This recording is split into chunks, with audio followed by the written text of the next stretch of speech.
Oh, this is the perfect time. Oh, this is the perfect song to put this in. Oh, let me just do that. Doink. Yo! I'm anime now. Nobody can stop me now. I have become too powerful. Here, let me pull up.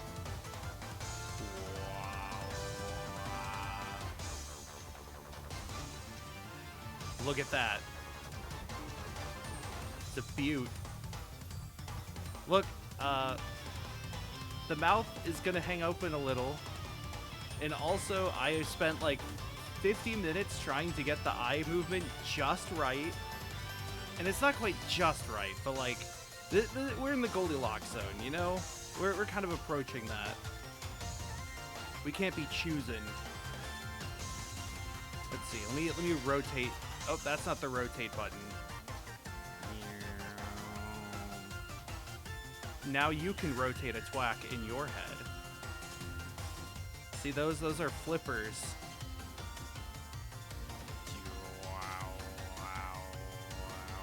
Okay, that's mostly facing forward, right? I hope I didn't just completely mess up everything with that little spin.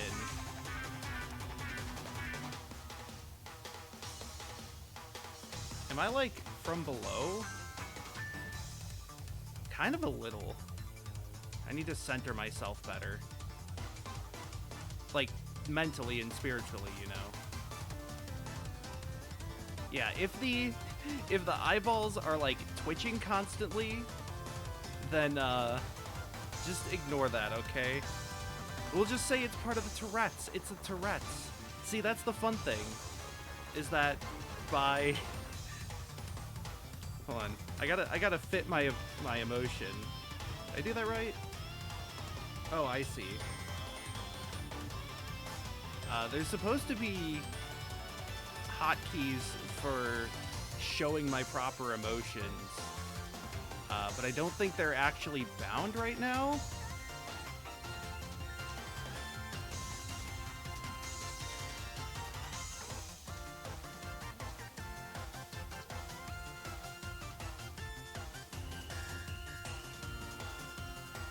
I don't know if I did those correctly. Can I just, like, enable it myself?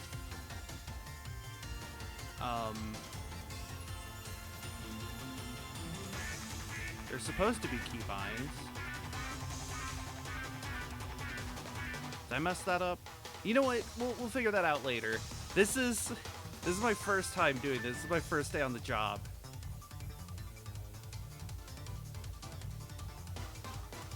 Did I really not get the key bindings? Hold on.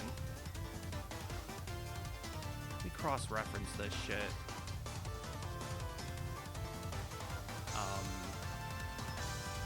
How about now?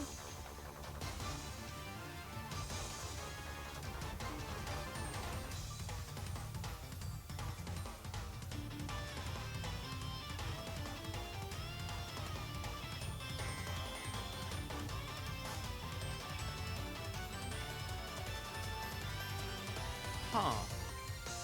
Strange. Okay, well, that all aside, let me just move that there. We're gonna have to go into small mode. Doink. I am tiny now. Hold on. I gotta fix my position now that I ruined everything. Hold on. How does that look? Better? Did I just close OBS? No, I minimized it. Ooh. Alright, we're fine. So.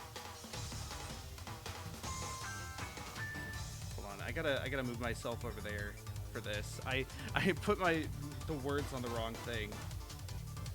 I'm kinda scrambly. Ta-da! Oh god. I thought the background would be transparent. Shit. Hold on, I can fix this?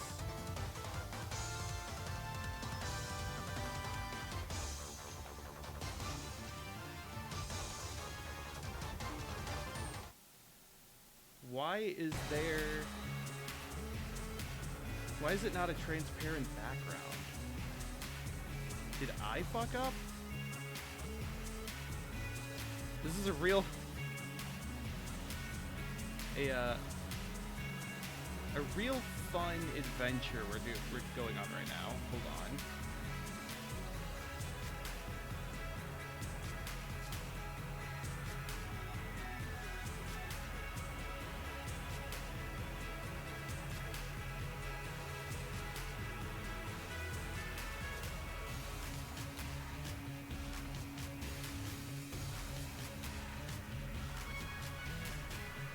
Oh wait, hold on, I know what it is.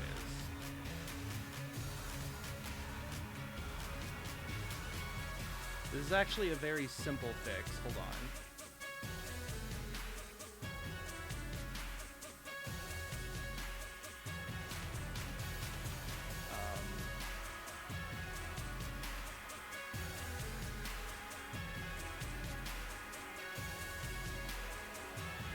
Wait, is there not a way to chroma key this?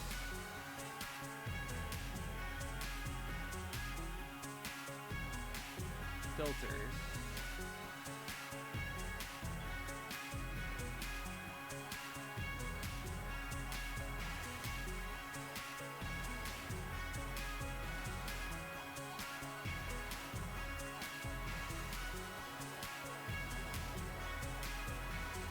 Oh god, that looks terrible. Well, fuck. I guess we'll just have to deal with this for now until I can figure it out later. Okay. How we feeling? Good. Anyways, yeah, this is our About Us page here. Fuck me. So yeah, About Us. We're a plural system, more than just us two, but we words. Currently, me and Kari are the two that are streaming. Type 1 diabetic since 05. Means we've passed the 20-year mark. Decent at video games, I think. Pretty good at pinball, which is like 30% video games. So, you know, that the skills transfer over there. About me, I'm Twak, aka Matthew, Marissa, or just M. You know, don't worry about it. We mainly just, for a while I was extremely hesitant to use any of my first names on stream, but like with us being under the account Twak, it's kind of just for the better, or to easier disambiguate. Gender fluid, any pronouns. Big fan of competitive games, puzzle games, roguelites, anything brain-inducing. It's very much the word. I'm usually the one at front. If you don't know what that means, don't worry about it. I will, in fact, make up words. I am very prone to doing so. Like I said, brain-inducing, which is, I guess, more of a term than a word, but, you know. I'm the green one. My favorite song is Streetlight Manifesto, A Better Place, Better Time. And my favorite pinball table is Rush. Now, y'all are not ready for this. Whoops. Ignore that.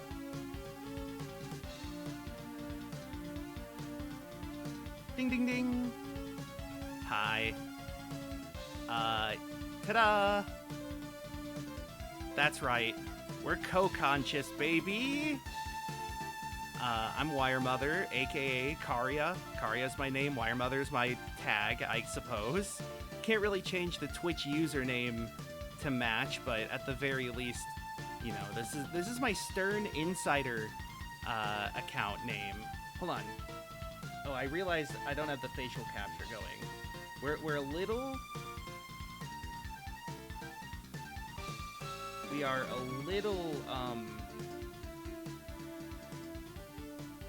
little new to this, as you can tell. Ooh, there we go. How about now? Sort of? Eh? Great. It turns out swapping between the two is going to be a little harder than we thought, huh?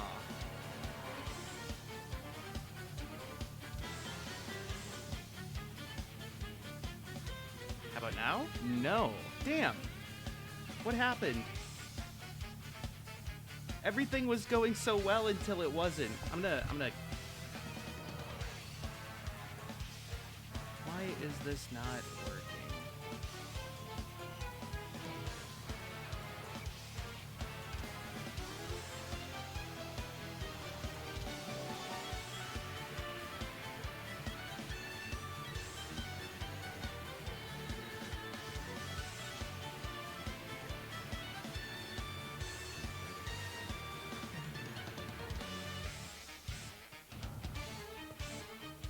Well...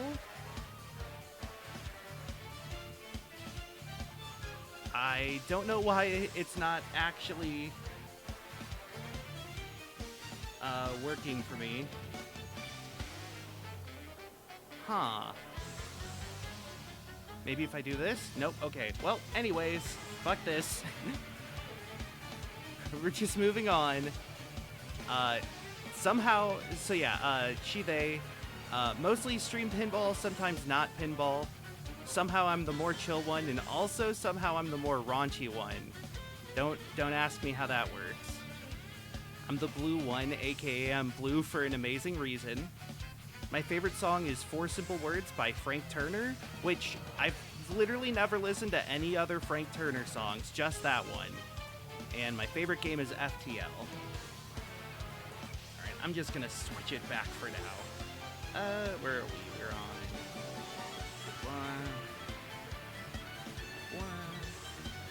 See, it still works for me. What the fuck? This is a mess. I'm kind of surprised it's not been a mess. Or, no, hold on. Rewind, flip it and reverse it. I mean, I'm not surprised it's a mess. Okay, so... we have lore. That's right. All the VTubers gotta have lore. So the lore behind this sort of this form, the concept, if you will, an android created initially as part of the shady TW initiative.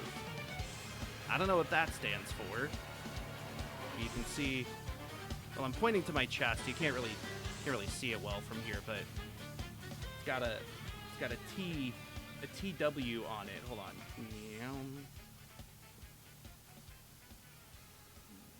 You see it there? Down there? The chassis was discarded due to faulty energy conversion and cooling. However, it came to house multiple personality executables, the most prominent being Twak.exe and Wiremother.exe. It's baked into the lore, baby. We got tech, we got lore. Alright. So now comes the fun part. Not the Google Slides webpage. Hold on. Hold up. Get this out of the way. There we go. So, let me edit stream real quick.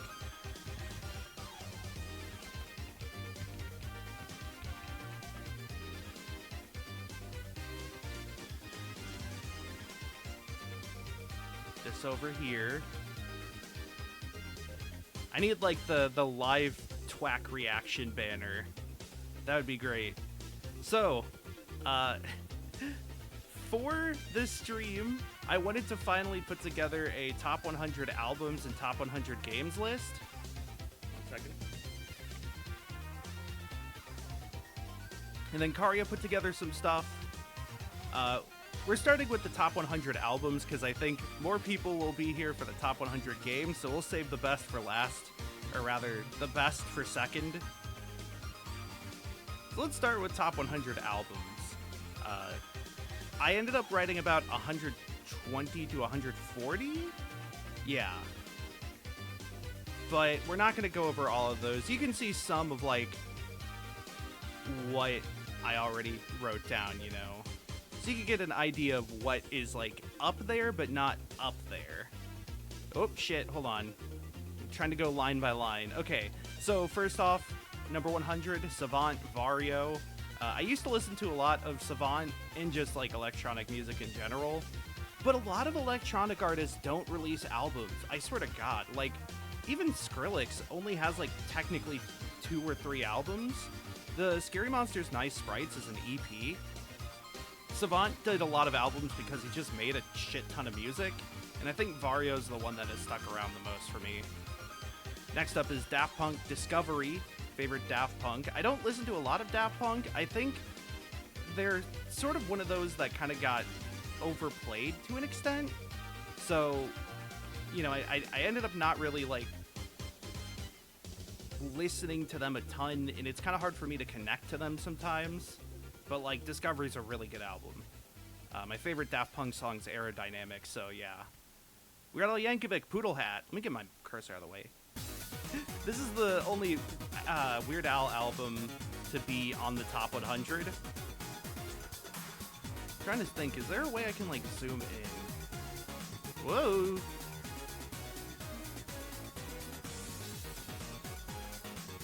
Why is the zoom on 90%? Get out of here. Control and plus, that would also be helpful. Let's just do that a few more times. Good. Perfect. Got it. So yeah, Poodle Hat. I think Poodle Hat's Al's best album. You could argue a lot of things. I think Mandatory Fun is good. Running with Scissors is good. Bad Hair Day. Even like some of his really old stuff. But Poodle Hat to me has like, it's like Al adapting to the new music landscape at the time, and also just like really branching out with what he does. The first song, Couch Potato, is the Lose Yourself parody, and Al has gone on multiple interviews saying that like that's one of the hardest parodies for him to make, because like copying Eminem's flow and style is so hard, and I really respect that. Poodle Hat also has Bob, which is a work of like lyrical genius, Hardware Store, which is phenomenal, and one of his only non-parody songs, neither style parody nor regular parody. And it has Genius in France, which is incredible. Like, Albuquerque, I think, is rightfully the more popular and well-known and higher regarded long song, but I think Genius in France has longer staying power for me. It's also just like really phenomenally performed. I think he got Dweezil to do the guitar on it, which is nuts. So yeah. Oh shit, hold on, I gotta scroll up. Scroll up! There we go. Kids in Explosion, Shit Computer. It's a mashup album that doesn't feel like a mashup album. It's sort of a glitch album, sort of a noise album. A bit more experimental. I think it's really fun because it really plays with the rhythm in like phonemes. Rather than combining lyrics to create new sentences or just putting A plus B together to create a song that mixes 2 songs together, it like really feels like it's dicing things up and putting them in like a salsa. C2C, Tetra, has like 5 incredible songs and the rest is just kind of okay. But like those incredible songs are great. I am a fan of scratching. The thing is, a lot of turntablist sort of albums are really chill. Like you listen to like Blockhead, for example, and it's like, okay, this is fun to listen to when I'm like playing a card game or something, but I don't know if I'd really want to listen to it in like the car. Whereas Tetra has like a bunch of songs that are just great, energetic songs. Coldplay, XY, noted defender of Coldplay's first 3 albums. XY is their 3rd one. I think it is pretty interesting. It does some fun stuff. You can definitely kind of tell they were trying to branch out a more synth vibe for some songs. But it also just has a lot of really solid Coldplay moments, I guess. You know, it's not full pop the way that their recent stuff is. And it's not like the sort of, I don't know, orchestral art rock that Viva La Vida is. It still feels more in line with, like, a lot of their earlier influences, which I kind of prefer. Nano Okari, Flying Best Shiranai no Chimada de Uwasa no Dame Tenshi. This is Nano Okari's first, like, compilation album. I tried to stray away from compilations and best ofs, but Nano Okari doesn't have a lot of non-best ofs. I think her music's just really fun. I don't really have much else to say about it. Deco 27, Transform. This album's so weird. For one thing, it's Deco has gone full producer and now has a, like, producer sting in his music. This has, like, a lot of the popular Deco songs from the past few years, like Rabbit Hole, Salamander, Ghost Girl. But, like, a lot of the stuff that wasn't in, like, rhythm games and huge Nico video memes are really good, and there's a lot of weird genre mashing. The first song has also some English Miku, which is surprising and kind of weird to hear in an otherwise fully Japanese album. There's like a dubstep drop, there's a gent riff moment. Just pretty cool. Release Hallucination, Imperfection of Imaginary Number. Release Hallucination is a, like, Japanese, like, power metal band. They remind me of Nightwish if Nightwish was Japanese. This is just a solid album. Los Campesinos, 6 Scenes. I like Los Campesinos pretty much all the way through. Their album from a few years ago was not the highest on my list, but still pretty good. But, like, I think 6 Scenes just has sort of the overall favorites. It's like, I think there's some songs on Slow Down There Youngster. Is that what it's called? Or is it Hold On Now Youngster? Or is it just Slow Down Youngster? Something Youngster, right? Whatever the case is, there's a lot of songs on that are good, but they don't, you know, they're, I think it's like, By Your Hand, 5-flucloxacillin, and, why can't I think of it? It's like my favorite song off the album. Broke Up and Amarante. Those are all great songs. Scary Monsters and Ice Sprites EP. There are a few EPs on this list, and this one is one of them. I think this is really good, and say what you will about Skrillex sort of, like, completely changing a genre away from what people... It's like the Rogue Legacy of dubstep. But, like, I'm a sucker for it. I like the more rhythmic, pattern-based music. It's not house, you know. I'm not a fan of house.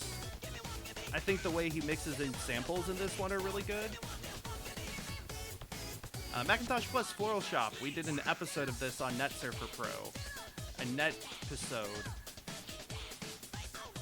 This is one where, like, it's not one I really go back too much, except for maybe Chill Diving with Echo, which is a great song. And I guess Lisa Frank 420, but, like, it's one I respect in a lot of ways.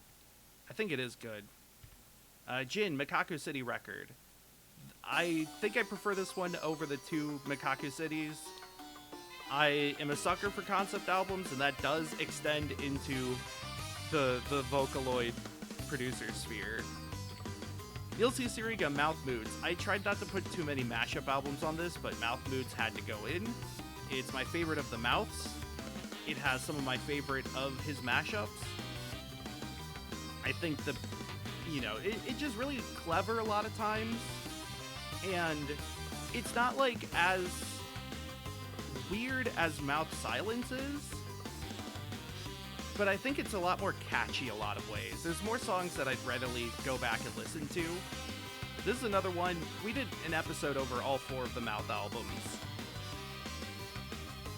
Bowling for Soup, A Hangover You Don't Deserve. I kind of like this album. I think it's really catchy. There's a lot of moments that are kind of, I don't know, schlubby in a way. Maybe not hold up the best, but, like, I don't know. It's weird I have really mixed feelings about Bowling for Soup as a whole, but like this album kind of slaps. Eve, Bunka. I really like this album by Eve. I'm not a fan of his later stuff. He gets kind of more like R&B almost. But like, I really like Bunka. It's got a lot of good songs. Michael M. Glasgow Moss. Really funny album. Has like some really, at least one really, well no, a few really emotional albums, or songs now that I think about it. It also has Everyone Hates the Balloon Guy, which is a great examination of internet social media. Origami Angel, Feeling Not Found. This was a really solid one from a few years ago. Not much else to say. Lemon Demon, Spirit Phone. This is not the highest Lemon Demon album, spoiler alert. Spirit Phone is good. I think it kind of maybe overstays its welcome a little with the concept. I think a lot of the earlier songs stick out, but as it goes on, I'm like, okay, come on. MCR, Danger Days, True Lives of Fabulous Killjoys. I never read the comic. I probably should at some point. It's not like I'm no stranger to reading comics that are accompanied by rock operas. Yeah. It's a solid one. Mad Villainy. It's at number 80. That's right. I do think it's really good. It's just kind of a little overplayed. I know, it's so low. That's my shocking. That's my that's my MBDTF. They Might Be Giants, The Else, and Apollo 18. I don't know. Maybe not overplayed. Maybe not even rated. I think it's good. I don't even think it's my favorite Doom, though. I do think it is, like, it's good, but I think it's sometimes mythologized almost. You know what I mean? Maybe not. Maybe I'm not saying words. Anyways, The Else and Apollo 18. These are both really good albums. Again, I like They Might Be Giants sort of middle era where they were more, I don't know, alt-rock. I mean, they're technically always alt-rock, but they have, like, a different vibe in the stretch from, like, Tire Damage to Nanobots.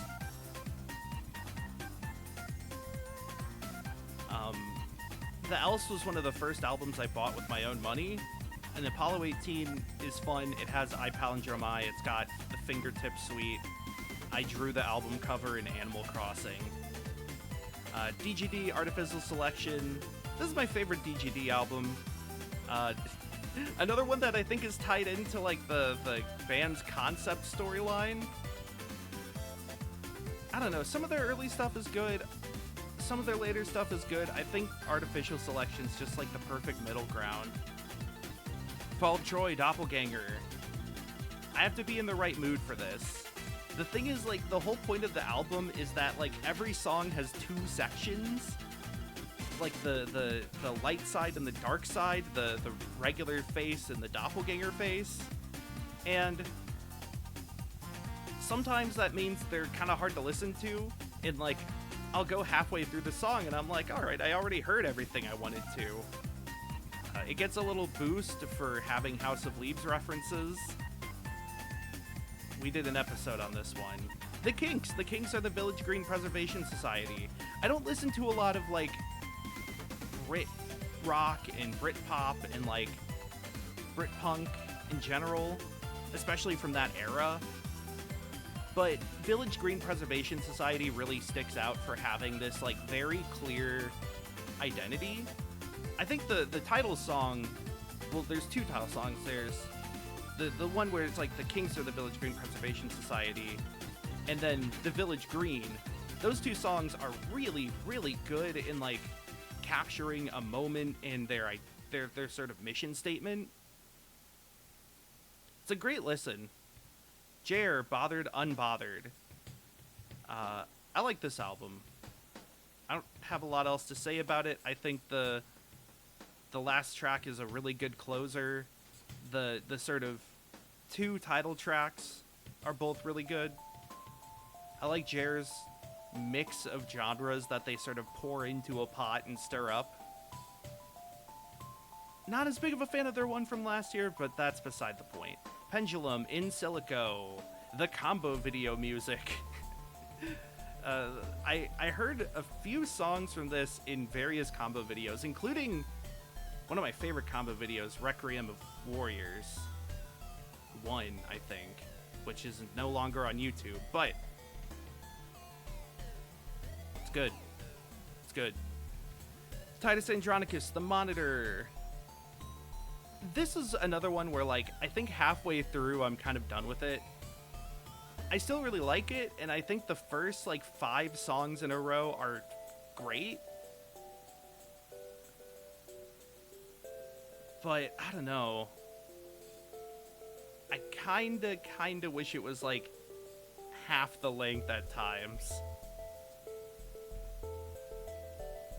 The Fratelli's Costello music. I like 80% of the songs on this. I think there's just, like, 2 songs that I'm not as big into. They're really catchy. I think we're just getting into the point where, like, the music means more to me than just being really catchy and fun music. I will say, though, that Henrietta has become one of my, like, one of my go-to karaoke songs. And I also am a big fan of replacing the Come Live With Us Amongst with Come Live Among Us when I sing it karaoke, as I did in my famous mashup Among Us music. All Time Low, So Wrong It's Right. I think All Time Low is just really solid sort of emo pop from that era. I think they were at sort of the peak of their genre in a lot of ways. And So Wrong It's Right has a lot of songs I'm really nostalgic for. 6 Feet Under the Stars and Dear Maria Count Me in particular.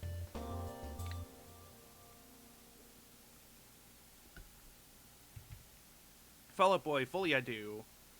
I am a Fully I Do defender. I think it's a great album. It's not the arena rock that they go into, but there are hints of it. But I think some of the stuff they're doing in this one is like an extension of what they started with Infinity on High, of incorporating more instruments and a more orchestral sound in some regards. Sort of straying away from the punk, which I know is divisive, but I do think it works in this one. Gorillaz, Plastic Beach. I need to listen to The Mountain a few more times, but right now I think Plastic Beach is my favorite Gorillaz. The iconography associated with it is great. I think, like, Melancholy Hill and Rhinestone Eyes are particularly 2 great songs.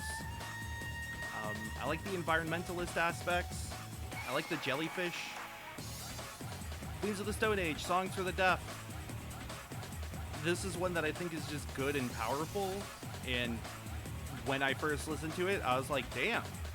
And that's a good sign. Beatles, Revolver. I have a weird relationship with the Beatles because I think growing up, my parents only ever played, like, their early pop stuff, and I just was not into that in the slightest. And then, like, as I grew older, I heard more people talking about the Beatles, and I learned more about them, and I realized that a lot of their more experimental and, like, avant-garde era, I just had no knowledge of, because that's not what was necessarily popular with, like, my parents. So I went back and listened to Revolver, and it's fantastic. And then, of course, the year after I first listened to it, they did the modern remaster. So I had to deal with the awkward mixing and, like, panning on my first listen, but, you know. Less Than Jake, See the Light. I like Less Than Jake. I don't have much else to say right now. Call Me Malcolm, Echoes and Ghosts. This album reminds me of Disco Elysium. It's low because there's a lot of stuff above it, and there's a few songs that I think aren't quite as punchy as the others. The highlights are definitely there. The first song in particular, Ready, Fire, Aim, is like maybe in my top 20 songs. I don't know about my top 10 songs because that's a competitive field, but it's good. Wu-Tang Clan entered the 36 chambers. I know Wu-Tang Clan is pretty low here. I think that era of rap, I kind of have a hard time getting into the flow. You know, it's not quite Lyrical Miracle, but like, I think there's some, like, I think RZA does a really good job with it and ODB does a great job with it, but I kind of don't like the way all of the members sort of approach it. I don't know. I need to listen to it a few more times as I think the answer. Cake, Comfort Eagle. It's a good album. We did an episode on it. I go back and forth in phases of liking this and only kind of liking this and then really liking this. But, like, not for any particular reason. I think, what's the guy's name? John Cake? His, like, singing is, I think, a lot better on this than people give him credit for. And there's a lot of just really interesting symbolism and imagery in this one that I like. Underscores Wall Socket. I listened to this for the first time a few months ago and was, like, pretty floored. It might be lower. I need to listen to it more.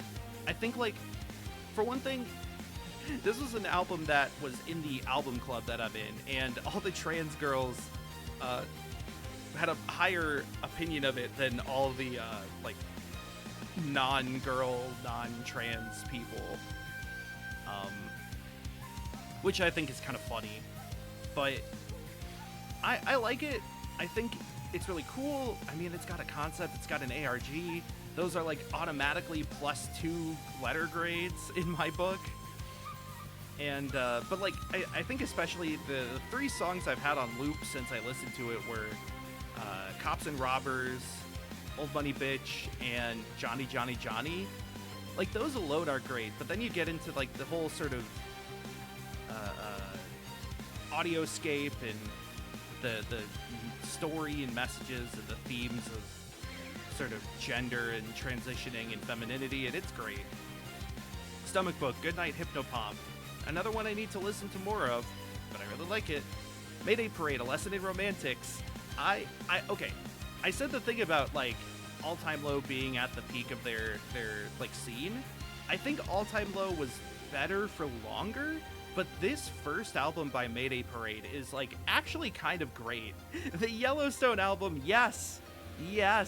It's also very nostalgic for me, but, like, I swear, I went back to it sometime last year, I think, and was just kind of amazed at how, like, interesting the songwriting is. The lyrics are very, very basic, don't get me wrong. It also has the cock song. But, like, I think, like, the one I always go to is, I don't have it on hand. I don't have my phone because I have to, hold on, let me look it up. Lesson in Romantics track list. Is it Walk on Water or Drown? That's the one I point to of, like, their vocal writing goes in directions that you really don't expect. It's not typical pop writing, nor is it typical, like, emo writing.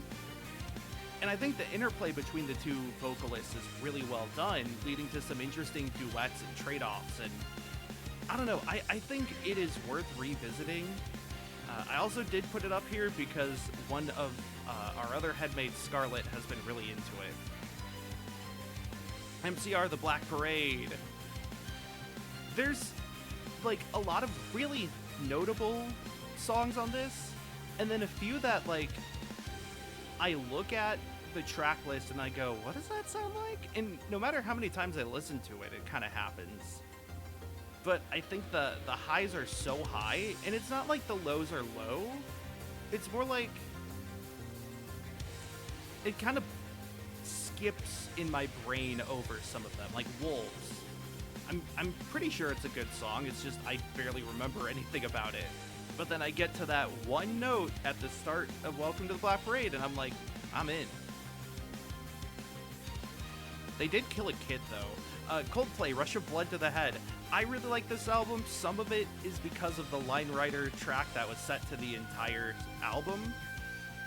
But I think this is, like, they were comfortable after making Parachutes, and they're still interested in, like, pushing their sort of art rock influences. And I really like what comes out with Rush of Blood to the Head. You still get some of the, like, the sort of pop that Coldplay ends up going in. I think, like, The Scientist is one that is an early example of that in terms of their discography. But I think, like, Coldplay is one where I'm really not a fan of their modern stuff, but I was really happy to go back and experience their older things all the way through. Jizza, Liquid Swords. I like this more than 36 Chambers.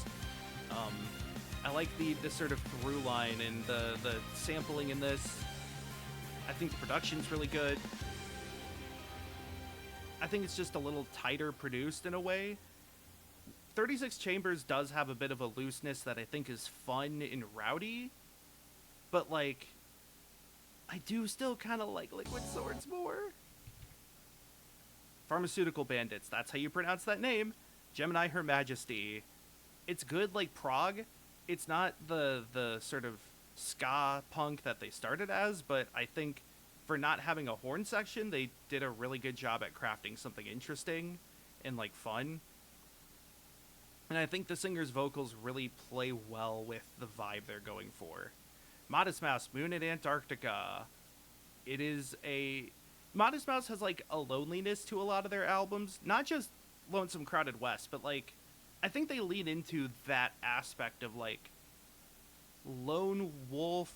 Or not lone wolf, but, like, sort of isolation and emptiness. If you listen to... What's it called? Strangers to Ourselves. Hold on, I have to kick the music back on. And I had to move my chair forward a little. Look at me. Can you see me? Anyways, I think there is an amount of emotion in all their stuff that can feel kind of disconnected in a way. But this one feels the most raw and, like, empathetic, or I feel like I can empathize with it more than something like Lonesome Crowded West or, you know, We Were Dead Before the Ship Even Sank.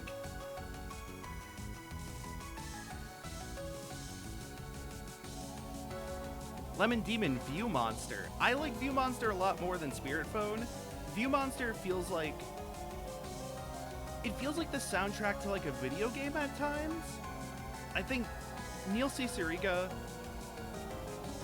does a really interesting job of matching subject matter to, like, instruments and tone and key in a way that evokes imagery really well. I think The Ocean is a great example, and Marketland is a great example of two songs that feel like they're playing off of the sort of common media tropes related to background music, but turning them into foreground music.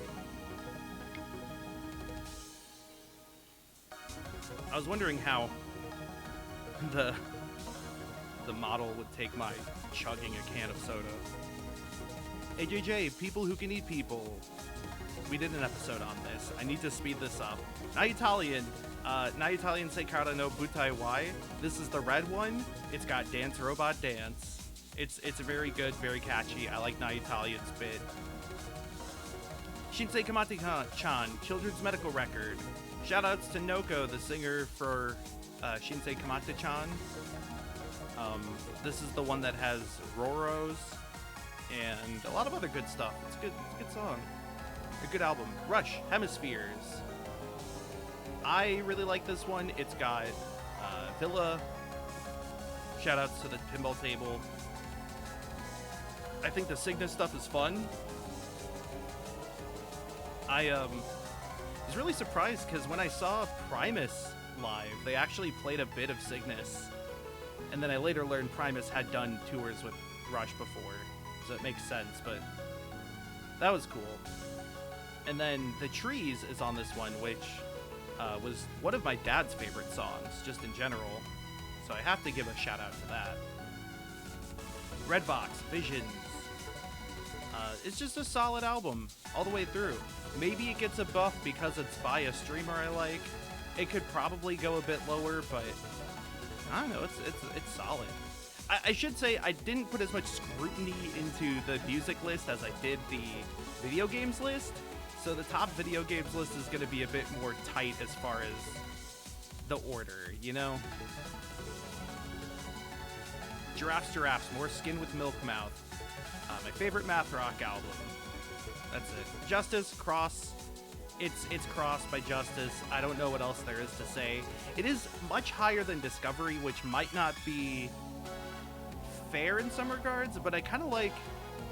Discovery has like an ethereality to it that I don't always vibe with, whereas Cross has a lot of harsher stuff. Like, you listen to like In the Beginning, I think is the second song, or Waters of Nazareth, which is like the really harsh one. There's sort of a force to it, a strength, a power maybe that I like. Fall Out Boy, From Under the Cork Tree. Yes, Cork Tree is pretty low, but this is one that I am nostalgic for a lot. I will say that Fall Out Boy is one of my favorite bands and has been for a long, long time.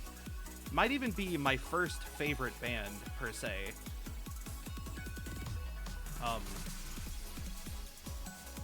I don't know, it's like... Again, we're starting to get to the point where it's like, these are really good albums that mean a lot to me. And Cork Tree is still great. It's a great listen all the way through, but like, it doesn't mean as much as Somewhere in the Between, which is number 44. Streetlight Manifesto, another of my favorite bands. Somewhere in the Between, I think, is an awkward album because it's good, but it doesn't reach the heights of either, the two on either side, not to spoil the rest of the list.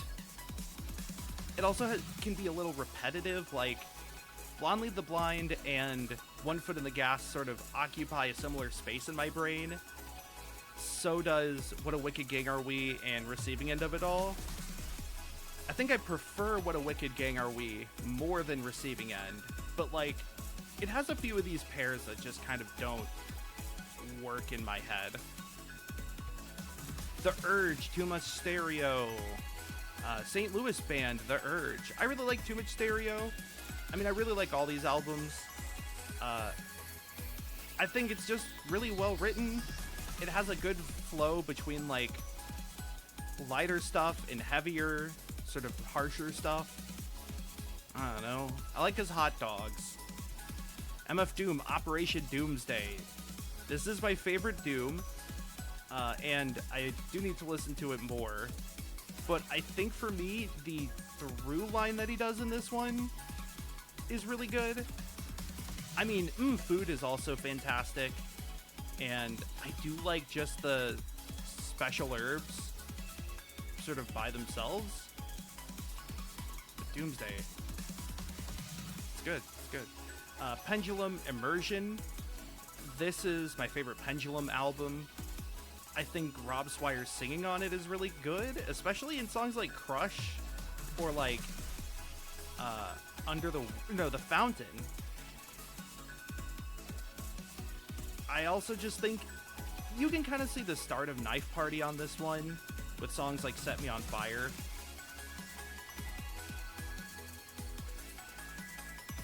But there's not too much of it. What about Danger Mouse? Danger Doom? Honestly, the thing about Danger Doom is that I kind of don't like the Master Shake interstitials. I don't enjoy them as much. Anamanaguchi, Endless Fantasy. I really like Anamanaguchi's chip rock era. I'm not as big into their more modern stuff. Endless Fantasy has a lot of really like really catchy melodies and good sort of just chiptune stuff, but also they do an interesting thing where like they kind of play with other genres that would normally have lyrics but incorporate chiptune. Pastel Flags is one that I think has been sort of identified as like an anime opening but chiptune. But like there's this song In the Basement that just sounds like Don't Go Breaking My Heart or a similar like 70s love song, but with the lyrics replaced by a Game Boy. I think Blackout City I put underneath the top 100, but it's also up there. I think Endless Fantasy is just like a more fun experience. They also have a chiptune version of Gymnopody number 3 or whatever. TMPG Nanobots. This is my favorite They Might Be Giants.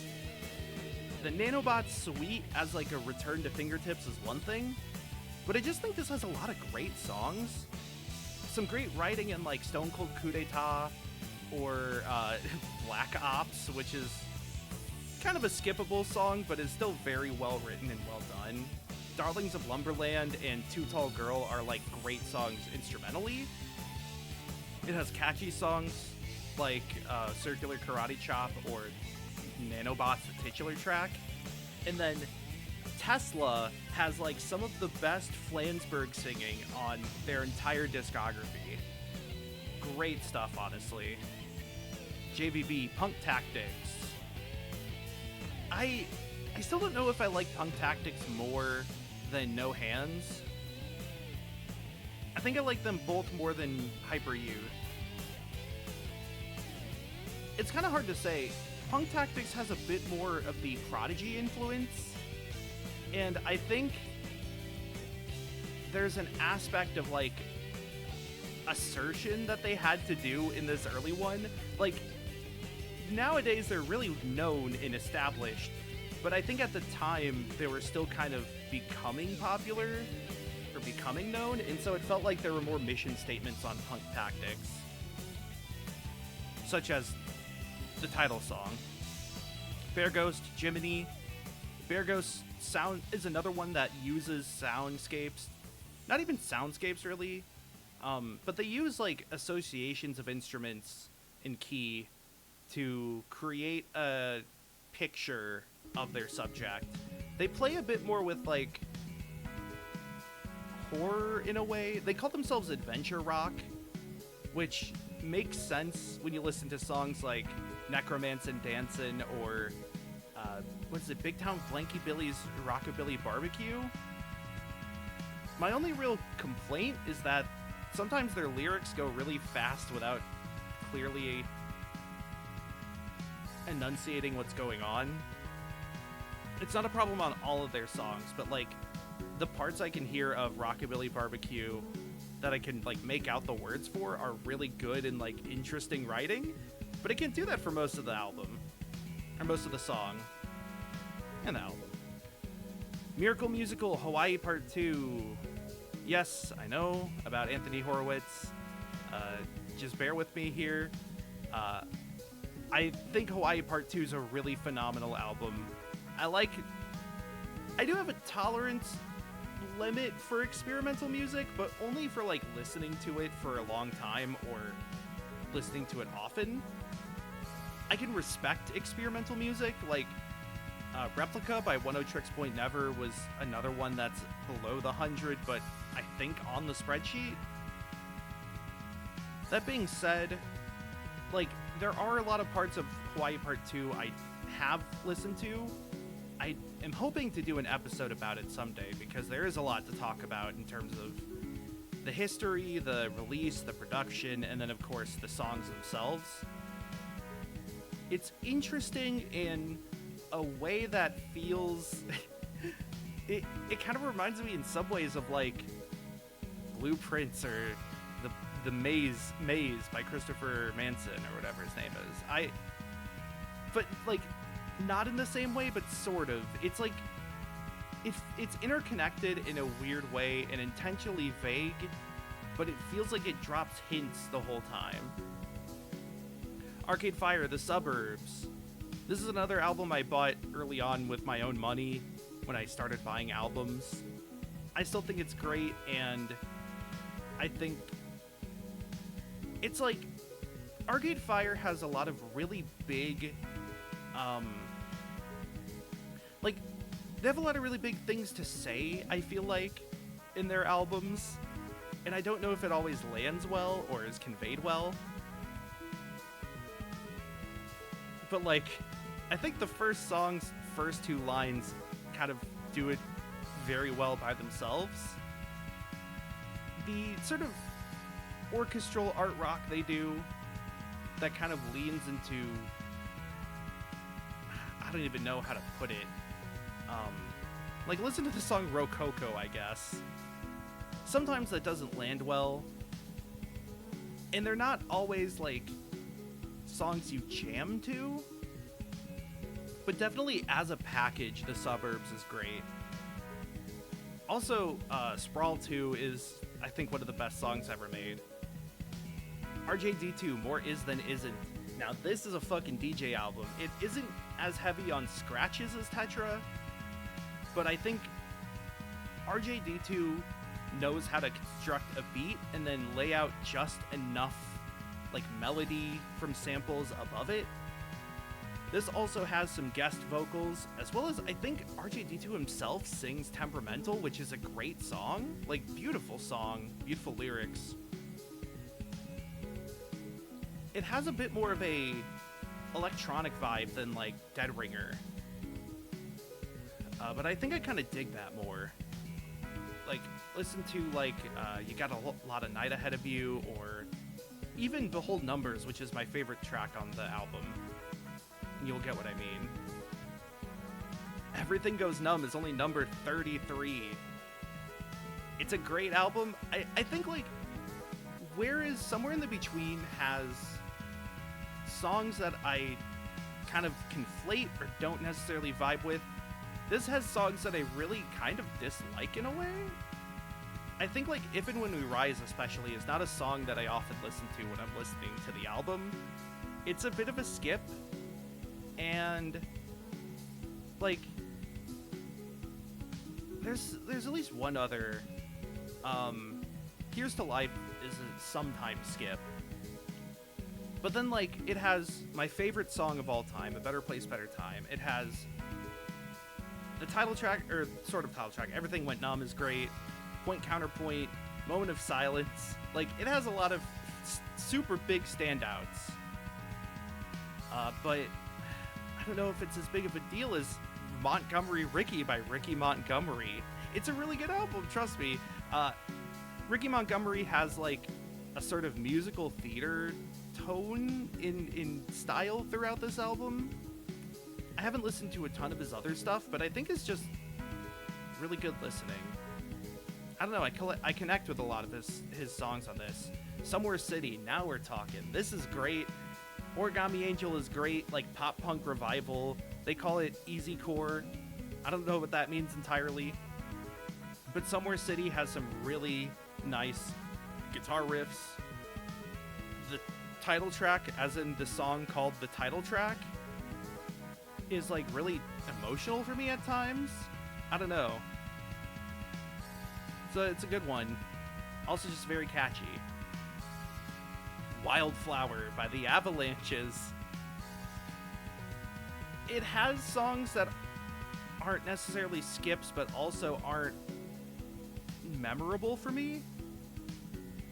I think, also, I gotta say, Danny Brown's great on Frankie Sinatra, but I don't always like his performance on The Wizard of Iz.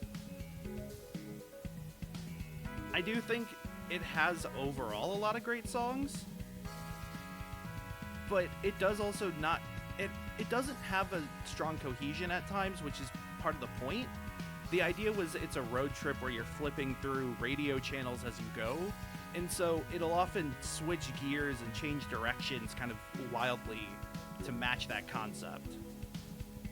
Thank you, scientists. Maps of non-existent places. The only problem I have with this is the, like, 9-minute song in the middle where most of it is like trumpet break. It's jazz, and like I like jazz, that's fine.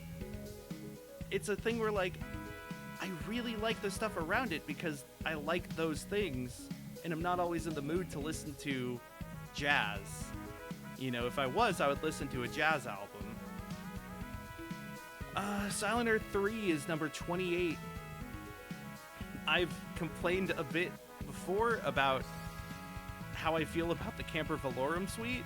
I know it's a bit of a hot take, maybe.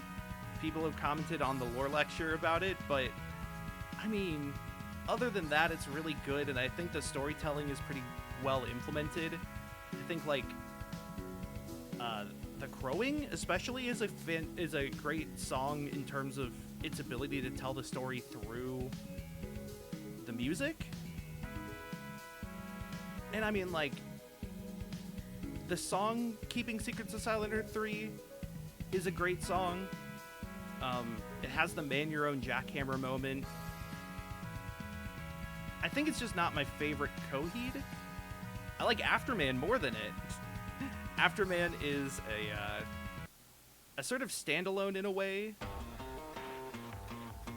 It is the oldest story in terms of chronology and more complete. I think it is the apex of Claudio's ability to write story into music.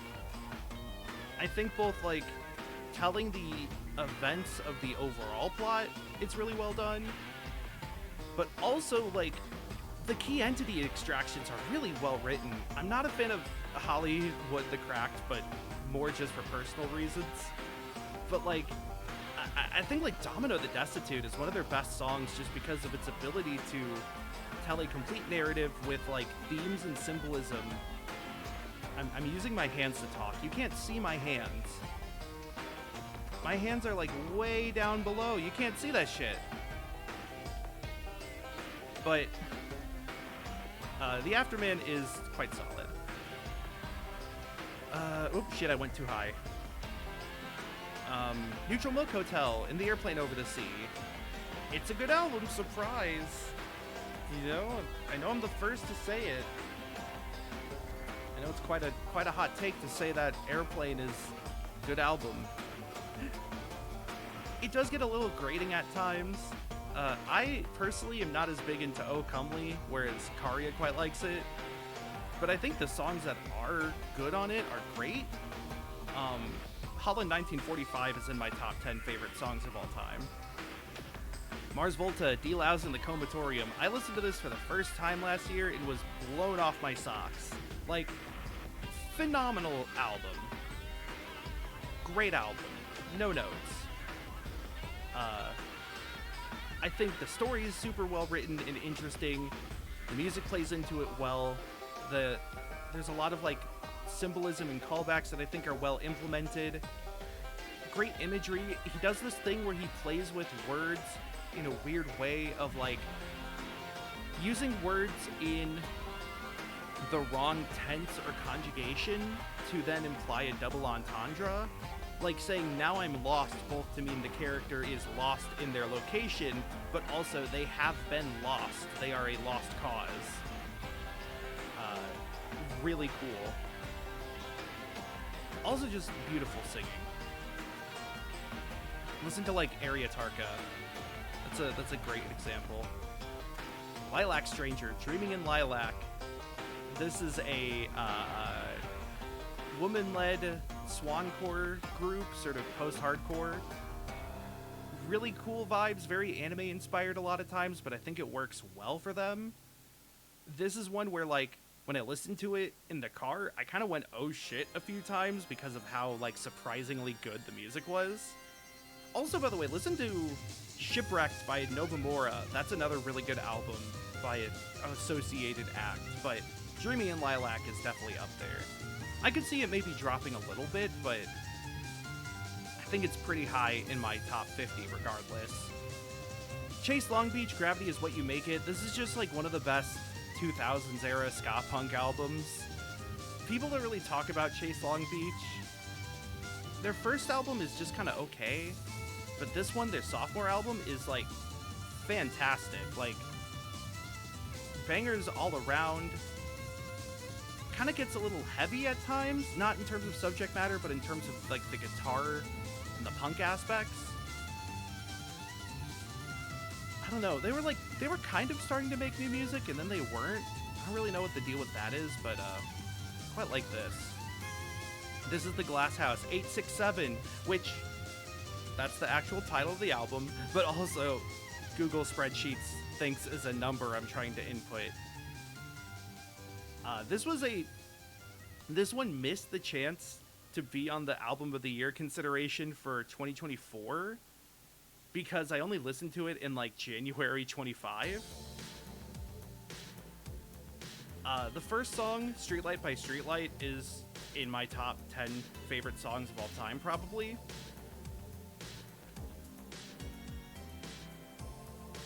But the whole ride is great, and the fact that it was like only one, maybe two guys is super surprising. Hail the Sun, Wake. I like Hail the Sun. I think Wake is the only album that shoots up past the top 100. But also, like, it's weird. I have a lot of mixed feelings at times because it's like a true crime album. They do have songs based off real tragedies, including one based off the shooting of Michael Brown in Ferguson, Missouri, which is, I think they handled the subject matter well, at least. It's not, like, disrespectful, but it's, you know, how do you feel about basing music off of things like that? It's not directly about the shooting, I should say. It's about the aftermath of it, I guess. The sort of community versus the cops. Listen to the song. It's good. I think, like, the first few songs in general are very good, especially Morning Sickness, which is in my top 10 favorite songs.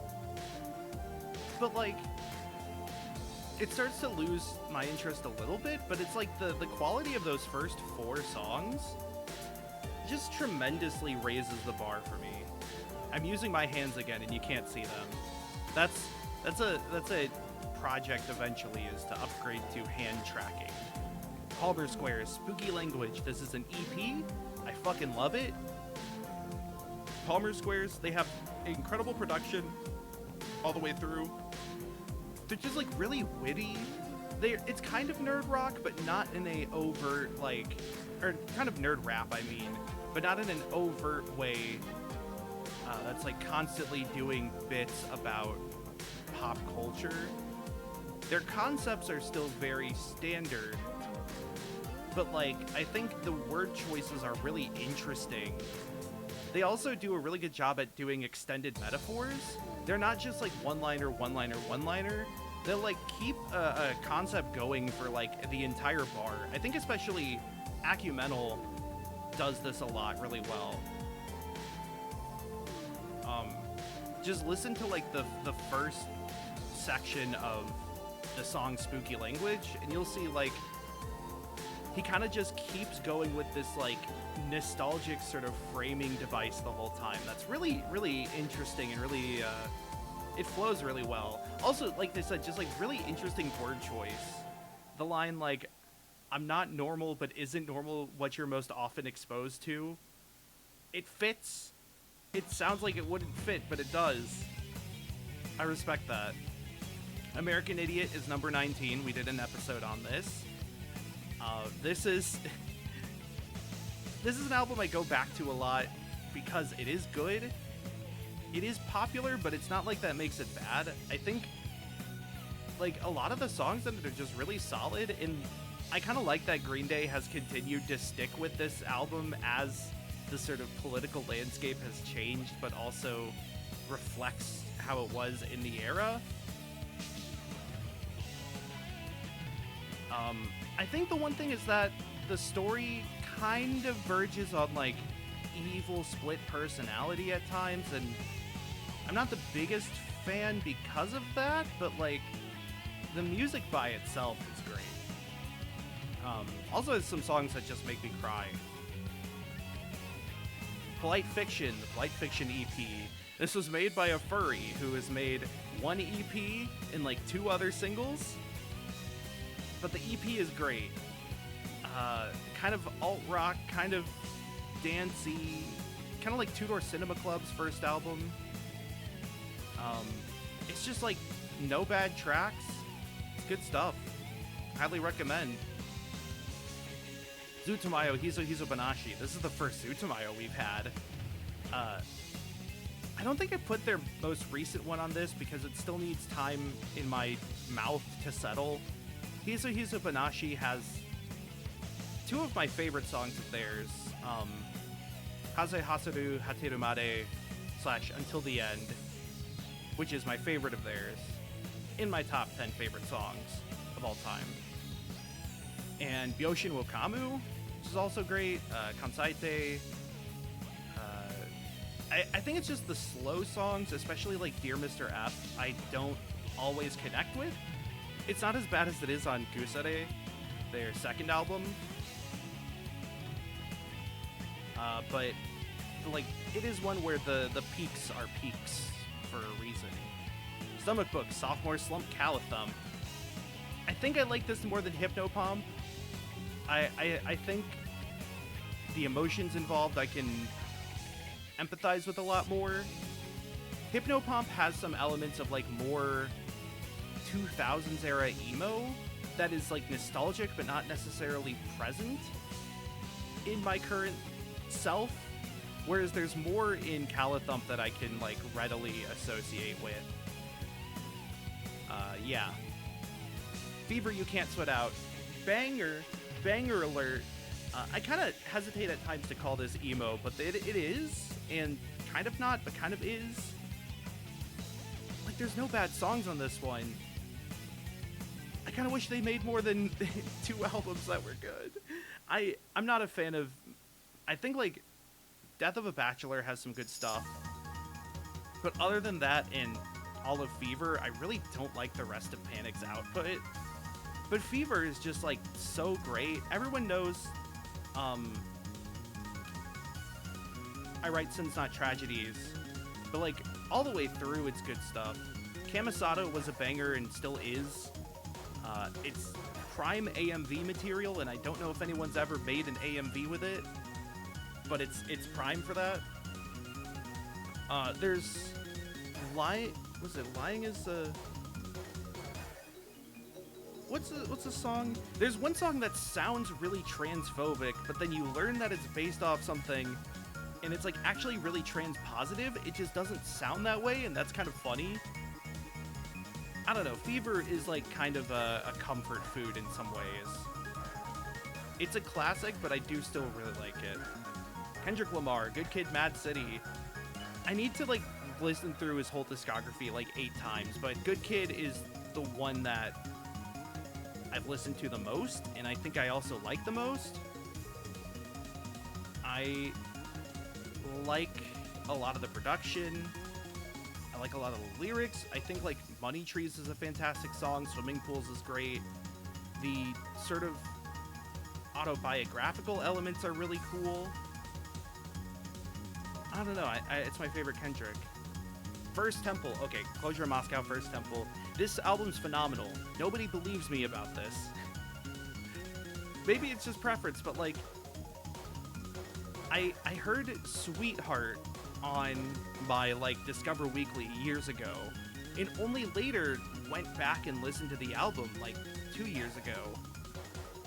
And it's great. It's a great album. Like, every song is good. I think you could maybe skip Ghost of Twilight and Permafrost, I think is the song, in the middle.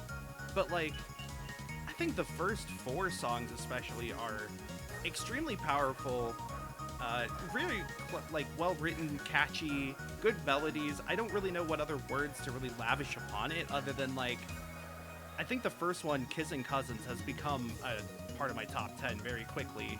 Also, I have a really dumb joke about this song, or this album, being connected to Deltarune, because you can make very, very, very loose connections between each song in order and the chapters of Deltarune in order. And also, there's piano at the end of the first song that kind of sounds like Gaster's theme, but doesn't really at all. That's my joke. Dismemberment Plan, Emergency and I.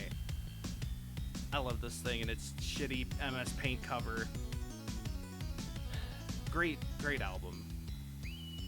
A lot of good emotion, a lot of great thoughts and feelings. I don't know, it's one that kind of regularly takes me away when I listen to it. It's another one that kind of has some skippables depending on my mood, but especially like Memory Machine, Gyroscope, The City, Back and Forth, You Are Invited. Those 5 or so songs are like some of the best I've ever heard, really. I also like to do a fun bit where in Gyroscope I reverse the gender of the pronouns in the song. That's a fun little pastime. Genesis, Lamb Lies Down on Broadway. I've been really trying to get us to do an episode on this because I really like this album. I re-listened to it a few times recently and I still really like it. I expected to like it a little less because, like, I found it in a period where I was listening to a lot of rock operas, kind of just for the sake of it, and like concept albums, but I ended up really liking Lamb. I think this one has actual soundscapes that are wordless and just sort of ambience. Those are good, but I think like the writing is interesting. The use of instruments is interesting. I like this sort of Odyssey thing they've got going on, this like Alice in Wonderland, Rail in Wonderland, Electric Razor. Oh, I gotta hit the button on YouTube again. As like a complete package, I really like it. Also, like, okay, so here's my thing. I really like concept albums and rock operas especially that tell a story. It's really hard to tell a complete narrative in an album. Case in point, Tommy, the like first one, kinda sucks. And like, I don't just mean the story doesn't hold up, which it doesn't hold up well. I think the story kind of sucks. It is weird and like kind of ableist in a way. I don't think it's really well done in the slightest. I'm willing to give some, leeway to The Who for the time they wrote it, but even as a whole, like, I don't think the story is that interesting, and it's like they either commit super hard to telling the story in a song, or they just dwell on, like, a nothing scene for too long. Lamb does not do that, I think, because by writing a fantastical story that's, like, made to be metaphor and allegory, they kind of free themselves from having to depict plot, because the plot is allegory, and so the song, which is already sort of allegory, it's more conducive to that in a way. I could go on and on about it, which is why I want to do an episode, but we don't have to go into it. We're in the top 10 now. Less Than Jake, GNV FLA. We did an episode about this one. This is my favorite Less Than Jake. This one has, like, it is a concept in some ways. I think the picture it paints of Gainesville and, like, the sort of experience of it is really compelling. Devil in My DNA is an interesting song as a thesis that sort of synthesizes the themes of the rest of the songs on the album. There's a lot of like neat callbacks and in sort of motifs throughout. I mean, it's cool. It's got like an interesting thing to. It uses the genre in a weird way. We talk about this on the episode, but the first song, The City of Gainesville, is more ska. And then the second song, The State of Florida, is more punk. And that matches what they're doing with the lyrics. It's a good album. Zutomayo Jinko Gaku. I think this is my favorite Zutomayo. It has the fewest skips at none. I could maybe skip Summer Slack, but I mean, I guess the only part I really am not a huge fan of is the Mori Calliope feature on Kira Kira, but the rest of it's good. I really enjoy it. I think, like, it's weird because this doesn't have my top 2 Zutomayo songs. It doesn't have Haze Hasudu Hateru Made, and it doesn't have hippocampal pain. But every other song on it's great. I also think the Jinko Gaku era has been my favorite for their music videos. It's kind of hard to isolate them by era because, like, Kansaite came after Gusare had already released. But I think a lot of the ones for Jinko Gaku are my favorite. Like, the Neko Resetter music video is fantastic. God, what is the song? Mirror Tune? Mirror Tune's great. I think this is when they started letting TV Channy cook and just really, really input their sort of style into it. It's great stuff. Call Me Malcolm, Me, Myself, and Something Else. This is the shit. Like, Call Me Malcolm, I need to listen to their first album more because it's been a while, but the other two, this one and Echoes and Ghost, are like ska punk concept albums dealing with mental health, and this one especially is like, it's relatable in a way that I think not many other songs in general have been for me. There's one called 24 Months Only, which has like, the verses are all platitudes said by people to someone with mental struggles. And it's like, that whole song is like, it's cathartic to me. It's being seen. It also has a very hopeful message in the end. It's like, it sort of presents all these things as like beasts and monsters, but then the final song is ultimately one of like growth and healing and acceptance in a way that's just like kind of beautiful. It also has a great song about the endless news cycle. It's good shit. Pharmaceutical Bandits and The Battle Begun. It's kind of haunting, not just because they do make references to things like ghosts and spirits. The album itself is sort of, I don't know if it's really a concept per se, but it's sort of haunted by the spirit of a woman in a way. It's a very like feminist album in that, I mean, there's like For Unborn Daughters is literally a song about like being a woman and struggling, but also like Only for the Night, Apparition. I think it's an album that does sometimes lay criticism at a woman, but like is still enamored with femininity in a way that's really unique. Also, 1 Million Miles Fast Asleep is in the top 10 favorite songs. It's a great song in general. A lot of very poetic moments. This is like some of the band's most clean, like poetic lyric writing, but also this is like their last ska-ish album. I don't know if I'd really call their later ones that ska, even when they have horns. I mean, even this one doesn't really have the upstrokes that much. But, I mean, honestly, it's kind of more, I don't know, like, Caribbean in some regards? I don't know, but regardless, maybe Latin, but regardless, yeah, I think, like, this is one where the ethereality really works for me. This is one that has been a staple of our sort of system, per se. Coheed and Cambria, Good Apollo and Burning Star 4, Volume 1, From Fear Through the Eyes of Madness. This is my favorite Coheed and Cambria.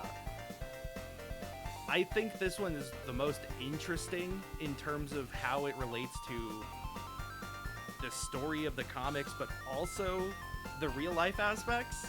The bit of them breaking up and then getting back together, and then Chandra being with Claudio, listening to the final cut is like perfect. But like, it does all the Coheed stuff really well. The Willing Well suite is great. Like the whole end part is great. The Braun Air Stomp bit is really funny. I've been rightly corrected that it's a Led Zeppelin reference, which I got wrong in the lore lecture. I apologize. But I don't know, like the one song Apollo 1, The Writing Writer, is especially really interesting in the way that it acts as this, like, kind of climax of the story, kind of a, like, central focal point of the story. I also think it just has a lot of really cool moments instrumentally. Like, the songwriting's still really good. It goes from, like, Welcome Home, which is the one everyone knows, to 10 Speed, which is, like, this more classic rock-inspired one. And then it kind of just plays with these different eras and goes back and forth in an interesting way. It also has a jump scare. It also has my favorite version of the Jesse Bad Boy refrain. Thank you, scientists. Stranger Heads prevail. I've been listening to this one recently a lot. I love this thing. Thank you, Scientists has become one of my favorite bands. I am interested to see how they sound with their new singer. Stranger Heads is just like a great ride all the way through that really seamlessly blends jazz and sort of prog together. Prog with horns, turns out some of my favorite things all blended together in like a nice little ice cream cone. This is one where like a lot of the songs have been on rotation for a lot of us. I think like for me it's I can't think of the word, Amateur Arsonist Handbook. Then Courier, who I don't think has streamed before, really likes Automatic Blue, or Blue Automatic. And then Karia is really into Psychopomp. A lot of just great songs, incredible musical performances and like instrument playing. Kind of ridiculous. Wawaka, Unhappy Refrain. We're in the top 5, by the way. This is like peak Vocopi. I get surprised when I go on like Rate Your Music and see how high people rate this, because I kind of expect it to be lower in some ways, but like Wawaka was like the king of Miku to some extent. You can maybe say it was like Hachi or Rio, I think is a very likely one, but I mean, it's tragic that he passed away, and because of that, I think he is to some extent faded into not really obscurity, but like less on the canon of Vocaloid. But his sound has like not been really reproduced in a way. There's elements of like almost D&B and like really fast BPM music. The way he uses the artificiality of Vocaloids and kind of plays into that is really compelling. His really fast riffs and melodies is still standout. And like, looking back on the era, this album has a lot of really, really standout songs. Rolling Girl, Two-Face Lovers, World's End Dance Hall. My favorite song on it is Nichijou no Chikyu no Gakubuchi, which has also been covered by Hitorie. I don't know. It also... So there are some albums that capture a point in time for me. And this song I bought and listened to a lot when we were moving houses growing up. And it was winter, I'm pretty sure. So like, winter albums by themselves are very evocative for me. I associate certain temperatures with certain songs or albums. Like, when it's like 20 degrees, I think of Worlds by Porter Robinson.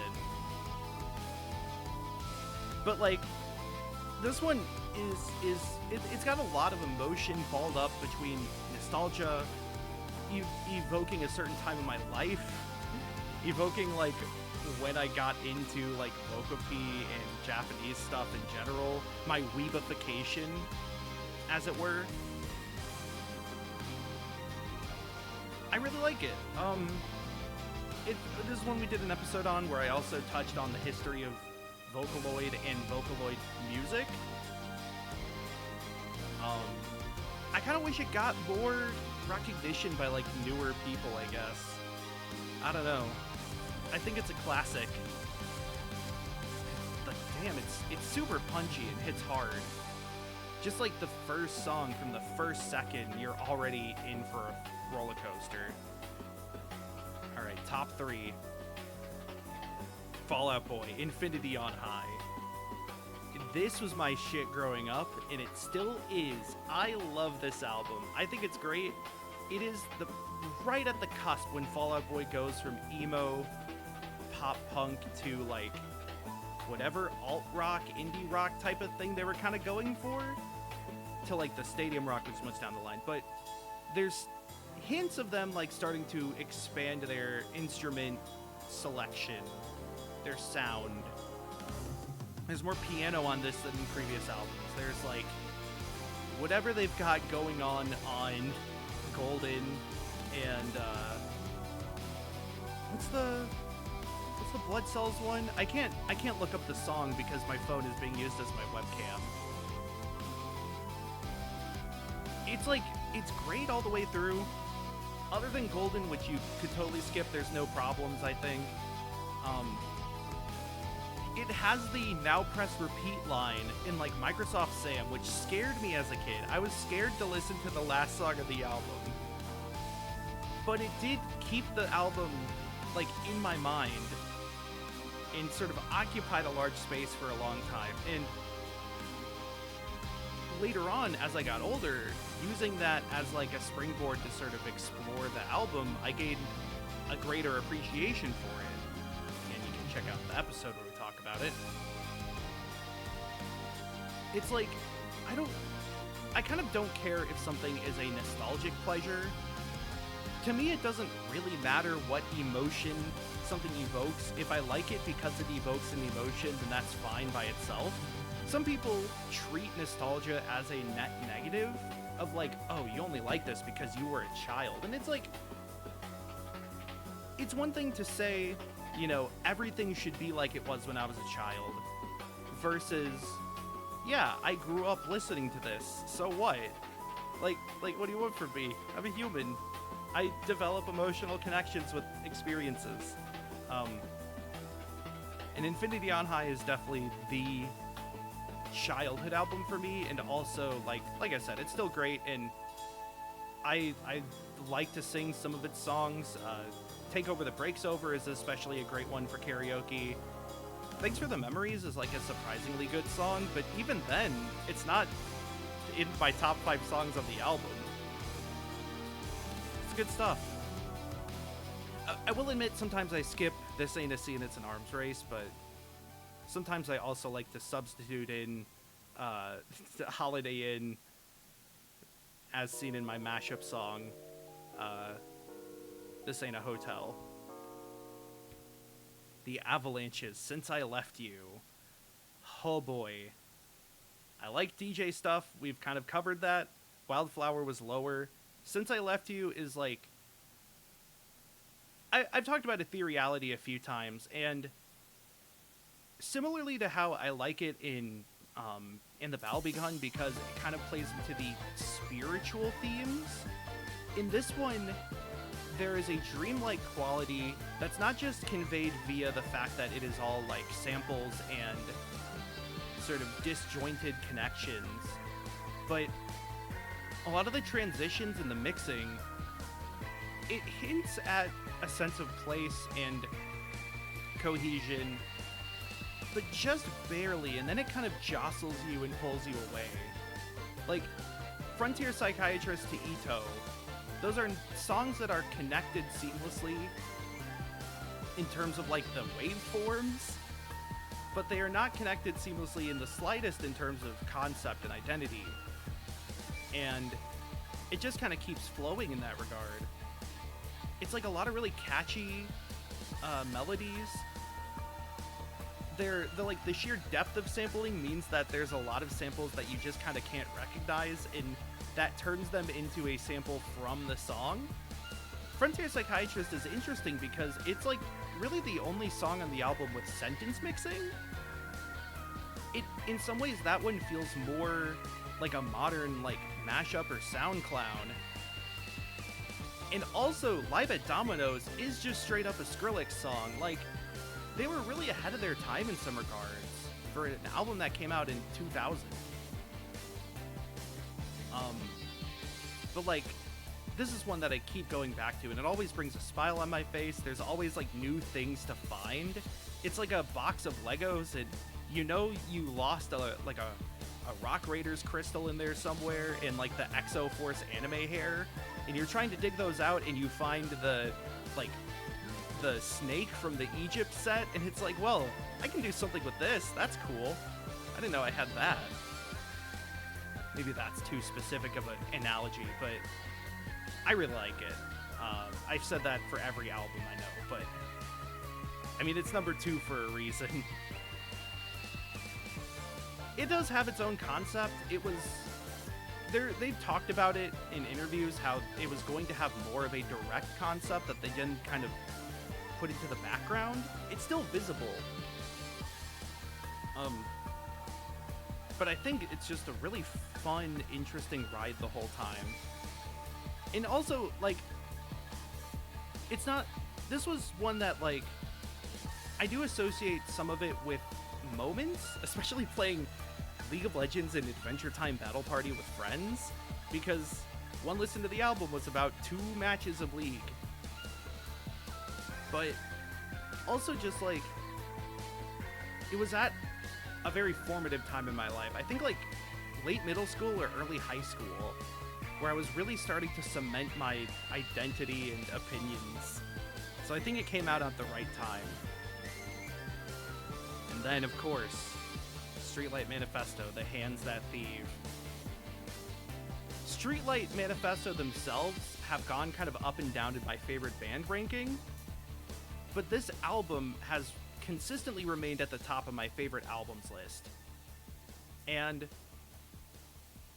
the reason behind that is that, like, while it doesn't have my favorite Streetlight song, it is consistently great all the way through. It has some songs that are especially, like, powerful and emotional. The Littlest Things is one that has we've connected with a lot in terms of its relation to, like, we kind of see ourselves in a lot of this. Same with, like, with Any Sort of Certainty and The Hands That Thieve, the song, and Your Day Will Come is a beautiful ender. The Three of Us is, like, the song that gets people into Streetlight. It is a phenomenal first song and, like, instantly tells you what they're about. It does some fun stuff in that song in particular with lyrics. But so, part of the reason this is the top one is because I do have an extremely strong emotional connection to this. This is probably venturing into oversharing, but we're in the VTuber debut stream, so what other better time to overshare? I had a really hard time in high school. I met one of my best friends in high school, so that's good, but I had a really hard time, and there was a point where, like, I had a pretty bad breakdown, and we realized that I had all the credits I needed to graduate except for 1 math credit and 1 communications credit, which I could get at the community college. So I was able to convince my parents to let me take those to get, like, a GED and finish high school that way, because being in classes and in school was like a nightmare. However, I had spent 4.5 years at this fucking high school. This private high school, by the way. We had to spend money to go there.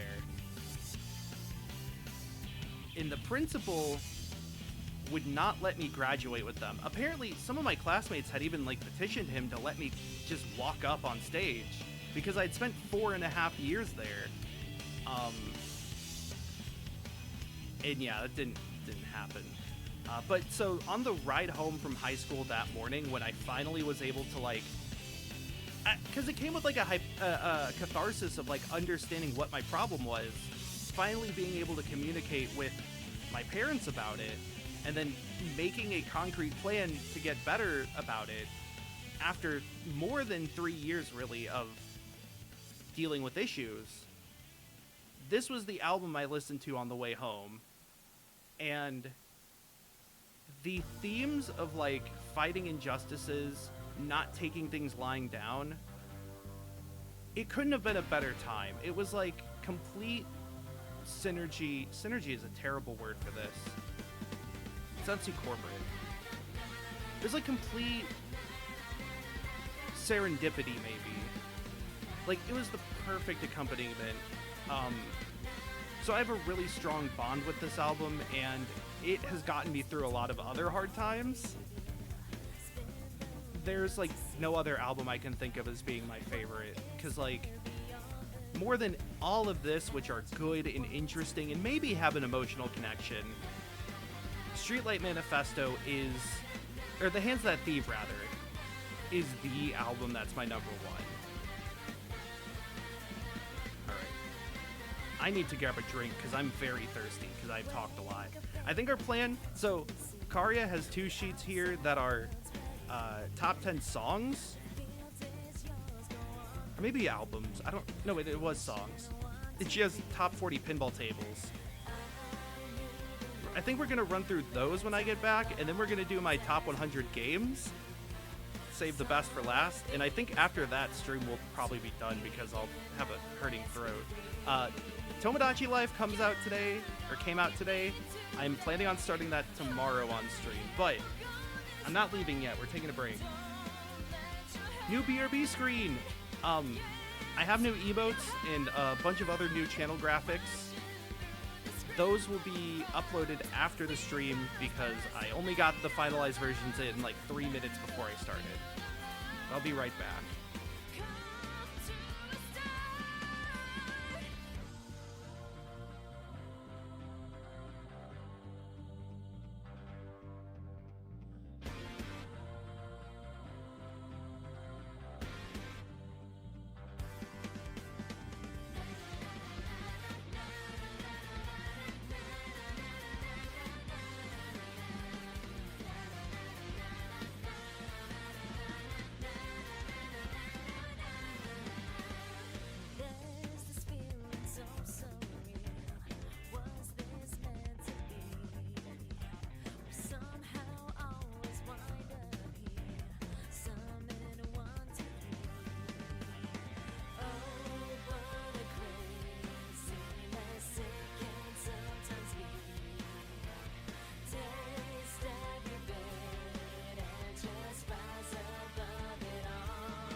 Oh, there we go. Never mind. Ta-da!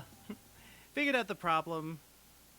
The problem in this case was something annoying that's going to make it hard to switch back and forth properly.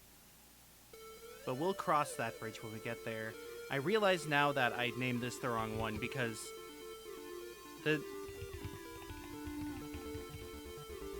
for one thing, it's my turn. Hi. Hi again, I guess. For second thing, still need to figure out the deal with... Why is my eye closed? I'm not trying to wink. Anyways, still trying to figure out how to get a transparent background, but that's not important. Yeah, so this is my top 10 favorite songs. I don't really have a top 10 favorite games, nor a top 10 favorite albums, but I do have a top 10 favorite songs, so I figured I'd do that. Origami Angel title track. I think Marissa already talked about this well enough. I think a lot of these are songs that I really relate to in the context of plurality. There's a sort of weird escapist aspect to this song that in a way sounds like a bad coping mechanism, but also does sound like a really comfy one, so who am I to judge? Whoops, fuck. Fall Out Boy. Oh, wait, no, wait. I was doing albums? I didn't realize I was doing albums. Shit, I thought I was doing songs. Never mind. Well, the album is called Somewhere City. I guess I'll add my favorite songs from the album. I mentioned that one, Infinity on High. I really like I'm Like a Lawyer is, I think, the one. The third song, the Honeymoon one. That one's good. Dreamy and Lilac. I really like Daydreamer's Tale from this one. We do have a lot of overlap, but then we get to Red Hot Chili Peppers, which I like, and Marissa does not really like that much. But By the Way is a great album. Radiohead K to A. I like a lot more lower key. Oh yeah, Gay is Not a Synonym for Shitty is really good. That's one Marissa really likes. I like a lot more like low key, sort of, maybe not chill, but low tempo stuff. Compared to Marissa, who likes a lot more energy and like enthusiasm, maybe. So like a lot of stuff on Kid A really sits with me better. How to Disappear Completely is one of my favorite songs, and the rest of the album's really good. Like really good. Hands That Thief is definitely up there for some of the reasons that Marissa has mentioned. Yeah, I also just like the themes in general. Greetings and Salutations is my favorite Less Than Jake. It kind of is interesting because it feels like it has more of a conversational tone. I really like the new Auld Lang Syne as just like a statement, but things like Younger Lungs and Finer Points of Forgiveness, which is my favorite song off this, feel like I said, a conversation between two people. Less Than Jake can feel kind of self-deprecating at times, but I think this one has a vibe of almost like it's okay to be self-deprecating if you turn that into a positive in a way. What's the one with the trophy case? I don't remember the song name, but there's one in particular that's all about sort of spinning negatives into goods. Finer Points of Forgiveness, though, is just a really sweet one. Red Hot Chili Peppers, Californication. This is my favorite Chili Peppers. I was going back and forth between this and By the Way, but I think Californication's better throughout. It also doesn't have a ska song like By the Way does. But I don't know, I think this also just has more stuff I connect with. I like Snow, I like Californication is a pretty good song. Parallel Universe is really good. I like the song where he says that the California animal is a bear. I don't know, it's like the sort of not quite blues, but not quite classic rock inspired rock that they do is it just like hits a chord with me. Like, it like matches my wavelength in a weird way. It's like mostly vibes. The lyrics are sometimes kind of ridiculous in a way that I don't like, but like the music itself, and I think the playing by the band is really good. Arcade Fire Reflector. I love this one. I have an interesting story with Funeral that I'm not going to talk about right now, but I don't know if I should talk about it really, but I really like Reflector. I think the like sort of Orpheus Eurydice stuff is... This is another one that I think I relate to in the context of plurality a lot.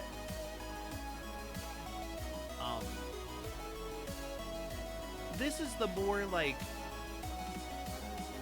rocky, sort of listenable one of their albums. Stuff like You Already Know, Normal Person, even the first song, Reflector, have a bit more of a, I don't know, an indie rock feel to them. Not full on art rock the way the rest is. But I don't know, I really vibe with it a lot of ways. The sort of reflective age, information age, digital age sort of storyline and themes. I was just making sure this phone call that we're getting is not interrupting anything. I think all that's really, really well implemented and well written, and I don't know, there's just a lot that I really connect with. And then, of course, And the Battle Begun is my favorite album. I especially think, like, Apparition is, like, one of the most... It's not even plural-coded, really. It's just... I just really, really connect with it. I don't know. It's a really good album. It's a really fucking good album. And then the fun one, top 40 pinball tables. Most of this is my opinions. I did throw in a few gimmies here for Marissa since she's not doing one for this. I'll go through these a little quicker because this is a bit more specific. But yeah, let's just start into it. Bonsai Run. I like the back playfield on the back glass. It's really clever. The only one I've played on in person was kind of janky. It's the one at Intarium. I don't really know if it needs fixing or anything, but it might be warped, it might be slanted, but it's a fun bit. Roller games. Bop, shoo, bop, roller games. That's all. Johnny Mnemonic. It's got the glove. It's got the funny glove. It's just a good shooter. It's 2 ramps and a thing in the middle, which is like the most basic Williams pinball layout you can do. But the thing in the middle is a funny glove. It has the worst video mode. The Snarf video mode is so bad. But it's fun. I think it's one where, like, when you actually get it going, it feels really good. Both in terms of flow and just, like, stacking things up. Get all your throwing stars and everything. Diner, Stir the Cup. Diner's really funny because there's a goal, there's a feature, and neither of those things are good. The optimal strategy is just to shoot the left ramp a whole bunch, but like it's not feeding food to the customers, which can be pretty fun, and it's not stirring the cup, which is really fun. But it's still fun. I like the theme. Orbiter 1 is comedy. I mainly put this on here for Marissa's sake because this is one of her top 10, but this is a great one that's weird and uncomfortable on purpose. It's a really interesting experience. I wouldn't want to compete on it in the slightest, and I really wouldn't want to own one, but as like a treat every now and then, I think it's great. No Fear, very funny. The jump ramp is good. The one near us has been kind of bugged and is just giving out like free modes and stuff. It's really funny in a stupid way. They made this like extreme sports table and then the right orbit is the right orbit is just an ambulance, because ambulances are an extreme sport, I guess. But the bit of like the manual jump ramp, it's like if Getaway was a little more interesting. I don't know. Not a big fan of the multi-ball though. The modes are pretty fun. Torpedo Alley is a bit of an awkward one to shoot, and it looks really cluttered and oddly laid out, but there is a bit of a rhythm to it. And the only one I've ever played on has it like you can lock a ball from the plunge and essentially just start a multi-ball at the start of every ball. But then, like, I think the challenges involved are kind of interesting. The ramps are kind of fun. It's this weird era of, like, Sega Data East where... I mean, it's similar to, like, the Stern era of the time, the Stern Electronics, where, like, they're starting to incorporate multi-levels and ramps and stuff, but not always in the best way. And there's still an amount of the older design style of, like, hit targets, you know? No good gophers. I like the mini golf aspect. I think hitting the gophers is fun. I'm not a fan of the spinny disc, but the other parts are good. I'm not a fan of the jump ramp is fun. The, like, drive ramp. Hitting the hole-in-one can be fun, but kind of busted at times. But it's like, it has a little bit of jank that makes it a little less fun, but I think when it works really well and is a really enjoyable experience. AC/DC is, like, surprisingly compelling, other than maybe the bell. And I don't really fuck with the interplay field on AC/DC Premium. But I think just hitting the ramps and orbits and then doing the little cannon on the right is really just fun little fluid little thing. You know, it's just a little thing. It's better than Metallica, that's for sure. Ninja Eclipse, the backflip table. I think this is really clever, and I think they're doing some interesting stuff. It has some issues with, like, production that I don't think were ever really fixed, per se. They're small issues, they're not huge. I think a well-playing Ninja Eclipse, though, is a great time. I just kind of wish it was... I don't know, there's like one or two shots that are kind of weird, and then getting... Whether or not you can, like, actually shoot into the right scoop is a big deal, and it's not always really consistent. And I can't tell if they want you to backflip it, but it feels like you have to backflip it. X-Files, this one's really funny. It's two different games. It's the same game, it's just Mulder and Scully play fairly differently. I think each of them has, like, an easier time of getting one of the multi-balls or features, but the ramps on this are really fun.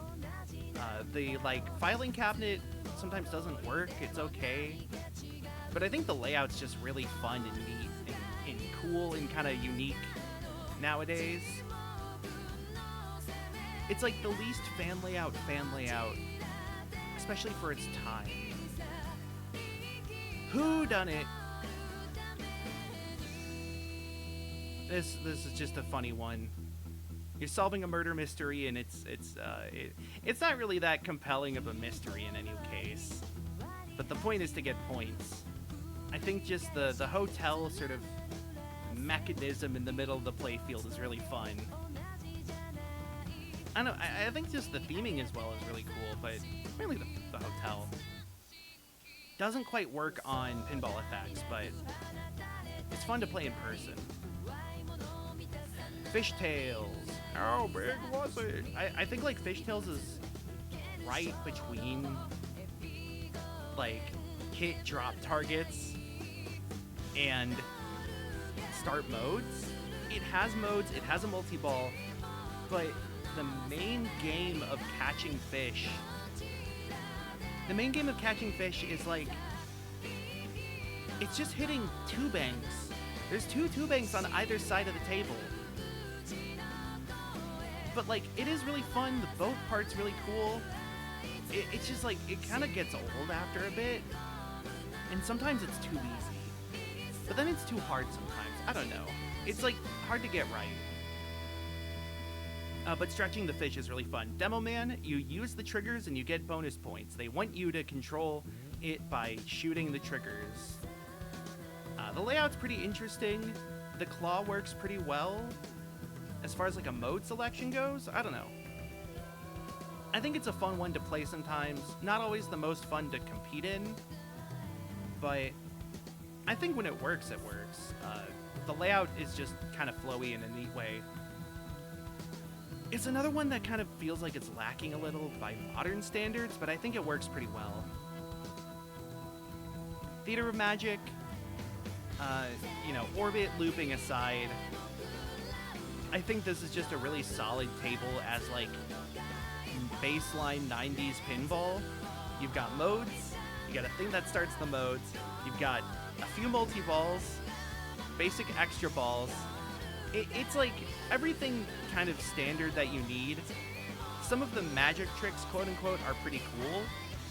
Holding the ball in place at the top of the ramp. The mirrors in the back are pretty clever. And then of course the box itself as like a mechanism is really cool and unique. And I think it works pretty well when it actually functions correctly. Sometimes it doesn't. The bit where the guy falls down the stairs is incredible. One of the best, like, screen moments in pinball. AFM. Not much needs to be said. It's a classic. Elvira's House is a love letter to 90s Williams in a lot of ways. It has references to, like, Monster Bash. For example, the Werewolf of Washington.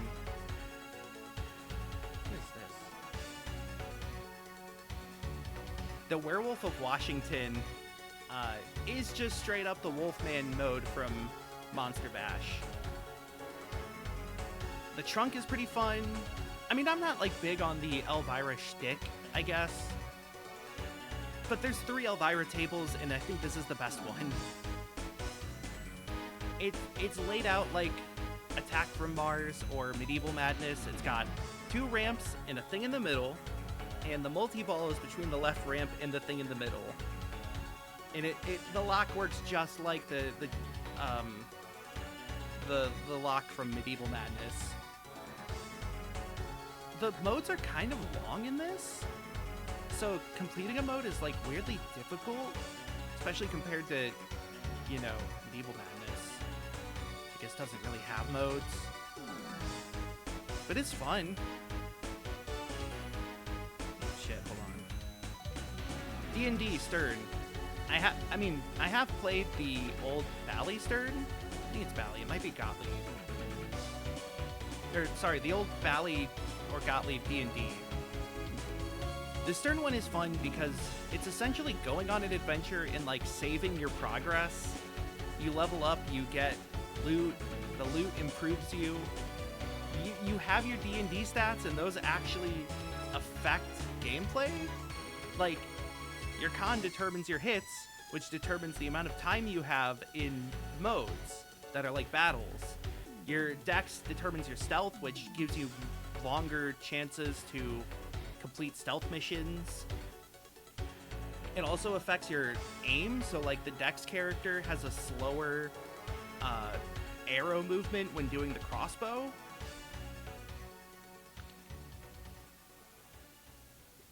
Which is all, like, really interesting in a way. I really fuck with it. It is kind of a nightmare in competition because some people don't know that you can't sign in. Or rather, that you shouldn't sign in competition. If you are in a pinball tournament and you get play on Ninja Turtles, Venom, or D&D, don't sign into Stern Insider Connect until Ball 2 at least. But it's cool. I haven't unlocked any characters, but I've been really close multiple times. It's just, the last time I was like close to finishing one of the main quests, the game crashed because I tried to buy a multi-ball. NBA Fast Break. This is one Marissa and I both like. I think Marissa likes it a bit more, but I think it's still really fun. The conceit of scoring 1 to 3 points because it's basketball is funny. I'm like godlike at the trivia for some reason. I just am really good at throwing out guesses and getting them right. Yeah. It's fun. It's clever and nifty and cute in a way. Corvette, I love this table. I don't know if it's because of my name, but I'm really good at the car tables. I got like a 1.9 billion or something, and that got us into the day 2 of Slap C last year. It's a fun one as well for like completion, because the competitive strategy for the most part is looping multi-balls, which isn't hard. And like, it's even kind of fun. The little engine you throw the ball into and then shake around is cool. But like, the car races are funny, using the little toy cars. But then also just like doing the drive today modes, I think they're called. And just the various modes in general, I think it's a pretty fun thing to do. It flows well, the layout's interesting. It has a cheat code secret skill shot, left, left, right, left, left. Make sure you know that when you play the game. AIQ, I kind of like some of the harder tables when they have like ramps and sort of a flow. I'm not as into all of the like EM and older stuff, especially the ones that are about like clearing out banks of drop targets. But I do like some of the challenge. It does sometimes depend on how well I can like connect to the body. It's sort of a weird thing of like how much I'm dissociating, but sometimes I'm able to sort of better nudge and position myself, better manipulate the ball based on how much I'm dissociated or how frontal I am. Plural terms. But AIQ is fun. It's also just like really hard. And completing modes is really hard, and getting all the portal locks is tricky. And I think it's one that I've been like kind of slowly trying to make progress on so I can like beat everything. But I think as a game to chip away at, like a block of marble, it's pretty enjoyable. Dialed In. I like this one. It is one where like if you just kind of try to flip, it will kill you and murder you, but not immediately. It's not like an old table where if you just flip, you'll die immediately. It's like it'll slowly suffocate you with bouncing off of the theater and the targets, and like the electrician, who is a bitch, frog-faced motherfucker. That the dialed-in electrician is the biggest villain in pinball. He needs to be investigated, but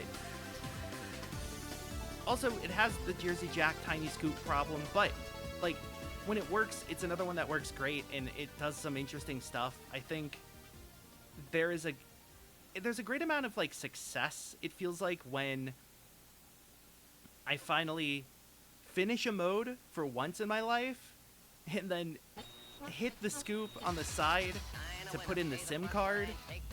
Also, like, getting all the way to theater multi-ball feels impossible sometimes, but it's another one that's just great when it works.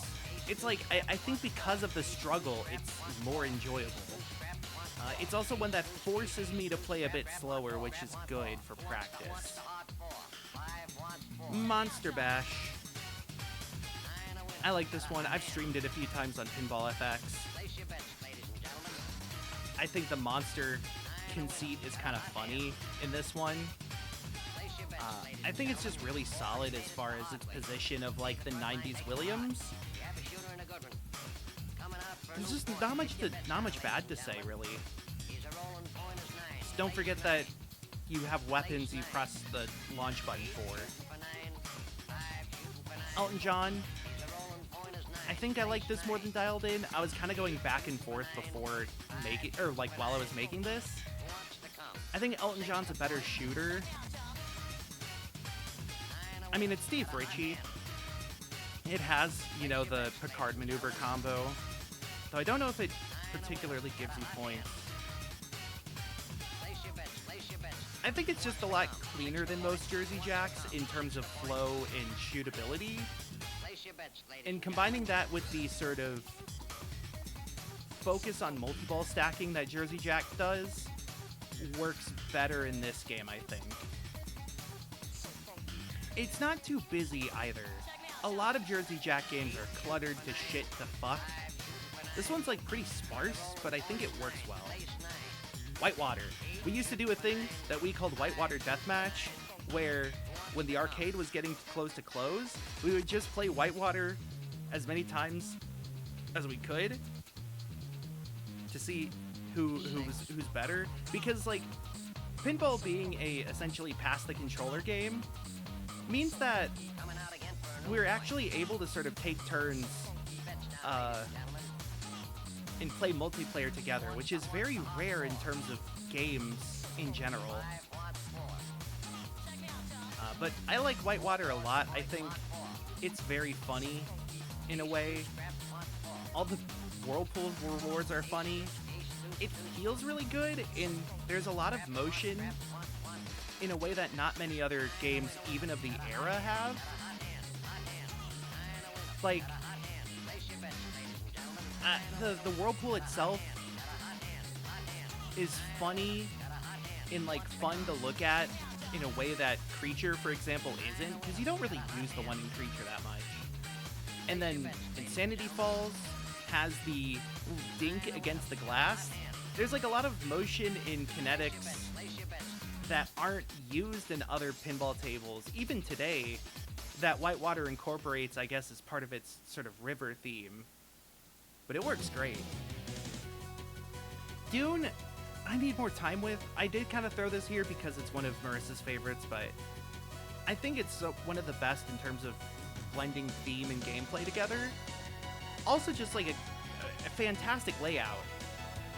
A lot of really cool sort of tricks and surprising interactions. Like how if the left ramp rejects, it'll hit the bumper on the left and go into the scoop. Like, that's a level of multi-purposing that you don't see a lot in pinball. That's very intentional. That's just really neat. Sword of Rage Pro is another ball buster. It's super hard, but I really like it. I've said I really like it a lot. I guess that's how it goes.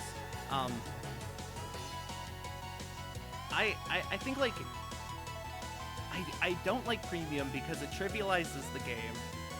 The catapult lock is fun, but if you could turn off the like stand-up target that spots a mode shot, then it would be much better. But like I think when you get it going, you do have to focus a lot. And it could be set up in a way that makes it even harder, and the magnet save kinda sucks. But like, it's one that it feels kind of triumphant to beat, or even just get far in. It's also kind of a weird, like, Dark Souls aspect? You're slaying monsters, which you don't do in the other Black Knights. I don't know what that's about. Pulp. I said I don't like the older stuff as much. Pulp being a sort of retro throwback table is mostly older, but it kind of doesn't feel that way because, like, there are drop targets, but they're in the way of the ball locks. And so, or one's a ball lock, one is a hurry up / also mode start. There are modes. And then there's the ball lock in the middle, which I guess is drop targets. So it kind of has the structure of a modern game.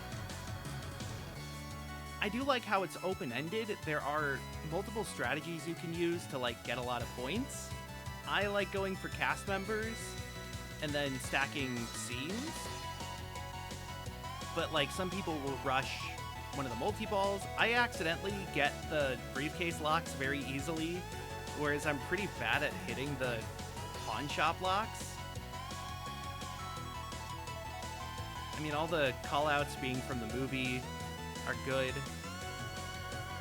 The quarter pounder with cheese, hurry up, is very funny. It's a good joke.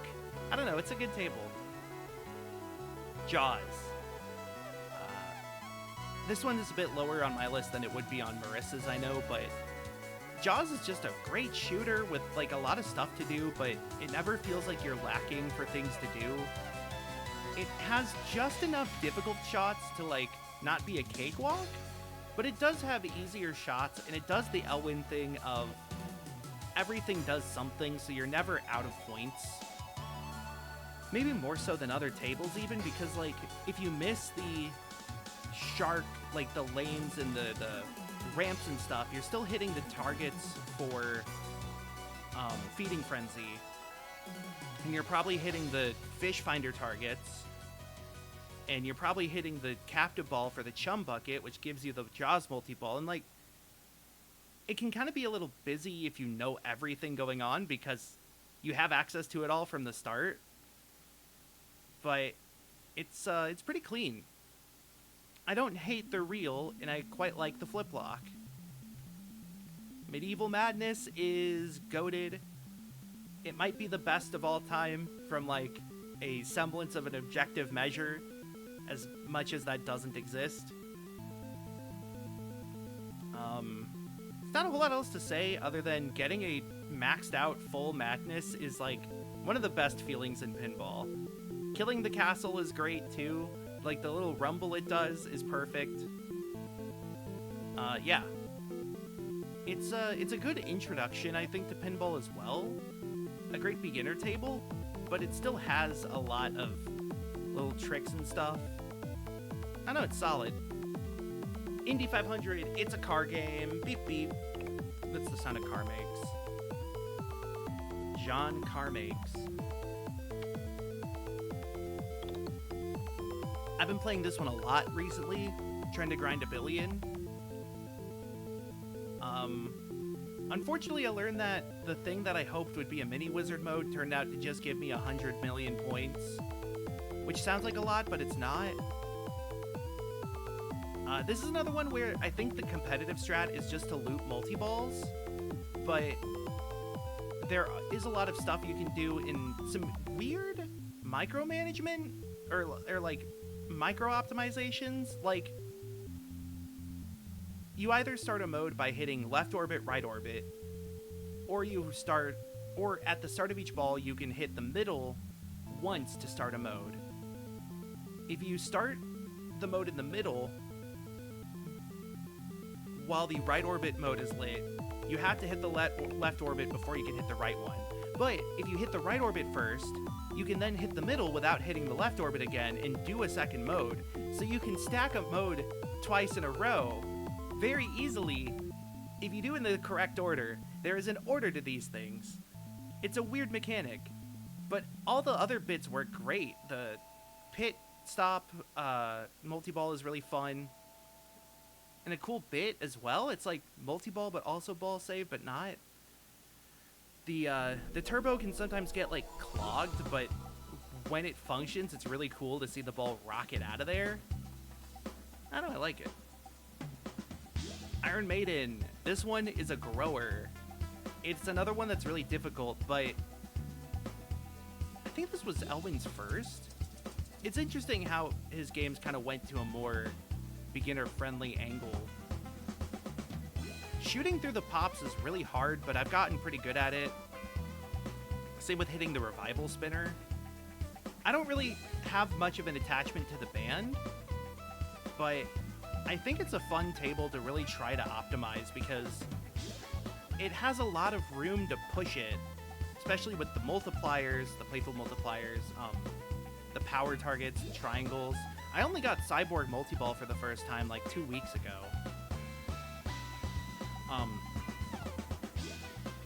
It does take a while to start modes and then to finish modes sometimes, it feels, but I mean, like I said, I think it's one that like you can really put in a lot of effort to push it to its absolute limit.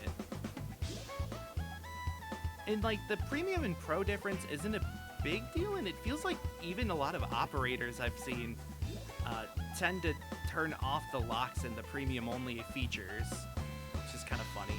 Apparently there's a dirty pool. I have no idea how to get it. Uncanny X-Men, I am an X-Men apologist. Some people hate this table. I quite like it. Marissa kind of likes it. It's another one where, like, you have to set it up just right. But when it is set up right, the shots feel perfect and, like, incredible and, like, magic. Especially the cross shots. Some of the stuff that Jack Danger does with those is, like... The reason people don't do it as much is because they're inconsistent from a setup angle. But, like, they kind of work wonders at times when they do work. The time loop shot is, like, one of my favorites in pinball. And I think the code updates have been pretty good. They didn't need a ton of code updates. I kind of wish they fleshed out the Danger Room more than, like, fleshing out the future more. But I think it's pretty solid. They also did the thing where they took a pretty unpopular table and just made one of the multi-balls really easy to get. They did the same with Wick, and it kind of soured it in a way. Because it changes the strategy tremendously and changes the pacing of the game. It turns from a game where, like, you do want to time a multi-ball to a game where you're kind of always in multi-ball, and it's not as fun, in a way. I don't know, maybe. I like the imagery on this, or like the visuals. Stern has kind of gone under fire for being too orange. And this one's pretty purple and bluish and pinkish and kind of cool colors all around. So, you know, shouts out to that. Oh shit, our phone's dying. I forgot. We gotta plug that in. Hold up.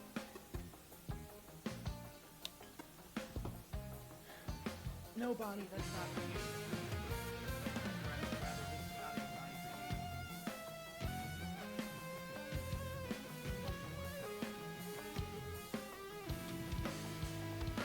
More importantly, does this fit?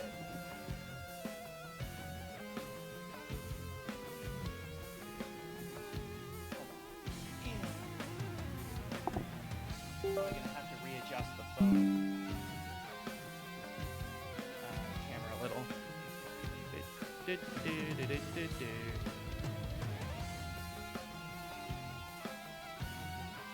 Alright, let's see. How bad is it? Oh, well, my mouse isn't working now. That's pretty bad. Oh, hold on. None of my devices were working. Wait, I told you you're allowed to connect to the photos and videos. Oh, my PC needs to restart to set up the device. Okay. I guess we'll just live dangerously then. I'm back. Twilight Zone. Another one that's just solid. It's fun to keep starting modes and shit. I like how kind of random it is. Like, having no idea how any of these relate to Twilight Zone, I'm like, yeah, there's a player piano, there's a pinball machine, a gumball machine, there's a Illuminati triangle with magnet flippers that don't work most of the time. Yeah, sure, whatever. It's just this one kind of taught me dead bouncing in a way. It's not the most clear with, like, how it works, but once you know the basics, it plays pretty well and kind of fun. Deadpool, I don't care as much about the hero, but I think this is just a solid shooter with a pretty straightforward strategy most of the time. There's not a lot of, like, adapting. Snicked is fun to hit. I don't always think it's, like, fun to have in the tournament. It kind of becomes a matter of who can hit Snicked, and I don't know how I feel about that. But I like playing it overall. This is one where, like, I know there's a lot more I can do. I just kind of make stupid mistakes. But just hitting the right ramp is just brings it all back. Hot Wheels.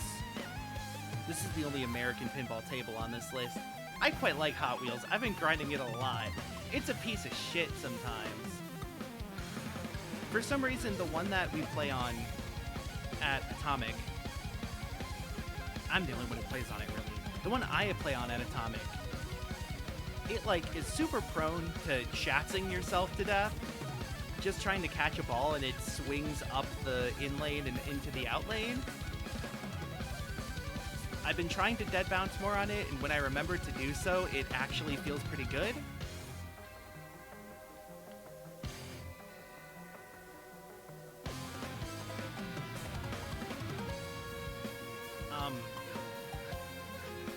I still have some pretty high scores on there. I think my initials are still on a few of the scores on it, but the Hot Wheels incorporation is okay. I think outside of the ramp and like the little elevator pop saucer thing, it kind of doesn't necessarily feel like Hot Wheels at times, but like at least it's a unique enough theme that it feels memorable.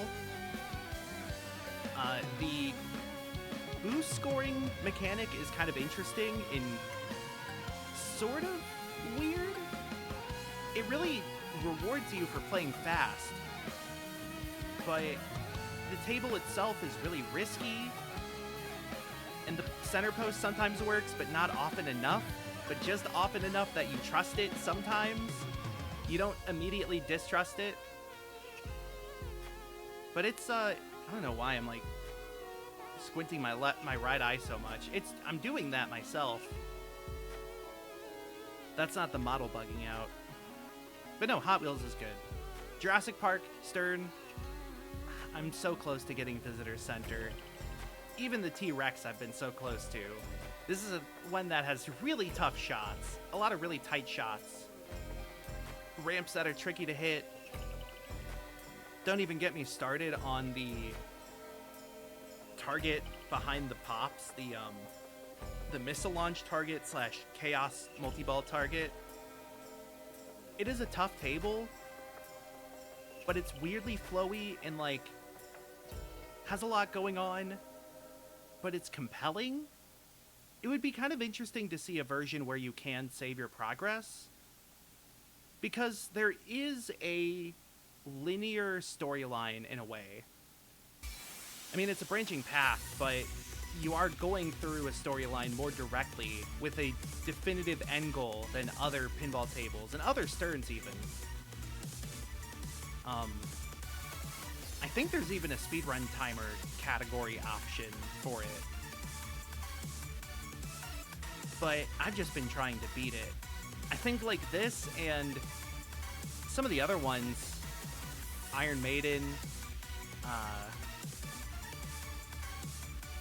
Sword of Rage, I'm just trying to sort of get through it still, which makes and Avengers Infinity Quest, which makes the difficulty more enjoyable in a way. I feel like there's a big ceiling I haven't reached even halfway through. Rush is here for Marissa's sake. I'm actually not as big into this table. It's kind of basic for me, and I'm not as big into the band, but this is Marissa's favorite table, so I wanted to throw it on here for her anyways. She's been very close to getting Cygnus, and yeah. Cactus Canyon's number 2. I had a really hard time debating where to put this one, but I think I like it enough. I don't even think the upgrade's necessarily good. Saloon Fight kind of gets in the way sometimes, especially because at the one at Atomic that we play on, the spinner is like really loose, so it'll just one shot is enough to like Saloon Fight. And the like doors and building around the bad guy do make it harder. I don't know if makes it more fun or interesting by making it harder. They did add a female Bart though. Shouts out to, what's her name? It's like the Bella Bart. It might be Bella Bart. Shoutouts to the female Bart in the Bart gang.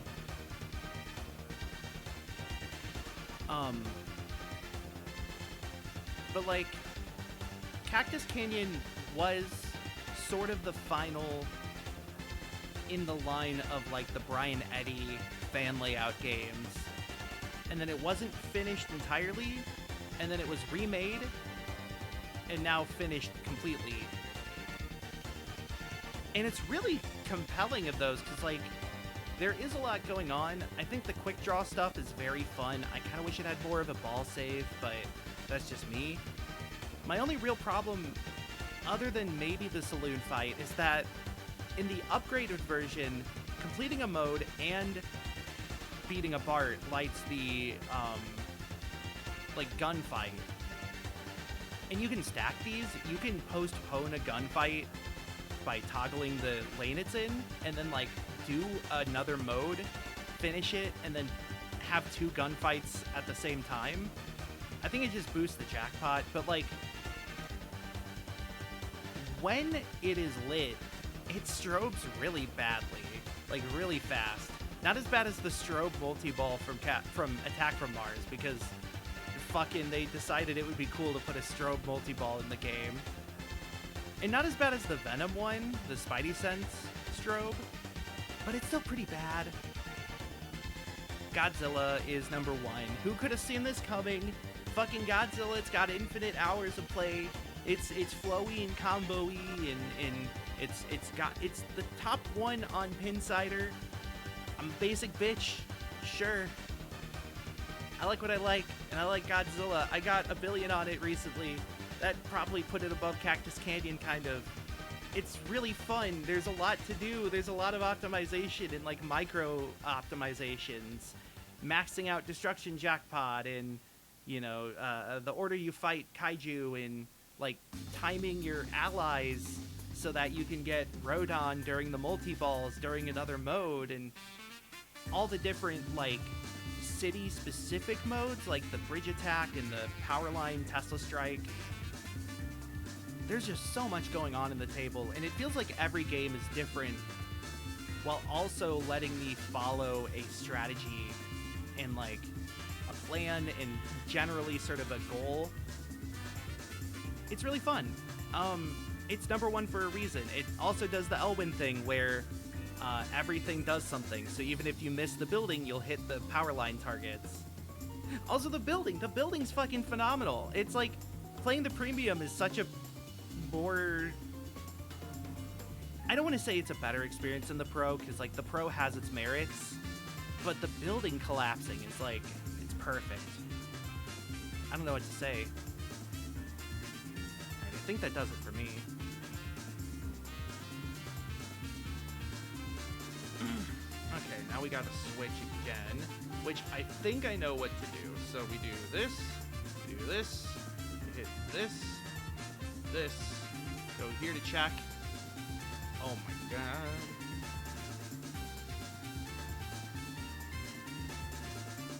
Aha!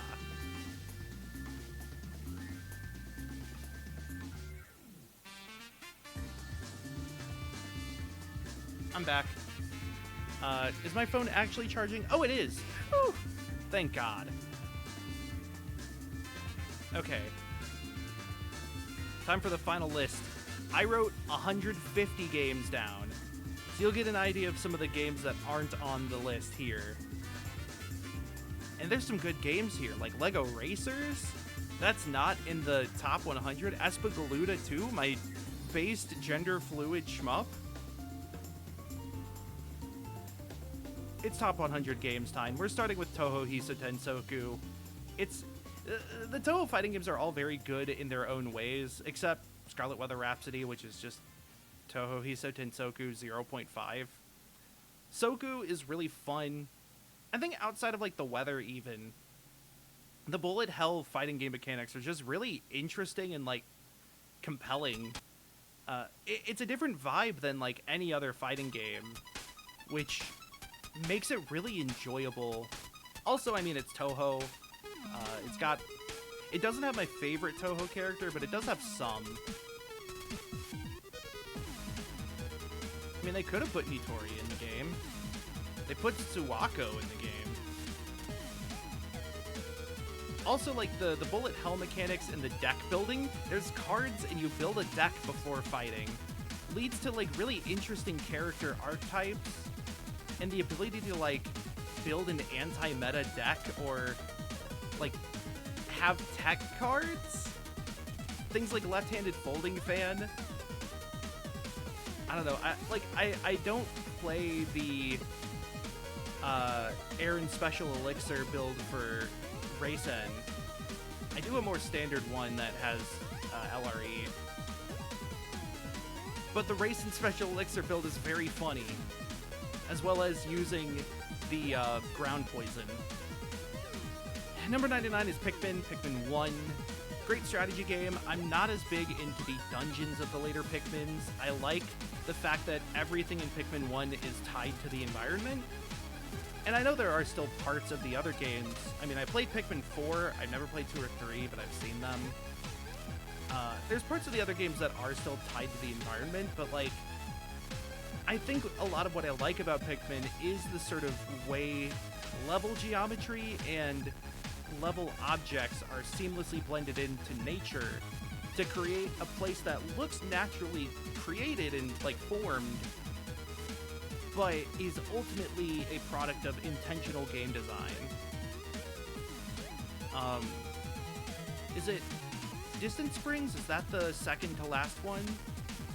That one especially is really cool for, like, has a lot of really interesting puzzles and challenges that don't look like puzzles nor challenges because of that.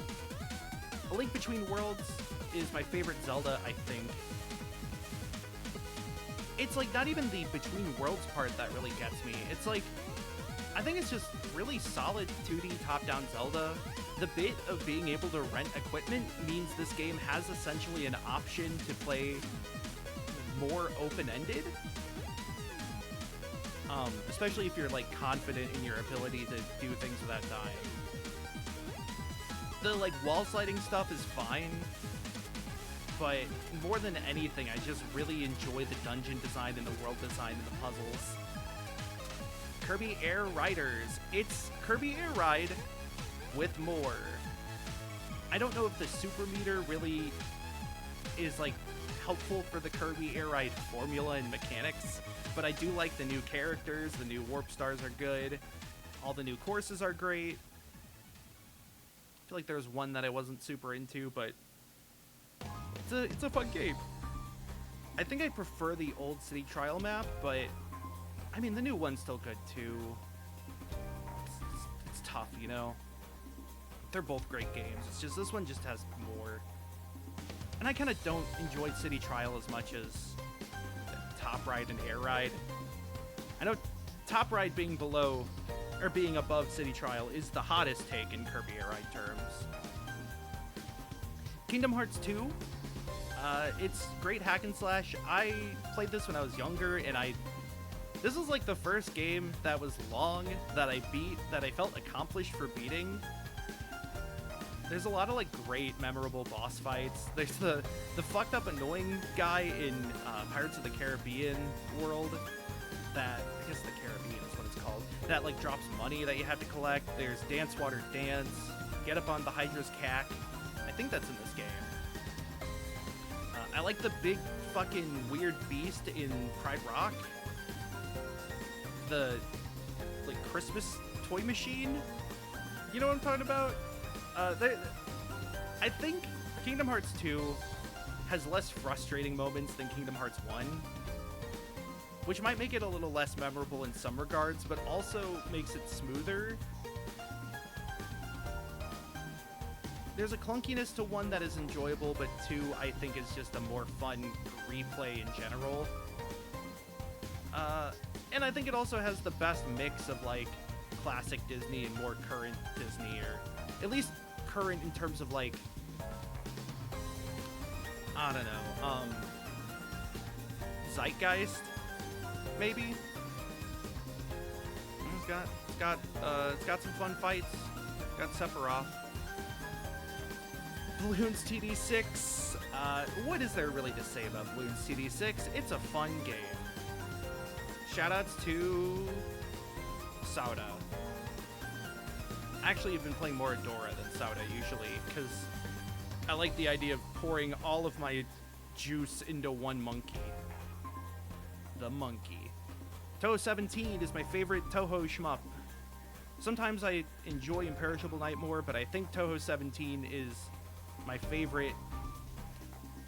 The music really, really grew on me, including having my favorite final boss theme. Also, the Stage 4 theme has been in my rotation of video game songs for a while. I also like the story behind this one. I think the themes of, like, a world that is completely decided by, like, essentially computers versus a world that is completely savage and you get eaten to death by wolves and otters. There's interesting commentary there. Like, it's especially noticeable after the sort of break after, like, Touhou 12 that Zune has been incorporating more, like, political messaging into the games. Maybe I just don't recognize the messaging in some of the earlier ones, if it's there. But I think, like, the string of Wily Beast and Wicked Creature, Unconnected Marketeers, and what's the new one? Fossilized Record? He's really trying to say stuff with it, and I appreciate that. BlazBlue Central Fiction. It's a very fun fighting game. I love all the characters. It has great character diversity and really rewards specialists. I play Mew in this with a little bit of Amane, but I'm really trash at Amane. I think I prefer Mew, but mostly because Amane has weird attacks with giganto dead spots, and it's kind of hard to get used to. Mew is just in general the character archetype I prefer, but like everybody plays so differently and they're all so beautifully animated and depicted, and there's a lot of really cool tech and interactions, and I don't know, even the top tiers are at least cool in a vacuum. Like, as much as it sucks to play against an Izanami or a Rachel, I can't really hate it. And I think it's fun to watch them. That being said, this does have Platinum, who I'm not sure if I will accept as plural rep, but I will accept Mai as trans rep, so. Kyanza 2, baby! It's higher than Central Fiction. Kyanza is hilarious. I think also it's really silly and fun, but it's great to just, like, mash buttons in, because, I mean, it doesn't have motion inputs, but even then, you kind of don't, you don't have to, like, dig into a system too much. The buttons are quick and, like, fast startup without too much recovery. And characters don't have a lot of options, but that kind of means that you get used to the ones they have quicker and learn their utilities. Also, like, the art style's phenomenal. All the sound effects being done by somebody's mouth is hilarious. The angry cat that appears on screen and flashes when you get a kill, like, the presentation is fucking batshit, but it's compelling, it's appealing, it's hilarious. There's a dog that farts fire. What do you want? You want the guy that eats a gun? I play the guy that eats his own gun. The Password game is kind of I kind of feel bad putting this on here because I never finished it, but in terms of pure design and, like, creativity, it is one of my favorites. Shoutouts to the chicken, Paul. It's just, like, hilarious, and I think what he does really well, what Neil.Fun does really well in the game, is tying everything backwards of, like, the Roman numerals question and the chess puzzle question, and then, like, the chemical question, all of these leading into, like, they will be problems at another time.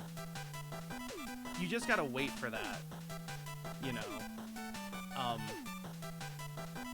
But, like, it kind of keeps pulling the rug out from under you. It keeps putting in these pitfalls. It's very Kaizo in a way, very trolly, but like I think it's just genius.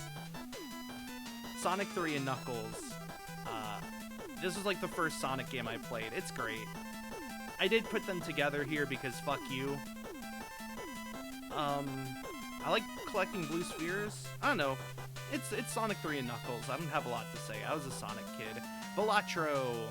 It feels kind of low for Balatro, but like I don't think it was the definitive best game for me like it was for a lot of people. It was definitely compelling and addicting, but I think to some extent it gets kind of repetitive. Especially like if you're really trying to optimize for gold stake, because you eventually find like only 2 or 3 strategies really work, depending on the deck. I think it's really funny and cleverly designed. There's a lot of really good jokes and bits within the Jokers. But I don't know, I think it didn't last as long for me as it has for other people. Sonic Adventure 1. Kind of an awkward one because I like DX. The DX on the GameCube is the one I grew up with. But also, I've most recently mostly played it with the conversion mod on PC to convert it to original. I'm not a fan of Big. Sure, I'll say that. There's a reason this is this low on the list. But everything else is fun, even Amy to an extent. The levels are more integrated into the environment than they are in Sonic Adventure 2. Which leads to some things like... I mean, like, Speed Highway second part or third part or whatever, the city part is really cool. Emerald Coast has a lot of cool moments. Twinkle Park as a whole is really fun. I think, like, especially the Sonic levels, Tails levels, Gamma levels are all very enjoyable and have pretty fun design. There's a lot of, like, gadgets and bits that don't necessarily appear in Sonic Adventure 2 and later games, that they'll just introduce a little gizmo for one level, like the bowling alley in Twinkle Park, or the,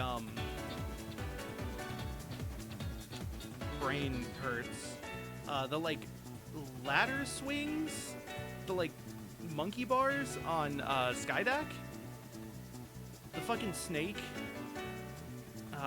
those are all great. Opus Magnum, it's the Zachtronics game I've beaten. It's the one I've gotten the furthest in. I think it has a nice simplicity to it, whereas, like, is Infiniminer the block one? That one has, like, space constraints that can be kind of suffocating, and sometimes leads it to feeling like there is a main solution. And then, like, some of the other ones involve just straight up programming, which I'm not as into. But Opus Magnum has, like, just the right amount of everything. Also, I think I like games about alchemy that actually have you perform, like, transmutation that feels like magic, even though it's just rules the game has defined. I don't really know how to put it. It's not like I'm talking about real transmutation, whatever that could be. I specifically mean, like, it feels like I am doing some sort of spell when I convert 2 molecules to 1 salt or whatever. It's pretty neat. Also, it has, what is it, Sigmar's Garden? The best solitaire game in Zachtronics, not counting Dungeons and Diagrams, which is a paper puzzle. Thug 1. We did an episode on this. It's great. Eric Sparrow is one of the best villains in video games. Fuck that guy. The levels are good. It has, like, I will say it hasn't quite aged well, but it's also somehow aged better than the second game. There's a lot of great levels in it, too, to just skate around in. I have a lot of fond memories playing this multiplayer with my brother. There's a lot of good small locations. I know, like, so At one point, I was going to make a video on, like, small locations in games, and then that became a whole YouTube genre. And then people started being very vocally, like, upset with it in a way. So I was like, well, that takes the wind out of my sails. So I'll just wait a bit longer and maybe rewrite some sections. It wasn't just going to be a showcase. It was going to have, like, themes and, you know, sort of a point being made through everything. But some of those spaces were going to be in Thug. There's this house in Tampa that I remember, like, so my brother and I, we would, like, name hideouts or, like, secret bases or just claim spots for ourselves. And I remember that spot, this, like, house in Tampa where you can go through the roof and do, like, a transfer.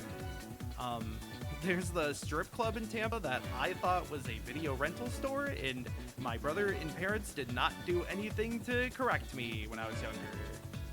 They were like, you can live with that assumption. That is okay.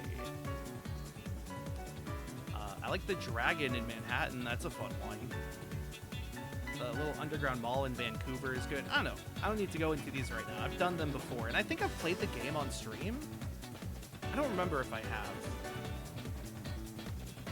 Chibi Robo 85. This is one I need to play again.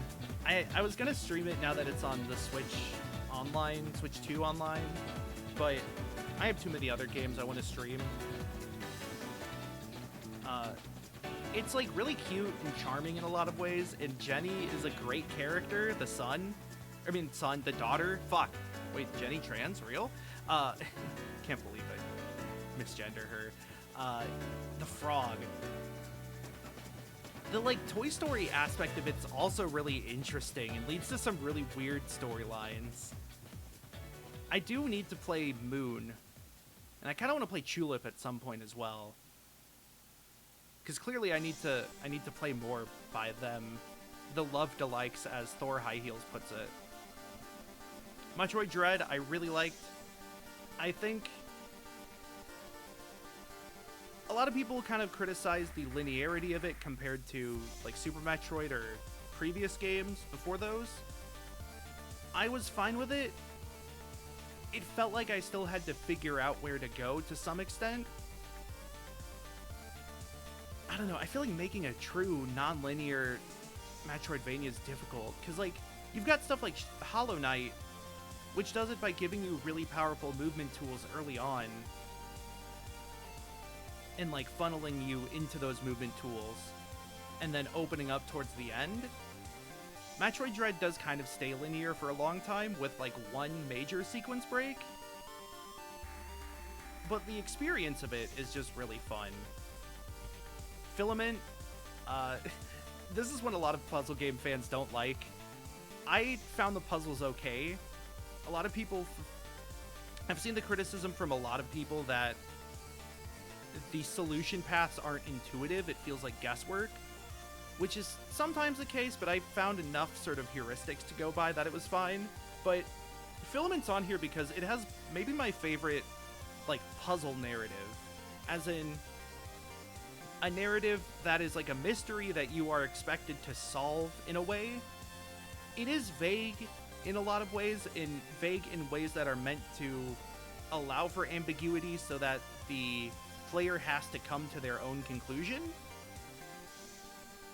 Essentially, it's a crew that disappeared and you are reading logs as to how that happened and, like, reading messages.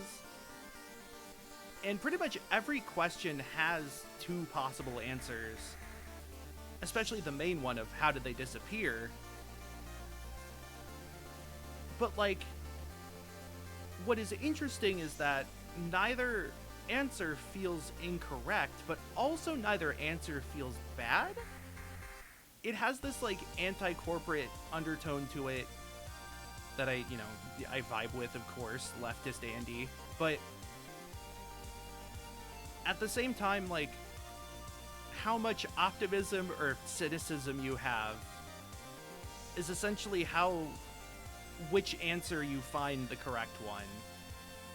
Piecing it all together is fun. It has, like, environmental puzzles that are sometimes really good, sometimes eh. But I think, like, learning exactly what goes on in it is... I mean, Blueprints is better, I'm gonna be honest, but I like this one a lot too. Mega Man 10. It's not my favorite Mega Man, but it's a good one. I like the Nitro wheel, or Nitro gear, whatever they call it. The WiiWare Mega Man games in general were really good. 10 has some iffy-ish level design. Like, Blade Man and Nitro Man have fun fights, but their levels aren't the most compelling by any sense. Same with Solar Man, really. Same with Chill Man, really. There's a lot of awkward levels. They do get a little creative with the Robot Masters. Like, Strike Man is an all-time classic.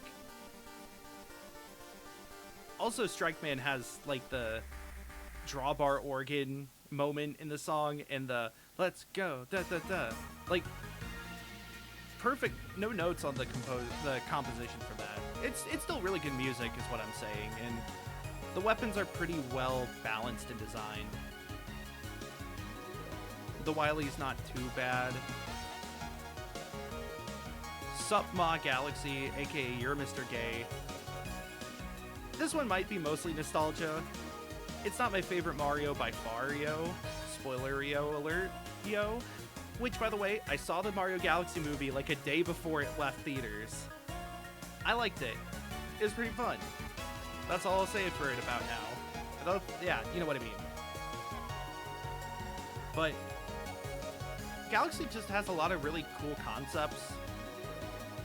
There's sort of Mario, after I would say Mario 2, has kind of tried to do this thing where every level introduces a new idea, plays with it a little, and then just kind of drops it and moves along. It's noticeable, especially in Mario World, I think, and then New Super Mario Bros. Wii is where they really, really dig into this. By making the 3D Mario levels more straightforward and self-contained, they were able to incorporate more of that into the game, and in a way, Mario Galaxy feels like they gave themselves a pass to put anything they wanted in the game. So, like, Space Junk Galaxy, which is the second galaxy of the game that you unlock, has the, like, snow globe section, the like, platforms that appear when you walk close to them. They look like shattered fragments, but they build up a level. It has, like, the spider boss in the, like, silk cocoons. It has the rocket ship amongst a bunch of debris. Those are, like, 4 really distinct things that could have been their own level, but also don't really make sense together. But they do, because it's Galaxy. Galaxy is like the Mad Libs Mario game. I also think Galaxy 1 is still a little less linear than Galaxy 2, and has some interesting level concepts, like, or just like has a little bit of room to really play around and sequence break, I guess. It's the sort of scale between Mario 64 and 3D World. It is kind of directly in the middle, I would say. And if you note, that scale goes in a linear direction with time towards 3D World until Odyssey. That's beside the point. Galaxy's fun. Also, I think by doing these bespoke levels, they kind of avoid a lot of filler. 64 and Sunshine both have stars that, like, feel like they didn't need to exist, that they were just filling space. Sunshine gets around this a bit more with blue coins, but 64 just has some absolute nothing stars. Like the fact that there's get to the floating island and use the floating island to reach the different rings in the sky. This could have been just one thing. But Galaxy, it paces itself better. It kind of makes sacrifices is what I'm getting at. But I like it. The vibes are good. The quiet sadness and all. Smash Ultimate is a great casual game. I'm not going to play it competitively. Fuck that. I actually kind of like World of Light. It can get a little repetitive because there's just so much of it, but I like a lot of the fights in it, and there is an action figure aspect of World of Light where, like, you are... It essentially sets up a single-player mode that fits how I remember playing as a kid, of, like, role-playing in a way, or, like, treating the character in a certain way and then fighting like that. Bits of, like... I'm trying to think of a good example off the top of my head, but it's just like they do this really smart, clever way of matching character spirits to fighting game characters, or to the characters in Smash that are fighters, and then like limiting their movesets or giving them items that fit the character in a clever, unique way. I think like Chun-Li was like Bayonetta, but only really uses the kick buttons for the most part. Stuff like that. It's just so long. It's just so long. But Ultimate as a whole, like the Everyone Is Here stuff is, it's great. Like, as a game to play with friends who don't play fighting games really, I really like Ultimate. I mean, I'd rather play HDR, but, you know, kind of difficult sometimes. MapleStory is a guilty pleasure in that MapleStory is a terrible game that I don't recommend to people, but I love it. It's the nostalgia bomb for me. I love the art style. It's like chibi, it's cluttered and colorful. They kind of gave themselves a pass to do anything they wanted, so you have shit like the Afterlands, which is like a time travel thing maybe, or like a, I don't even know, Afterlife. Then you have like Arcane River, which balances between traditional Afterlife and other aesthetics. But then like there's Pantheon, which is like space, fantasy, sci-fi. They have like Edelstein, which is it's like industrial Europe.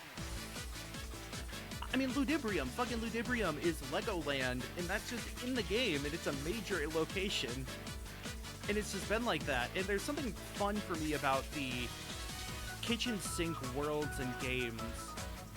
Also, MapleStory is an incremental game that has sort of turned itself into a game that promotes soloing, especially with Reboot. And promotes making a shit ton of alt characters to get Link skills, which is kind of like a prestige in an incremental game. And like, it's a fun bubble wrap game to just... It's like Vampire Survivors before Vampire Survivors is one way to put it. Just mow down 300 drakes, you know, why not? It'll only take you 10 minutes, it's not that long. Unfortunately, I gotta close my door probably, hold on.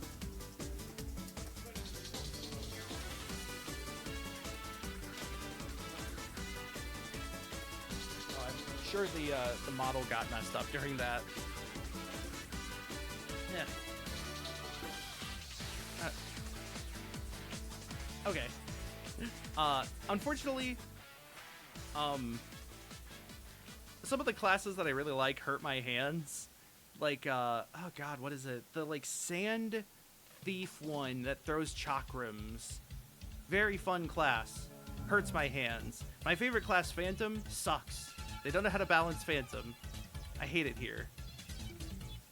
Super Monkey Ball 2. Insert the clip of Smiling Friends of Mr. Boss and him, you know, bro hugging. I streamed the deluxe remake. This is another one that I do have a lot of fond memories of playing multiplayer. Yeah, exactly. I knew you liked you, man. But also, like, just, it's a really fun game to just grind through the main single player. Very, like, skill-intensive and arcadey. Has a lot of really funny design concepts because they kind of just took this, like, momentum rolling mechanic and really ran with it in clever ways. And it's really about, like, finding ways to break the system. Because there's a lot of levels that feel like they have intended solutions that are secretly not intended. Like Inchworms is one where you kind of take a look at it, and it looks like you're supposed to follow along the inchworm as it unfolds. But that's so, like, impossible to do that it feels like a red herring almost. There's a sort of puzzle to some levels. I mean, also, come on, it's Monkey Ball. It's got vibes out the wazoo. Amusement Visions had, like, some of the best, maybe not even graphic design, but sort of graphical style of the GameCube era. Mario Kart 8, I wasn't sure whether 8 or Deluxe would be higher, or 8 or World, I mean. I think 8 is like Ultimate, where it is a larger package that is like bursting at the seams, which just means there's more. I'm not as big of a fan of the vehicle customization, but there's so many tracks that it's hard to get bored, and I don't even remember what half the DLC course... You know when they like doubled the amount of tracks in the game? I don't even remember half of those. One of these days I want to do a entire Mario Kart 8 Deluxe playthrough with friends. The full, what, 64? Or is it like 96 tracks? Something like that. Klonoa 2, baby! I need to stream this one. This one's really good. This is a really good game. Klonoa 1's alright. I think because I didn't start with that one, it doesn't have as much impact for me when I played the remake. Klonoa 2, though, is really cool. It's got like a lot of cool puzzles, especially as you go through the game and reach the later levels. It has one of my favorite world maps. Klonoa's a cool guy. He goes, what? Just the character design in general is great. The fucking cat, is it Tack in Cat? That like splits in two? That's great design. There's like the Sky Pirate character, Lenora, I think? I don't know, it's colorful and kind of, I mean, it's dreamlike for a reason, but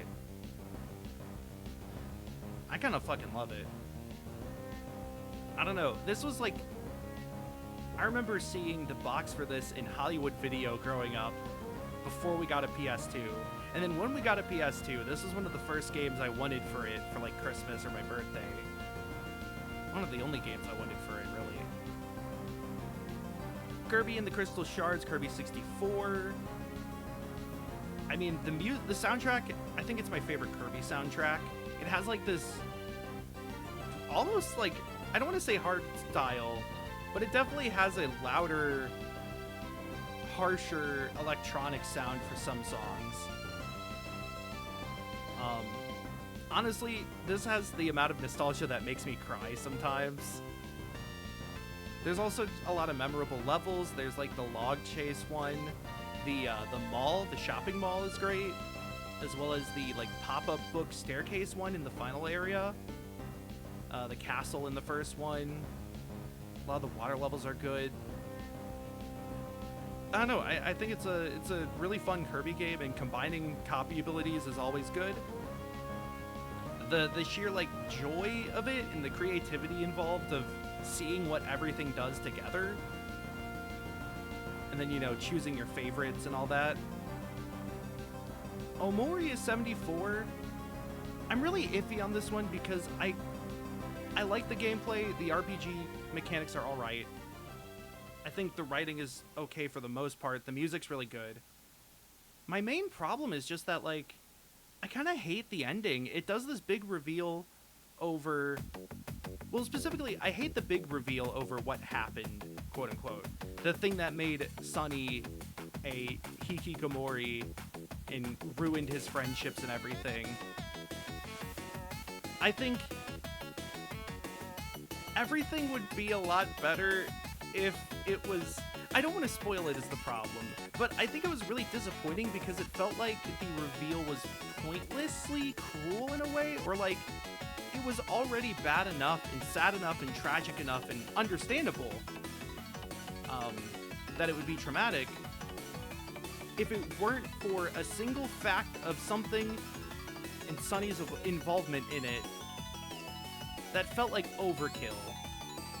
Almost like overkill to the point where it felt cartoonishly sad and tragic. I almost like couldn't take it seriously after that, which is a shame because like I get a lot of what's going on, and the stuff about like the fractured friend group is really heartbreaking and well written, I think. But like, man, fucking, why'd they do that? It would have been fine. They didn't need to do that. Everhood, also have mixed feelings on. I like some of the songs, but not all of them. I like some of the fights, but not all of them. Some of the writing. I think mainly the reason it's on here is for the final boss and final song is just one of the best ones in gaming. Euthanasia Roller Coaster is the song. It's good. Coin Game. This got a 1.0 update that I need to play on stream. Shoutouts to that clip of me doing the roulette game in one try. That was really good. Coin Game is like actually the Quiet Sadness one I do want to like make a video on because its atmosphere is so weird and unplaceable, especially for a game that is about simulating going to a ticket arcade. Also, it's a game about simulating going to a ticket arcade, not just playing the games, but like choosing prizes, carrying them home, getting them lost on the way home, realizing that it's not actually that fun to own an inflatable hammer. You like get a golf cart. I don't know. It's like, it's weird in that it has sort of an odd identity of what it's trying to be.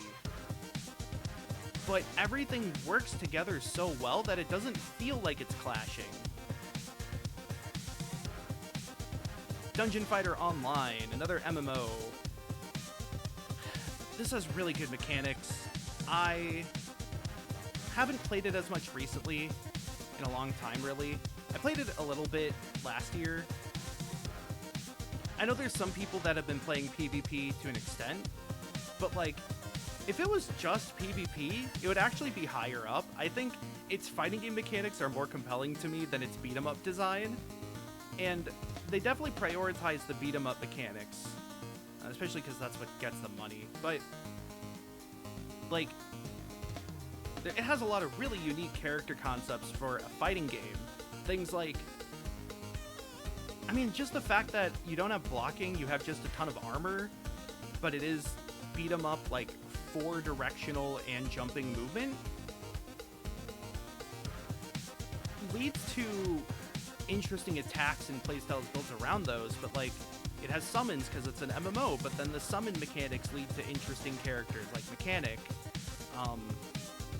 It has Soulbender, which is a weird character that like dances into hitbox on purposes because sometimes it's intangible and otherwise it's a like melee zoner. Just a lot of like really interesting ideas. DNF Duel I really liked, by the way, but I kind of picked a lot of boring classes. I wish they didn't put in either Battle Mage or Enchantress and did like Witch or Elementalist. Brawler's good pick. I don't like that they had Berserker as one of the Slayers, but I'm not surprised. Kind of wish they put in either DA or Exo instead of Crusader, but again, I'm not surprised. But it's really cool, like from a mechanical standpoint. In watching like high-level PvP is really exciting. Unfortunately, one of my favorite classes, Male Brawler, also hurt my hands because it is like non-stop execution. Super high APM game. Sonic Mania is a Sonic fan game that's an official game, and that is all I need to say. Slap City is a really funny platform fighter that like plays more like Smash 64, which isn't common. I like its physics and like feel. It can feel a little too floaty at times, especially depending on the character. I've learned that apparently they can't finish the story modes for whatever reason, which is sad. I did speedrun this game for quite some time and sometimes think about going back to it. I don't know, it's a really solid plat fighter. It's not the one I would want to compete in the most, but it is very enjoyable even to play like casual competitively. It's Hob. Hob is not 69th, it's 68th. Slap City being 69 is nice. Like, Hob, the main game, is cool. I say the main game. Playing it casually is cool and all. It's on this list because it's my favorite speed game. I'm not as into... Like, it is a solid sort of action-adventure top-down game with okay dungeons and puzzles. Not really much in the way of puzzles. The repairing the world sort of aspect is really cool and creative. And... I'm gonna skip ahead. I think Dicey Dungeon soundtrack gets claimed.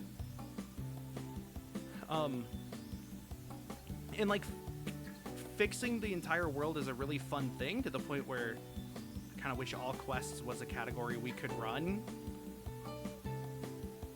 But it's the speed game aspect that's on there. It just has really fun mechanics for speed running. Not intended mechanics, but like skips and tricks and stuff. Also, I mean, it's got the Bushwhacker and the son of Bushwhacker, which we don't talk about. Don't try it. Or do try it. I mean, it's a fun speed game. More people should play it. I just can't recommend it to people because it's pretty buggy.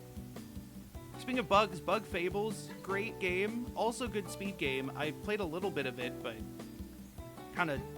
I like the non-fight aspects, but I'm not as much of a fan of doing the fights. I started a level 1 playthrough a while ago, because they have like badges you can equip in the game to facilitate that. Like a super hardcore mode playthrough. It was kind of annoying because most of my strategy for early game fights involved freeze chance, which is a chance. Once you get bomb crafting, it becomes a bit better, but it's very annoying up till that point. But the actual game is great. All the characters are fun. It's not the most complicated storyline or anything, but like it doesn't need to be. I think the 3 characters sort of swapping between them is great, and Team Snakemouth is a great team cast. Sandcastle Builder. This is a browser-based incremental game, but holy shit, I love this one. It's based off the XKCD comic Time, and overall it's just based off of XKCD in general, so it has a lot of mathematics jokes. Like, you dig sand to build sandcastles. The first sandcastle takes 1 sand, then 1 sand, then 2 sand, then 3 sand, 5 sand. It's the Fibonacci sequence. And then you use the sandcastles to buy tools, and the tool price is exponential. It goes 1, then 2, then 4, then 8, then 16, etc. As well as like how to unlock them is exponential. So you use 0 castles to get 1 bucket. I think 1 castle gets you access to the first castle tool, which is the new pick spot. And then 2 castles gets you Kugin. I want to say 4 then gets you the next castle tool, which is ladder? Or is it trebuchet? What makes Sandcastle Builder really great is, for one thing, it lets you go infinite, which removes the currency pretty much. It says, you've got enough. So when you get infinite sand, which isn't too late into the game, it's fairly early, you now have infinite castles, because it takes sand to build castles, and you have infinite sand. Anything that costs sand essentially is free, because if you remove 1 Googillion sand from an infinite, you still have infinite sand. And like every resource follows that philosophy. And then like it's funny, it's got a lot of surprising elements. It constantly dials or like folds back on itself and goes back and brings up old things. There's a Monty Hall paradox, where if you switch, you are more likely to get the prize. If you fail, you get a goat. At first, you don't want the goat, you want the prize, because that's an easier way of getting castles early on. And you can save Scummit, by the way. But eventually you get a dragon who eats goats, and now your goats matter.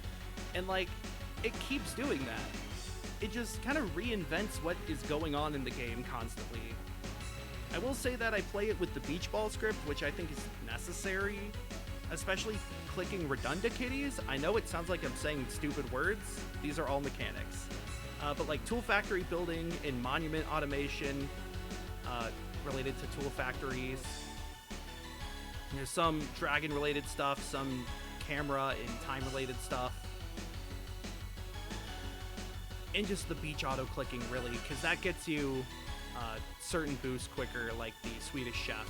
Again, this is a real mechanic. Also, it has the fucking glass ceiling puzzle, which is like a like number-based Tower of Hanoi in disguise. Oh shit. Rise of the Golden Idol. I like this more than Curse. Rise. So this is gonna come up a few times. I think I struggled with the first game because I was still learning how it conveys information. And upon playing the second game, I understood how it conveyed information, so I could better enjoy the puzzles like in their construction and enjoy the story without having to focus on the puzzles. There was like less of a barrier between me and the game. Sorry? This has been going on for a while. The ending made me cry. One part in particular made me cry. I don't want to spoil it. I liked most of it. I think some aspects of like the big plan were kind of disappointing, and I hoped that the Crimson Curse or whatever was going somewhere else. I kind of wish that there was more of a reckoning involved in Golden Idol. And this one had less consequences for the people involved than Curse. I haven't played the DLC though. Don't do that. Rise works really well when it's doing the like Einstein puzzle, and there weren't too many chapters or levels that felt completely stupid or upsetting. You know, I didn't have to look for hints as often as I did in Curse, because I kind of knew what to look for in a way.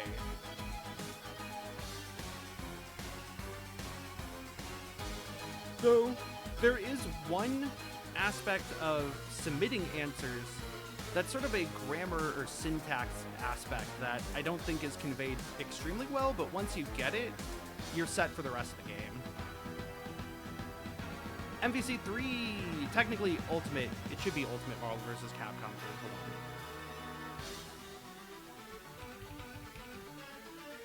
I think this is the best fighting game of all time. It's one of my favorites, as it is on this list. God, I need to hurry up. I think Marvel 3 is wild because it has some of like the most fucked up top tiers in fighting games, like Zero, Doom, Virgil, Morrigan, in Magneto, but like, there are people who win with like quote-unquote bad characters, and they're not even bad teams. Like, people make shit work, and it's not the... There is, of course, the thing of like, you know, okay, well, you could play Zero May Cry and you'll have an easier time than playing like Team Sactap. But Sactap plays Team Sactap. I think it's the best tag game other than maybe Marvel 2.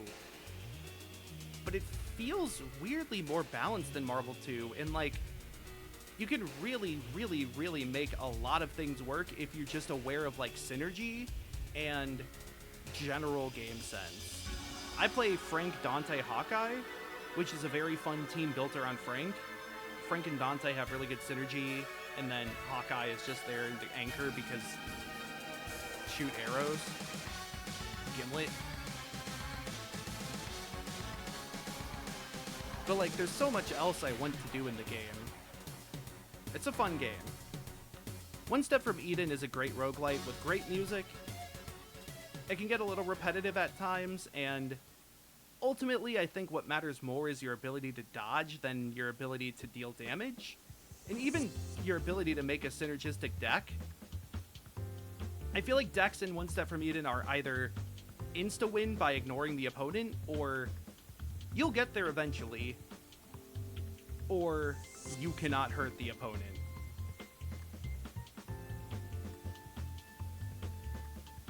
There's not a lot of granularity there. I like the concept, though, of like every boss has a Undertale style spare or kill, and you can actually kind of like micromanage the rewards with it that way. You can decide, okay, I like Hazel's ability to build a turret at the start, but I don't care for the healing from whoever the fuck, Shiso. I like playing as Shiso. The fact that you can play as all the boss characters, I like games that let you play as the boss characters. Shout out to Mega Man Powered Up. Sonic Riders, great kart racer, if you call it a kart racer. It kind of is, kind of isn't. I think especially with Tournament Edition, mainly because that removes the control stick rotating, which is, I guess, Sega doing something Nintendo didn't at that point. But like, the Extreme Gears have multiple playstyles, which is really fun to sort of learn which one you like. Even Kirby Air Ride, which does admittedly have this, still kind of can feel samey at times. Sonic Riders definitely has some big diversions, including stuff like Cannonball, which just doesn't use air, which is a resource. It's also got the hero's trinity of strength, power, flight, or strength, no, it's power, flight, speed. And I think that's implemented okay, though flight characters can like do weird shortcuts unintentionally in some courses. I highly recommend watching some tournament footage because I think it's really cool and like the mechanics all tie together pretty well. Mario Party 3, I like this game a lot. I think it's my favorite Mario Party. It has dual mode. I am a dual mode aficionado. I'm pretty sure the best character in dual mode is Luigi, followed by Mario, Yoshi, and Peach. I think people who say Waluigi is S tier are liars and posers. Drunken dope addicts or glue sniffers. Wario's up there though. Like the boards are all chaotic and kind of a mess, especially when you like each board has its own way of fucking you up tremendously. Whether it's like the Deep Blooper Sea has like 3. Chilly Waters has the ice lake in the middle.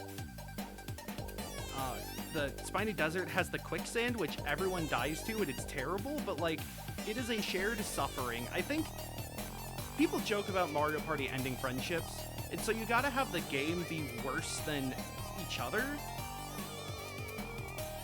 And like, Mario Party 3, it does not pull its punches in the way that some of the GameCube games does.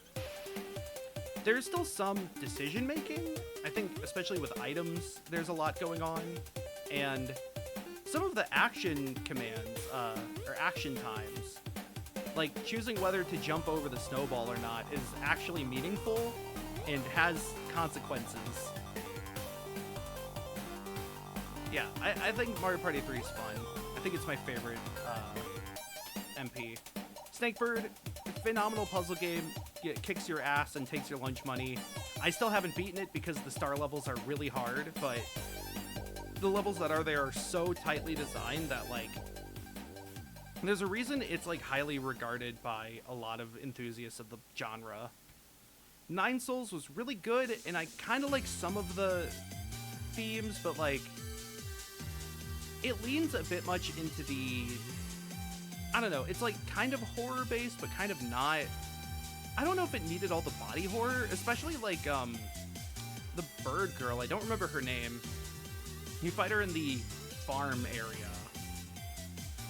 Her death is like, I feel like needlessly gross, whereas the twins, it makes sense why one of them is completely mutated. It's also got that one twink. It's got a really good twink boss.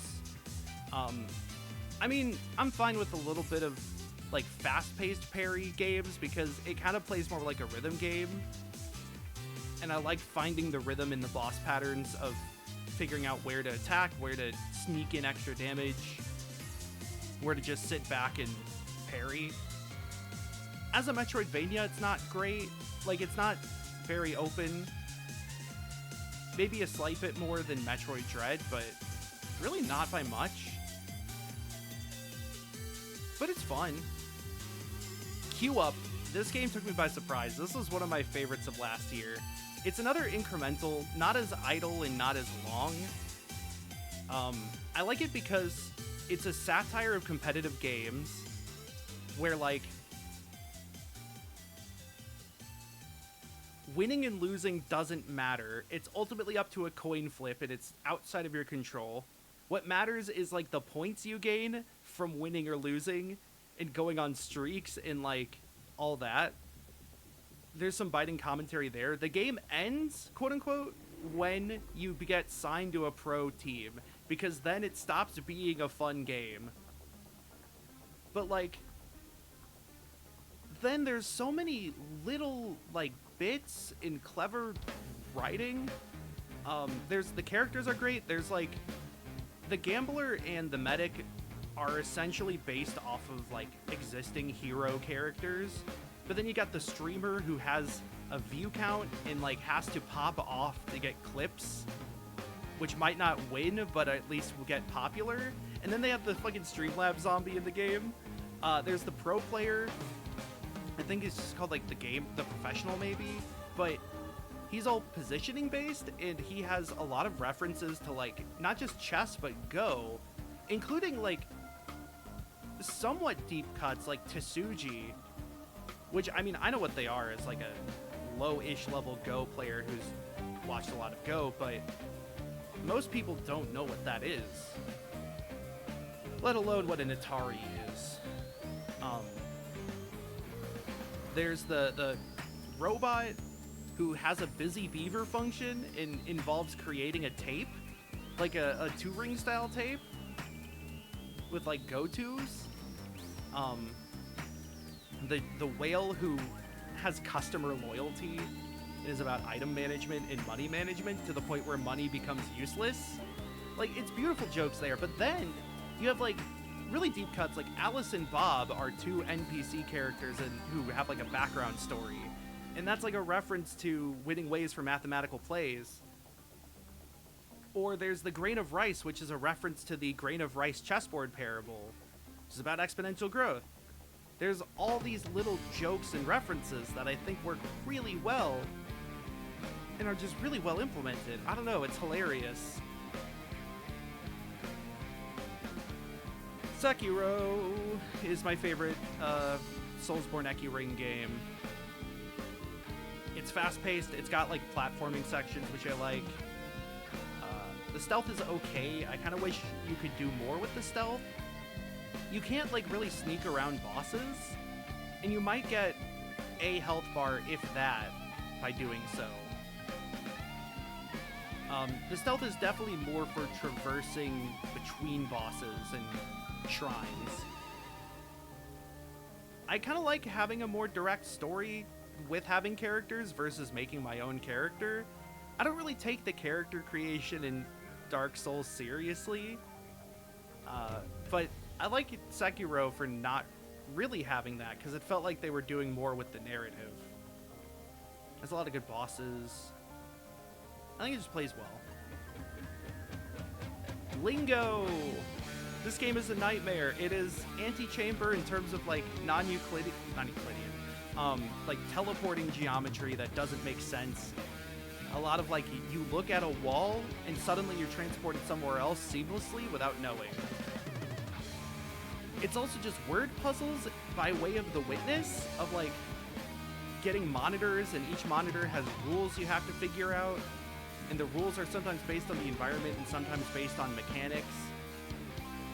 It's really clever, though. You do kind of need a thesaurus, like a really good thesaurus, like a Merriam-Webster thesaurus, to actually beat it, if you're not particularly good. And I imagine for non-English speakers or ESL, it's even worse. As someone who, like, has a decent lexicon, if I'm not to brag. I'm saying the word lexicon. What is it? Fucking word girl? But, like, it's still pretty hard for me at times. I don't think I've even finished the second game, which has its own difficulties. Sephony, I really like analgesic stuff. I wasn't sure where to put Angelin Arrow since I'm still pretty early in that game. I need to get back to it and will soon. But Stephanie has like a lot of really interesting peers. It's an interesting look into the lives of various, I guess, non-white people in America. I think the platforming is really interesting once you get used to it. It does the thing I said where it pretty cleanly integrates the geometry and collision into the environment, at least up to a certain point, and then it's like Mario Galaxy. It's got sort of the poeticism that Marina, I think, is the one who writes, that Analgesic has, with the like sort of keen eye for throwing away things and going from base components that Melisantani does. Base principles. It's good. Guitar Hero 2 is my favorite Guitar Hero. Sure, like, say what you will about the engine, but I think I like more of the songs on 2. I like enjoying... I enjoy playing through the story on 2 more. It's got Trogdor, which is impossible to FC, and I think 2 does something really interesting in that I think it's better paced. Like, I feel like the difficulty curve in 2 is like a straight line almost. Maybe with a spike here or there. I think like set list 3 and I think set list 5. Whichever one has Psychobilly Freakouts, probably the biggest spike. But it's like interestingly well balanced with, I think looking at the first 3 set lists especially, you'll see a progression in the skills it tests. And then you get to like the final one where each track has its own challenge, where it's like Hangar 18 is stamina with some tempo changes, Institutionalized is entirely tempo changes, not the most complex riffs, whereas like Miserloo is like super fast strumming and Beast and the Harlot is complicated riffs that you know, do the tapping thing. And then of course Freebird to end on. Like, what do you want? It's fucking Freebird. It's the perfect ending. I am not a fan of 3 ending with 1, honestly. I think if 3 also ended with Freebird, I would like it more. Sorry. Sonic Adventure 2 is number 53. This is one of my favorite Sonic games, if not my favorite. Especially the Sonic and Shadow mechanics are, like, some of my favorite platforming mechanics. I haven't played Spark 3, but, like, I would love it if a game just outright said, hey, we're making Sonic Adventure 2 platforming mechanics. Because, like, the momentum, spin dash jumping is seamless and, like, perfect. Spin dashing as a whole is really fluid and fun and flexible. And I've talked a lot about this and the sort of GameCube Sonic era / Dreamcast era on my various Shadowvember, I almost got the month wrong, streams. And yeah, I like the walker levels. I like the hunting stages even, except for like 2 of them. Except for maybe Bad Space and Death Chamber. The Rouge one in the Eggman base. That's right, I'd even take Security Hall over those. Also, it's got the best Chow of the 2.4-ish games that have Chow. I said it. Yeah, I don't know. I really like Sonic Adventure 2. I have a lot of good memories of it. It's the game that got me into speedrunning. I remember playing it with my brother a lot. I have like an encyclopedic knowledge of, maybe not encyclopedic, but I remember a lot of bugs and stuff, and it got me interested in glitch hunting. A lot of fun facts I know about that game. It's great. I know, like, every 3 years the Sonic Adventure series kind of becomes the butt of the joke, but I still stand by that these are really solid games. And the story being cheeky and kind of cheesy is part of the fun. I'll just say that much. Gungeon. Talk about Mad Libs and like random humor in kitchen sink games. I wrote an article about this game and how it does like kitchen sink aesthetic and like comedy. You can't read it anymore because the website is defunct because we stopped paying for it, but it's like funny in the way that they incorporate a lot of sort of mini games into the various items and guns is really clever. I still think they need a Gungeon pinball table. Risk of Rain 2 is... I haven't played it since the Gearbox incident. I think, though, it's a great game that I had a lot of good memories with.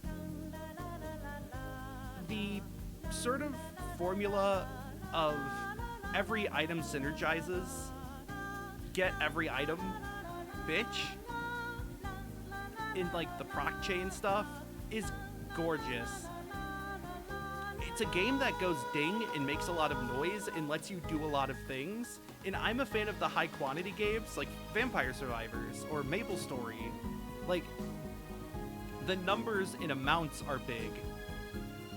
And it's a little slot machiney at times in that regard, in that it is tickling a part of my brain that is like, ooh, shiny. But like, I don't know, it still does have like the third-person shooter movement and stuff like that. This is my man Rex. Deadlock doesn't have Rex. Elite Beat Agents. I played a lot of Osu, don't get me wrong, but EBA holds a special place in my heart. The story aspect of it and like each level having a little narrative you follow is great. A lot of quirky characters that still stick out to me. I think this is another one where like the difficulty pacing's really good, as well as how it uses genre in that.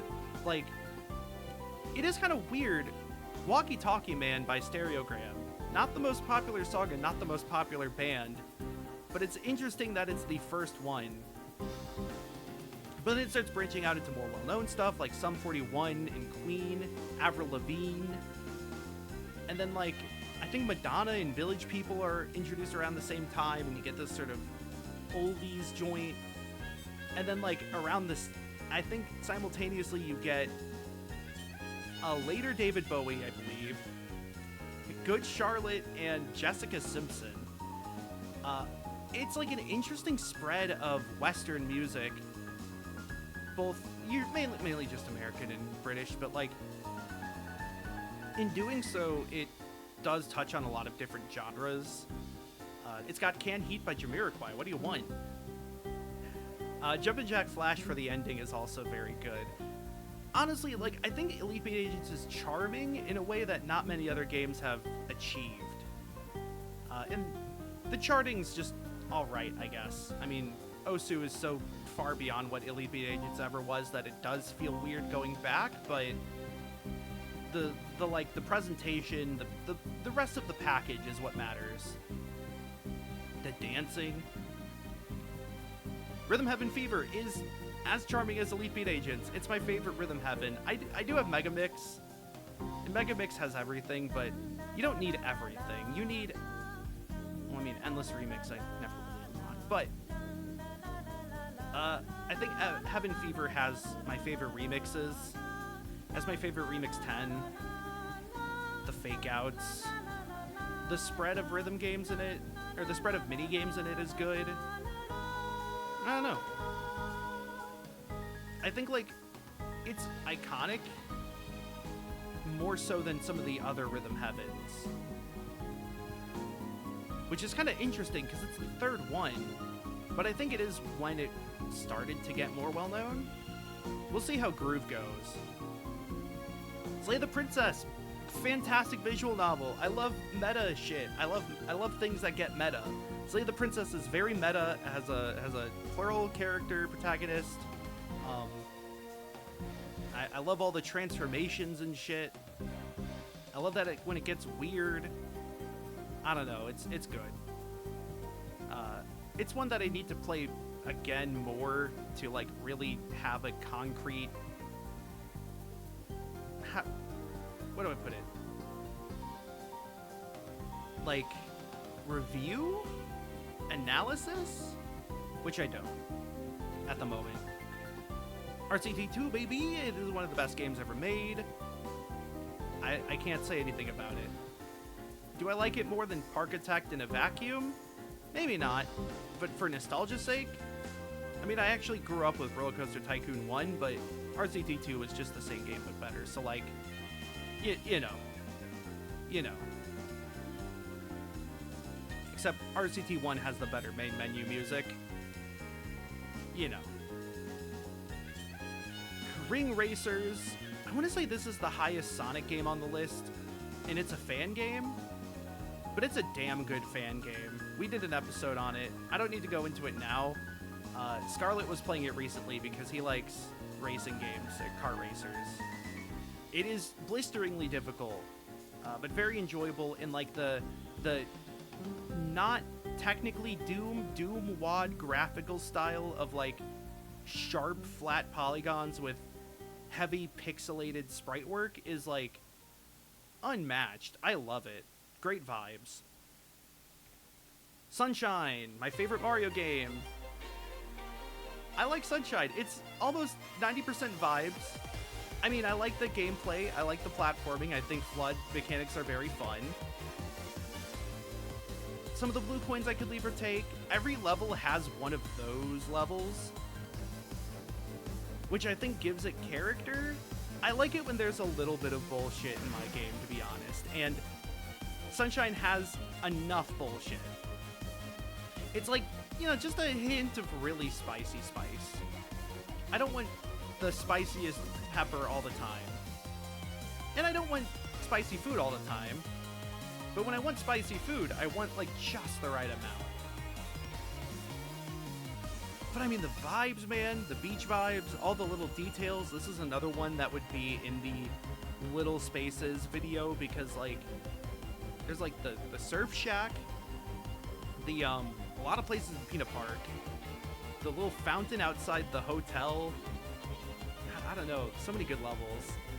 It has this weird... There's weirdness to it of, like, the level geometry is very imprecise, but it looks beautiful. I don't know. Tetris Effect is a great Tetris game. Vibing in, like, jazz-like improvising music by placing Tetris blocks is incredible. Great concept, great execution. I think I only wish there was, like, an option to shuffle specific themes while just playing normal Tetris. Like, every, 20 lines or so go to a new theme. They don't really have that as an option, at least last I checked. Maybe in an update they do, but that would be nice, because there's like 4 themes I really like, and I don't like to stick with just one. Desktop Dungeons Enhanced Edition.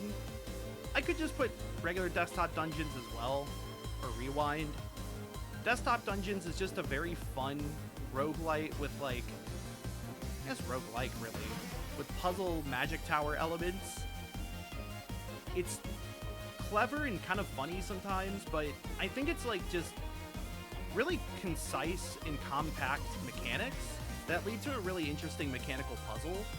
I don't know if it's guaranteed beatable every time you play a level, and there's some levels, mainly the vicious dungeons, that are, like, I feel like you need preparations to beat them. Unless you're, like, really lucky with Generation. But I really enjoy what it has. I think it's a very cool... I just like really compelling systems that combine together in interesting, diverse ways. Like us, we're a system that combines together in interesting and diverse ways. Bonfire Peaks, great puzzle game. I streamed some of it. Not much else to say other than writing on boxes that are shot with arrows is very fun. Mega Man 9 is my favorite Mega Man game, and I've talked about this extensively in my prior Mega Maze that I have not done last year and won't do this year.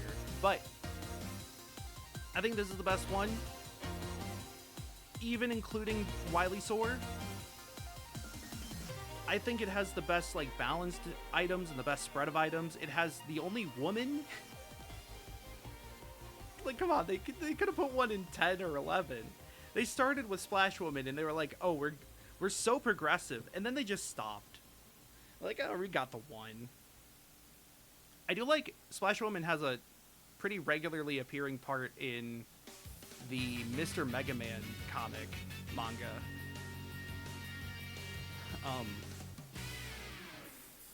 Fantastic soundtrack, by the way. Only maybe eclipsed by Mega Man 2. But I enjoy playing through Mega Man 9 more than Mega Man 2. It looks beautiful. It has a bit of nostalgia for me, just due to when I got it. It was my first Mega Man game. And like the high contrast colors, high saturation, really looked nice on my Wii plugged into my CRT. Neo: The World Ends With You. It's a good sequel. I need to play it again. It's a lot longer than the first one. And I think I was so enwrapped in like trying to figure out the mysteries and all that, that I couldn't spend as much time with like the analysis of it. I think the combat translated, or not even translated, they switched it around a lot into a way that works given the, you know, lack of two screens, but still feels like TWEWY. They made it more of a character action game, but I don't think that's a bad thing, and I think their execution was pretty good. I like the new characters. I especially like Fret and Nagi. I like all the redesigns of the old characters. Shoutouts Boss Bitch Uzuki, as well as Shiki's real face. Even a lot of the villains are good. I have a Susakichi keychain of like him taking a selfie. He's great. Shiba's great. Samugi, is that the girl who's carrying around Mr. Mew? She's pretty good. Shoki, of course. Like, I don't know. It's another TWEWY, and I like that. Who'da thunk? I think they did it pretty well. We Love Katamari is my favorite Katamari. This is another one that has a lot of bullshit, but like, I think it's my favorite just between like, it doesn't have too much. The recent one they made, Once Upon a Katamari, was really good, and Beautiful's also good, but We Love has like enough quality of life stuff that's better than Damacy. I like the story sort of this is the Katamari after Katamari Damacy came out, and so all the people you're helping are fans of the king and fans of Katamari, and they have like their own ideas for Katamari. It's like Katamari, the first game, is already very introspective about the creative process, and We Love Katamari just builds on that. I also like the backstory of the king that you get. Instead of following this random, you know, Japanese family on Earth, I want to follow the character that everyone loves and hates. He's such a good character. He's a pompous asshole, but like, he's so good. Also, I mean, I think it's got the best soundtrack of the Katamaris, and that's always a win. KOL! I haven't played this, like, seriously in a long time, since certain events. I do check in every now and then, mostly for Crimbo and some of the Spring Paths. But Kingdom of Loathing, for one thing, is hilarious. For two things, by the way, I quoted a lot. I quote a lot of the Gremlin battle lines because that's the one you have to look for. Things like,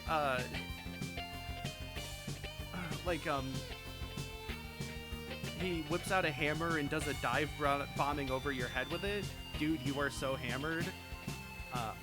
Also, a lot of the palindrome stuff, or the palindome stuff, like EGAD, No Bondage, Warser is Raw, all that with Dr. Awkward.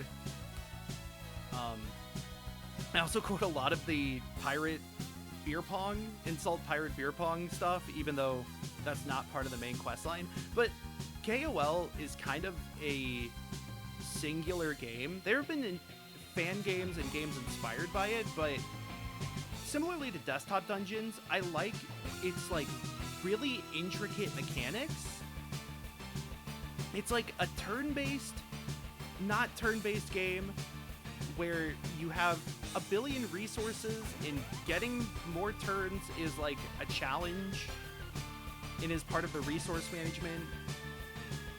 And then, like, the combat, non-combat zone mechanics are really compelling and interesting. It doesn't seem interesting at first. It's like, at first you're just enjoying the comedy. But once there's like a hurdle then between enjoying the funniness of it and like actually understanding the mechanics so you can make runs. And then once you start learning the mechanics, it's a huge rabbit hole of optimization. I usually end up playing Sneaky Pete whenever I go back, because that's a pretty optimized, I can do that 2 days pretty easily. I think also, like, it's really funny to talk about, because it's like, oh yeah, you know, at the start of the run I pull the 1952 Mickey Mantle baseball card and sell it so I get enough meat to buy the pieces for a meat card. That way I can go to the shore and, like, yeah. I also, like, the item of the months, it's weird because, like, if that was made nowadays, I think people would riot. I think the player base is just kind of used to it at this point, of this, like, limited time market of gameplay defining items that has a secondary market. But it has led to some incredibly interesting play styles, and with standard rotation that they eventually added, like, it constantly changes and evolves, and, like, you got stuff that, like, you have twists and turns on old mechanics. Things like fax machine becoming the oil painting, or the backup camera, or the lockbox, or Rain Man, I guess. A lot of, like, interesting combat modifiers and things to force fights or manipulate fights, and, like, fucking, what is it? The meat, it's not the meat grinder, the sausage maker, or the sausage grinder. Or, like, they added doubling item drops, like, 15 years into the game's lifespan, on a camel who spits on you. And that became, like, this super interesting item that suddenly opened up a whole realm of strategies, because that effect hadn't been done before. The camel spit effect. And now when a new one comes out, it's like, oh, they made a new spit. I don't know. It's funny. I've ranted to multiple friends about seed swapping, the seed swapping meta, as well as Grops meta. It's a fun game. I hate to say it, but it's really fun. To the Moon made me cry when I was younger. It was one of the first games to really make me cry. It holds a special place in my heart, except for the part where you have to know Animorphs knowledge. They make you answer it's not even trivia, it's like one of the main characters. They make you answer a question about Animorphs. I never played the sequel. Whatever happened to the movie, by the way? Animal Well is on here. I didn't really know where to put it, but it's a very cute game, full of charm and full of secrets, and I love a game with secrets and puzzle hunts. I really like the vibe of this, like, blacklight poster mixed with pixel art, almost like a Light Bright. Did anyone compare it to a Light Bright when it came out? I know, like, the lighting and all that was all super handmade, painstakingly done by Billy Basso, and to excellent impact, I think. Big fan of Animal Well. Also, there might even be more secrets. I kind of hope there are. Also, I do love the Easter egg where one of the secrets leads to just Donkey Soul being released, and he wrote it expecting it to take much longer to find it. Chance of Sonar, I love the language puzzles in this game. I kind of hate the stealth aspects. Actually, I really hate the stealth aspects. Everything else about it, though, is so good that I put it above Animal Well. Because, like, I think it's not just that it's about translating these fake languages that have consistent rules. It's that the languages like get more advanced in some ways. I only have a very cursory knowledge of linguistics, and I still understood things like how conjugation for this one works, how this one is more similar to cuneiform in like symbol-based pictograms rather than letters, how only one of them has a number system, which is kind of wild. You essentially find the equivalent of the Arabic numeral system in the game, and it comes as a surprise because it kind of makes you think, yeah, that wasn't really a thing in any of the previous ones. And so as you progress up, it's really, really interesting. It does have a weird, like, phone bad aspect, but I do like the ultimate end goal of, like, rebuilding the Tower of Babel. And yeah, it's really cool from, like, a linguistic standpoint. Especially, I don't want to say it, but the artists, their language has some interesting stuff that I knew relates to real languages in their construction. Slay the Spire, it's the best video game deck builder. I think I still like Dominion more, but I really have been enjoying Slay the Spire too, but it's still early access to the point where I didn't want to put it on this list. Slay the Spire is just so elegantly designed the whole time. Really just no notes. I think every other deck builder that has come afterwards, except maybe Balatro, is merely standing in its shadow, even to this day. New Pokemon Snap. So I like Pokemon. I've been a Pokemon fan since I was a wee bab. New Pokemon Snap is the game that made me remember that these are animals. I think I streamed a little bit of it, but I mean, I like Pokemon Snap as mechanics, and I think New Pokemon Snap leads into this sort of adventure game puzzle aspect. Almost to the point where it becomes something like Hitman, where it's like a chronological puzzle box, where you're manipulating people's routes and pathways, except in this case, it's Pokemon. And like influencing behavior. Some of the like secret poses or just secret Pokemon are like so hard to achieve, but very rewarding. And it purely just follows your ability to connect things together. But like the environments are pretty beautiful, and just showing all these Pokemon interacting in the wild is kind of special when in regular Pokemon games you really only see 1 to 3 at a time, 1 to 4. It's like, as someone who plays competitively, it's easy to forget that the Pokemon are supposed to be animals and just treat them as characters in any other competitive game. Like, Incineroar is in Smash Bros. Alongside Mario and Ryu. What's so different between Primarina and, I don't know, Mercy from Overwatch? Celeste from Deadlock? But it's just so well implemented in new Pokemon Snap especially. Also, I love the bit that they made sure to tell you that the apples do not hurt, they are very soft. You can throw them at Pokemon, it's okay. Don't throw apples at real animals. Undertale and... oh yeah, I thought Deltarune was next to Undertale. Undertale's up there. I don't have a lot to say that I didn't say in the Undertale episode we did. The trifecta of episodes, the trilogy. Hi-Fi Rush, I really like this game. I'm kind of bad at character action games, but I plowed through with this. The rhythm stuff is pretty well implemented. It can be kind of uncomfortable and almost dissociative when you miss the beat and you still have to wait for the beat. Like, there's lag. But when you're on beat, it feels fantastic, don't get me wrong. I like its sort of Saturday morning cartoon story. I think the character designs are great. I love a lot of the characters. Shoutouts Corsica. Chai is a fun character.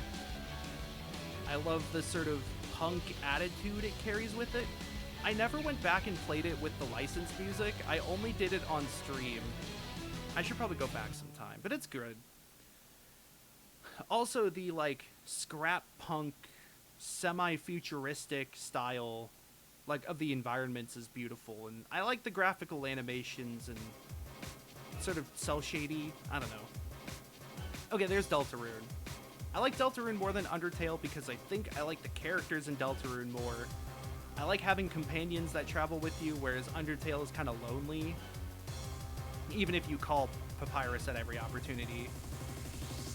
And I'm liking what he's doing with the story and sort of the themes about like media and the past. I like the mystery that's going on. It's fun to follow the episodes. Yeah, it's good. It's Deltarune, what do you want me to say? Obra Dinn is 29. It feels weird to put it so low, but we're starting to get into the point where like games are really good in this list. And they're all really good, but like the games are really, really good. Obra Dinn is a game that I really enjoyed, except for like 1 to 2 people that I needed help with. The top men. If you know, you know. But I think Obra Dinn does one thing extremely well. Well, it does a few things. I mean, the graphical style is excellent. The atmosphere is great. It's like historical fiction aspect is pretty cool. But like the Einstein puzzle taken to the extreme of an entire ship's roster of people, and you have to identify each of them and their position and how they died. It feels wonderful being able to piece together all of them. There's a lot of smaller mysteries and storylines peppered throughout, and a lot of like small challenges. Things like who stole the thing from the thing. Again, if you've played it, you know. That is like a mystery that is central to the plot and isn't something you write down, nor is it something that really... You don't have to say the sequence of events, but it's good to know. It does a lot of clever things. The firing squad is a phenomenal, like, puzzle in its own right. That might have spoiled something for someone. I don't know. It's very memorable. And like the whole bit of like a ship comes in with nobody on it. Everybody died, mostly in different ways, and you have to figure that out is great because like it shows you nothing at the start, and you're slowly unfolding more and more of the story, but also just adding more characters that you have to keep track of. The ways it conveys information is so diverse that like it never feels like you're solving the same puzzle, even though you are doing the same mechanical actions. Great stuff. Also just very surprising. Jump Ultimate Stars, baby! It's the DS Plat Fighter, Tag Fighter with blocking and supers and Shonen Jump characters from the 2000s. This game is my shit. I've been trying to get people to play this with me. Nobody wants to play Jump Ultimate Stars with me. I don't know how harder I can chill it. I'm trying to say, like, it's a great game. Just try it. It's a tag fighter on the DS, but, like, it's got Luffy and Naruto, and they can punch each other, and it's got Bobobo. Like, what do you want? It's fun as a snapshot of Shonen Jump. I think it just has really fun mechanics, and especially, like, I'm still working on a combo video. I was working on it originally for Frosties for the contest. Didn't make the deadline. I'm gonna try to get it out sometime this year, but I've had a lot on my plate, as you can tell. Just being part of that community growing up, and then like still going back to it and having this fondness and still finding stuff. There's a lot of weird depth in the game. It's also got fun top tiers, like Kakashi, who has like the fastest guard break and infinite combos and stuff. And then Dio, who just freezes time forever. And I mean, did I mention it's got Dio from JoJo's Bizarre Adventure, and he can fight fucking Don Patch and Ryotsu from Kochikame and Gintoki from Gintama. It's good. Good. And Frieza. You can have Frieza die to Don Patch. La Mulana 1 is here. La Mulana 1 I kind of like in some regards more than the sequel, but this is another instance where, you know, not to spoil the rest of the list, I think the first game I was still learning how the game communicates, and because of that, I hit more roadblocks and felt less progress and felt a bit different about it. I think I like the music more in this one. I like some of the game structure more in this one. But there are a lot that I'm not as big of a fan of. I mean, the soundtrack, man, what the fuck? But, like, your first Mulana experience is memorable no matter what. That's how it is for everyone. Hollow Knight at 26. This is another one that some probably will feel is low. Like, I really like Hollow Knight looking back on it. But, like, how do we put this?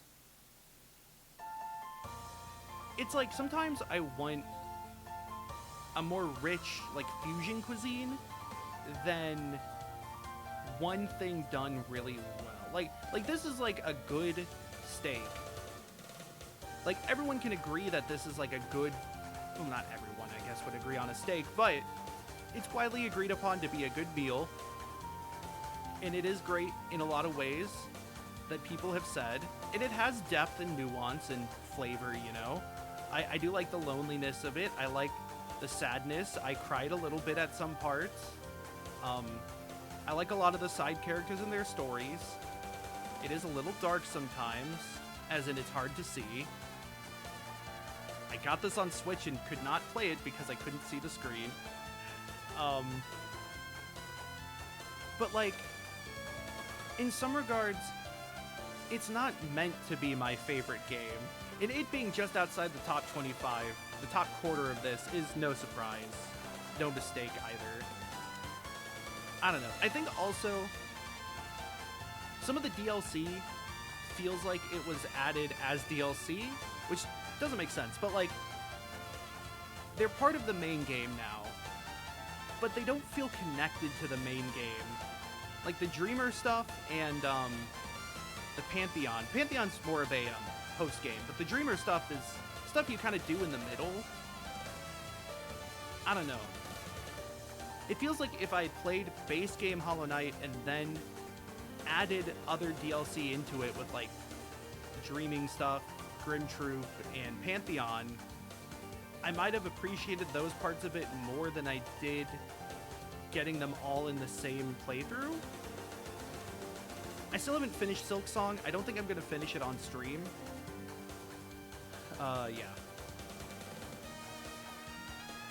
What do you want?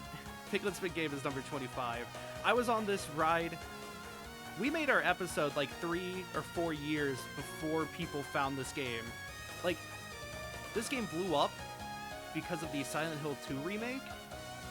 And it felt like I was vindicated, but it kind of felt bad because, like, I would say Piglet's Big Game is this great game that's, like, weirdly eerie and kind of creepy for a kid. It's a kid's horror game with, like, atmosphere and ambiance of a normal horror game, and nobody would believe me. They'd think I'm making a joke. And then now that, you know, somebody else says it and, you know, whatever, it's like, yeah, sure, you're right. I don't know. I'm right. I've been right.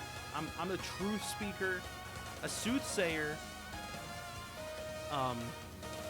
It's a kind of a genius game. I had a whole video essay planned, and then when it popped off, I again decided to shelf it until the time was right. More so going into its connections to other Winnie the Pooh media, because I really liked Winnie the Pooh growing up, and it's still... The Pooh's Grand Adventure brings me to tears. But there's, like, a lot of really interesting aspects of this game. We talked about a good amount of it on our episode over the game. Highly recommend listening to that. Tactical Nexus. This one, I started playing last year. You might be surprised it's this high. Maybe it's that I haven't grown weary of it. I'm still fond. But this is another of those, like, super complicated deep system games that I love. It's the deterministic version of what Desktop Dungeons was doing, which is already, like, taking my least favorite part of Desktop Dungeons and removing it. I think again, also it's a game with a lot of clutter, which I kind of like at times. There's a lot of strategy and like planning and decision making that feels really deep. I haven't fully explored the scoring mechanisms. I feel like I could be optimizing my score on some of the earlier missions. I hit a bit of a wall recently, so I haven't played it in like a month, but it's great. I kind of love it. Also, I love the developers like attitude of just kind of talking about whatever the fuck in every developer update, like a little newsletter. UFO 50. I still haven't played every game on this. I honestly haven't even played half, but like, it's so good, man. It's like nostalgic in a way by being new. It has a lot of great games that don't overstay their welcome. It's got a lot of depth in some of its games. It like has a great mix of like genuinely enjoyable game with substance, game that I can enjoy with enough substance for a little bit but maybe not as much, and then like actual plug and play bullshit. Like what's the paint car one, Paint Racers or something like that, compared to like Party House. It makes sense in this context. They are kind of completely different games in terms of how I feel about them. But also then you have like the running backstory of this fake video game company. You have all of the secret stuff, which I don't want to spoil. I like a game that has themes, as you might be able to tell. And that's going to be, you know, coming up even more as we ascend the list. And this definitely has them. Paradise Killer. I do sometimes feel weird about the fact that you are given the ability to punish whoever you want. You could totally go along with the conspiracy to frame an innocent teenager. But like, at the same time, I do like some of the freedom, and it's interesting to discuss, you know, oh, did you kill this person? Did you exile this person? Did you put any blame on this person at all? I think the world is great, a little vaporwavy. The lore is interesting, the like gods and all that. The characters are phenomenal and beautiful. The music's great. Yeah, I don't have a lot to say other than it's not even a jump scare, but just like suddenly seeing Shinji in the corner somewhere off in the distance did freak me out a number of times, especially at night. Good game. Cruelty Squad, I still haven't played every level in this, and I don't even know if I'm gonna buy the expensive house. There's also like that sewer level that's really dark that I wasn't super into, but some of the secret levels I still can go back to. I mean, yeah, it's a great game that has a lot of jank, but it's okay, and it kind of leans into the jank. There's a lot of ink has been spilled over this, so I don't want to go into it too much, but it was really fun to play through this game.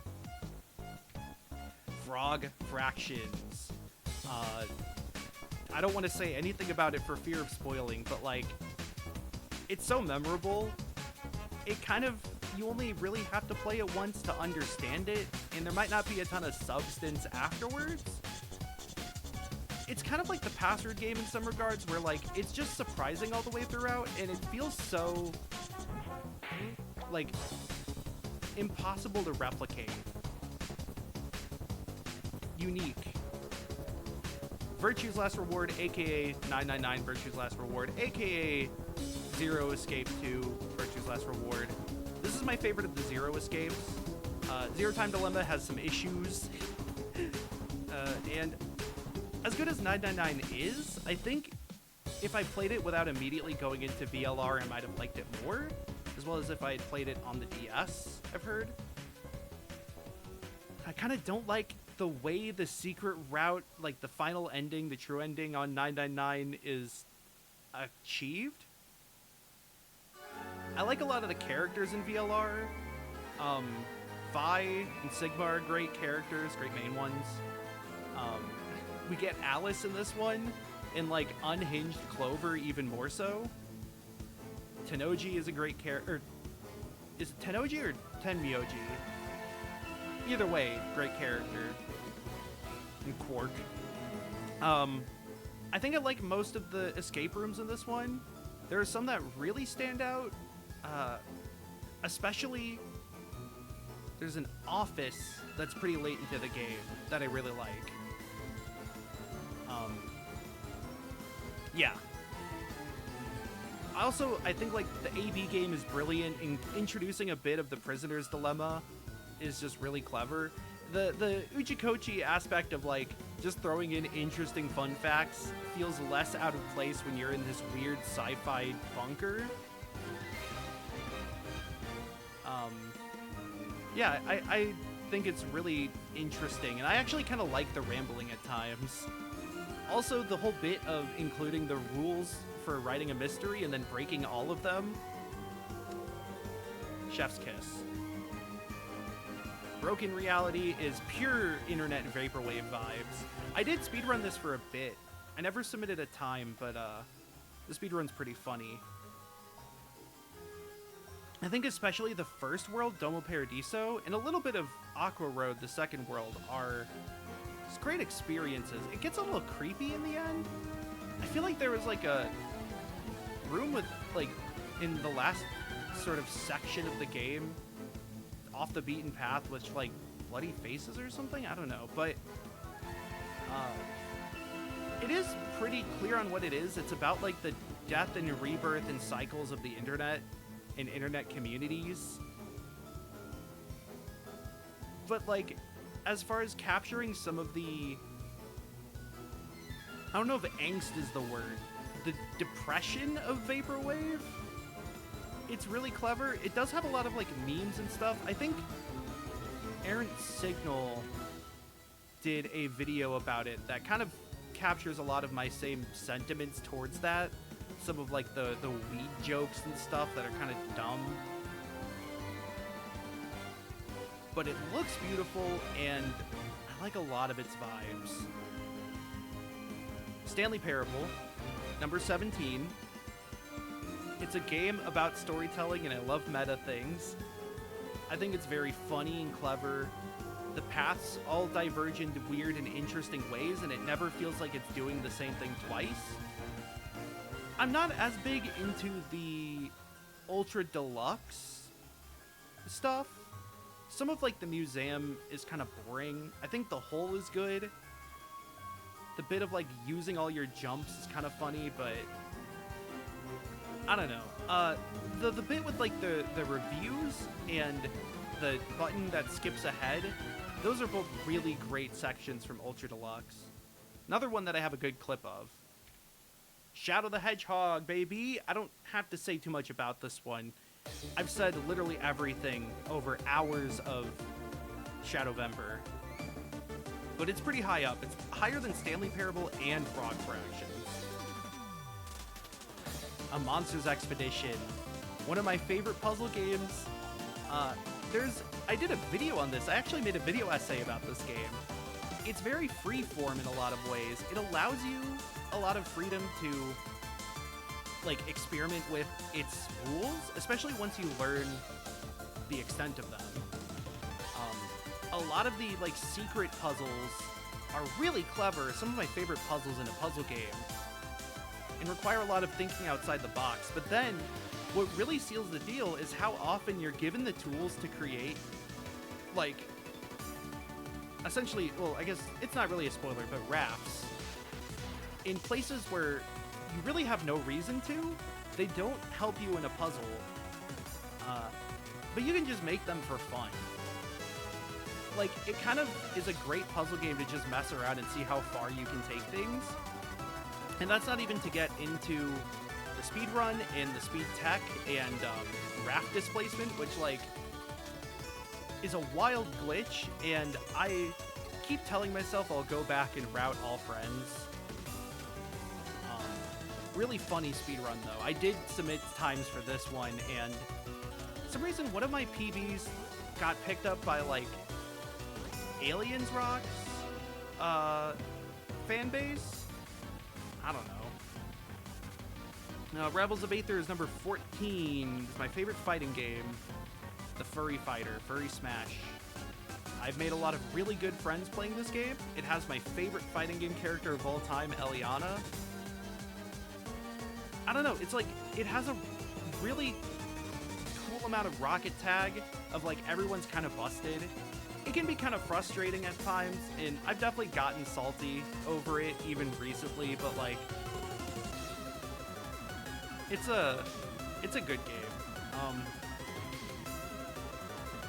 We're actually listening to the Shovel Knight stage theme from this game right now. It's got a lot of cool characters that don't really have like equivalents in other flat fighters. Not even Rivals 2. I like it more than Rivals 2. I think the fact that like movement is the main defensive tool and offensive sometimes skews the game, but also can be part of what makes it frustrating, because like the people who can overwhelm you with tricky movement are also going to dodge all your bullshit. It has a really high skill ceiling, and sometimes I feel like I'm too old to compete in the game, which I'm not even 30, so like who's to say? But I have a good time with it. Also, a lot of customization, even before Workshop. Like, custom palettes is great. I need Rivals 2 to have custom palettes, mainly so that we can make Courier a ABSA skin for itself. Baba Is You is 13? Baba Is You, I haven't spent as much time in as AME, but Baba Is You is a magical game. Like, the game itself feels like alchemy when you transmute lava to ice into a jellyfish. It feels like a magic trick in that there's like misdirection, but then actually completing most of the puzzles involves breaking all your assumptions of what's real.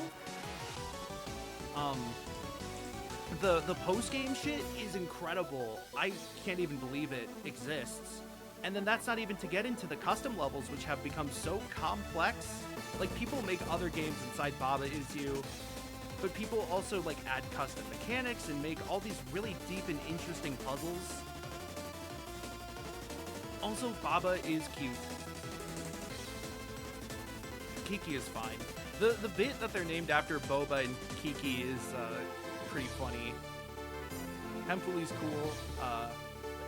I don't know. It's a beautiful game. It's like every puzzle is doing something interesting. Except for, what's the lake one that like is a harder version of another lake one? There's a few puzzles that I don't see eye to eye with, but we'll move past that. What was really funny was one time I went to a friend's house and multiple friends were playing Baba Is You by like passing the controller trying to solve one puzzle. And it's a puzzle that like the day before I had solved after like 2 hours of messing around in it. Tunic is number 12. It's a notebook game. This is like complete Twak core because it's like action-adventure Zelda type game with many secrets in which you play a notebook. It's meta. It's got themes, capital T. It's got sequence breaks built into the crust. Is it no surprise it's in my top 15? I have the instruction booklet actually. They made a physical version of that. I don't know, it's a beautiful game. It has a really interesting graphical style that's like, I don't know, very unique. The Golden Path though is one of my favorite puzzles in any video game, like at all. Motherfucking blueprints. I think it's this high. I mean, I kind of just finished it in the grand scheme of things. But man, is this one also Twak core. It's like so many little mysteries. The plot and the backstory and like everything that's happened is fun to piece together and intriguing. So here's the fun thing. Okay, I'm working on a like longer video about this. I will release this. Trust me, I'm using my hands, which don't show up on the model. But the tile placement mechanics of blueprints and the way the steps work and all that is incredibly eerily similar to a game called Rackage, which is a global game jam project from like a decade ago that I was on the team for, along with my brother and Galen from the podcast. And like, it's so funny how similar they are. It's not like they're exactly original. It's like survival tile placement where your steps are tracked by a resource. That's a sentence. I mean, it's a compound sentence, but like, that's not exactly a tough road to walk, you know? You can get there just by walking. You don't need to take the bus, but like, it's still very funny. I think there were a lot of times in Blueprints where I was a little frustrated by some of the riddles, especially a certain clock. Just for one reason, though. Did I make that public? I don't remember if I made the last stream of that public, but like, it's really good. It's great. The sort of themes relating to parenthood and like parent-child relationships and legacy really hit me hard. I think the final area, quote unquote, final area, was a bit of puzzle genius. Though I think my favorite part of it were the runes, or like the sanctums, the realms. That shit was brilliant. Definitely up there in the top favorite puzzles. Number 10, Disco Elysium. It's the leftist RPG. You already know it. Everyone loves Harry, another plural character. Everyone loves Kim, who is a best guy. Big fan of Kim. We did like 3 episodes on this and barely scratched the surface. I don't know what else to say. I don't think anybody would be surprised it's in my top 10, really. I like a lot of the side stories and like the smaller narratives inside, the little vignettes. Things like the game dev studio and the developer who accidentally happens upon a grave secret, the nightclub and the hardcore teens.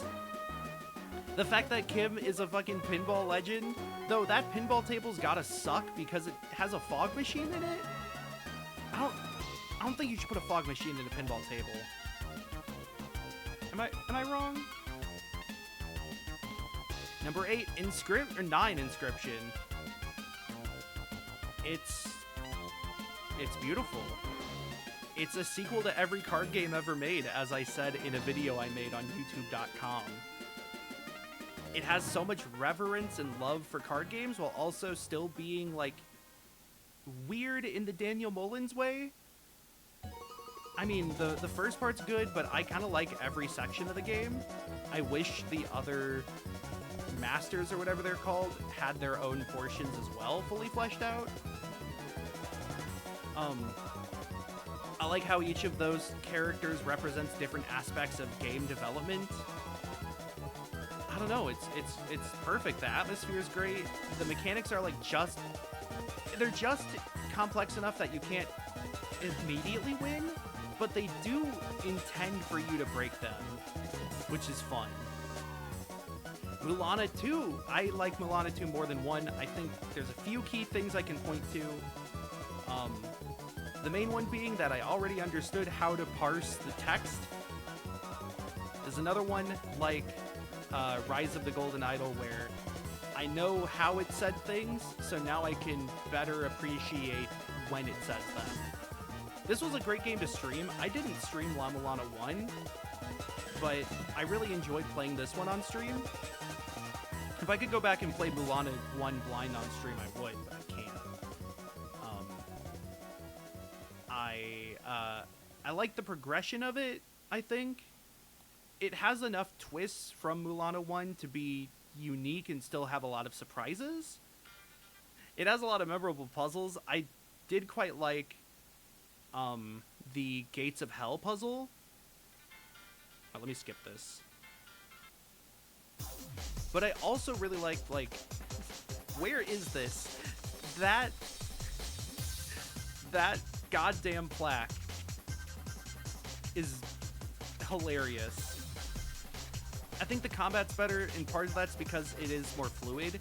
It trades some of the, like, difficult platforming that's bullshit of Castlevania for a bit more quality of life, but I think it works in La Mulana 2's favor?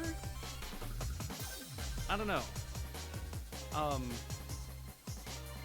I also think I like the boss rush level more than the one in Mulana 1. Dimensional Corridor is fine. Some of the bosses in it just are unpleasant in a way that I don't find enjoyable. Like the snake one. But, and then getting the Sacred Orb in Dimensional Corridor is just kind of a pain in the half. Yeah, I don't know. Mulana 2 I think is really fun. Good stuff. Good stuff. Good rando. I think Mulana 1 rando is more fun though, but that's beside the point. Alright. Number 7, Hypnospace. Oh yeah! I wasn't quite around for the earliest era of internet that Hypnospace apes. I think Dream Settler would have been more nostalgic for me because that was going for the Flash era. You know, rip. But Hypnospace is fun. I really like Hypnospace Outlaw. I like a lot of the stories. Again, the themes of like sort of corporate poisoning are very interesting. Sometimes I wish I could redo the episode we did on it. Not because my reading has particularly changed. I think it's mostly stayed the same. And I think we covered a lot of good ground, but like, I think it's just not a pleasant episode to listen to. It's kind of one of our early ones where the audio still wasn't great and I didn't do as much editing. But like as a sort of time capsule period piece of early internet, it's fantastic. It's on point. The writing's all on point. Hot Dad as the Chowder Man is an extreme highlight. Great character. All like the again, like I talked about the side stories, but that is the meat of the game. Like the teens having regular teen drama that gets exploded because of being on the internet, especially fucking Zane. I like the Ice Kid or whatever, the kid that like just wants to make music and be creative, and there's a lot of people who like don't want to welcome him in because he's cringe, but the guy who started the whole movement was like, nah, it's fine, it's clear he has passion, it's good to foster that thing. Also, like, it does remind me a lot of like old forums and stuff, but even more so, some of the characters, especially towards the freelance or whatever, remind me of like the people I would meet at like comic shops and game stores. Like the people who were older than me by multiple decades and were still nerds for the whole time. I don't know, it's kind of beautiful. Except fuck Dylan. Jimmy and the Pulsating Mass, number 6. Killed that kid. Jimmy and the Pulsating Mass is exactly what it sounds like. It's not a game that has a surprise twist ending like Omori. It is a game that tells you what the end of it will be on the title screen. The rest of it is like just showing everything else around it. I haven't played it in a number of years. I kind of want to go back now that there's an official hard mode. I think that the fights are super tightly designed and very clever. Things like, also just the way it implements characters. Like the guy who's very passive and kind of, you know, depressed but low energy depressed is the tank because he's okay with getting hit and walked over. The brother Buck, like, he's so crucial to early fights, and then when he leaves, it's like, holy shit, I've lost something very important. All the symbolism is nuts. Great game. Also, the body horror doesn't feel too out of place in this one. Fuck Mr. Cat, though, seriously. Good game, though. Number 5. I think some people might know what my top 5 are from here on.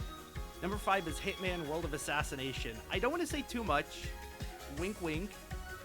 You can actually see my winks. Wink. Nudge, nudge. But this game is great. I've played it a lot on stream. I've played it a lot off stream.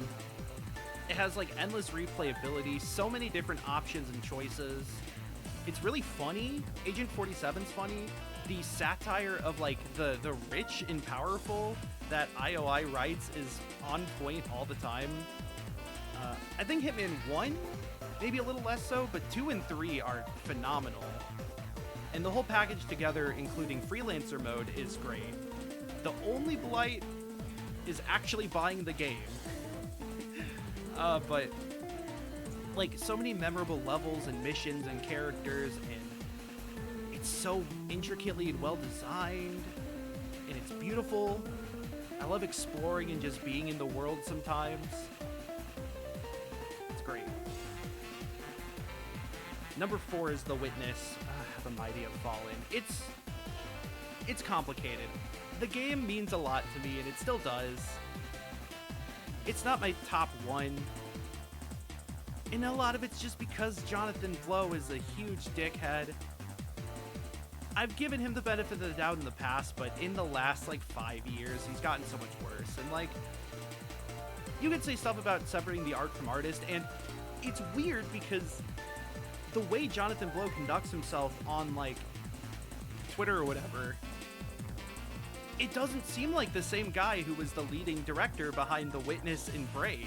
Like, Braid seems to be criticizing that exact type of guy, and The Witness seems to be advocating against a lot of, like, the mindset that he seems to convey. I don't know him for sure.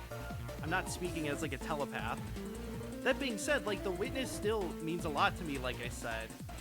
It is, like, a really captivating game that I still have a lot to say about that I kind of don't want to because I almost feel like it doesn't deserve it anymore. Essentially, I was making the Twak Analyzes The Witness. Yeah, John Blow became the big ship guy from The Looker. Also, I had a joke about Braid. The main character of Braid is named Tim, which is time without the E, because that man has not seen an ounce of estrogen in his life. Oh, buddy.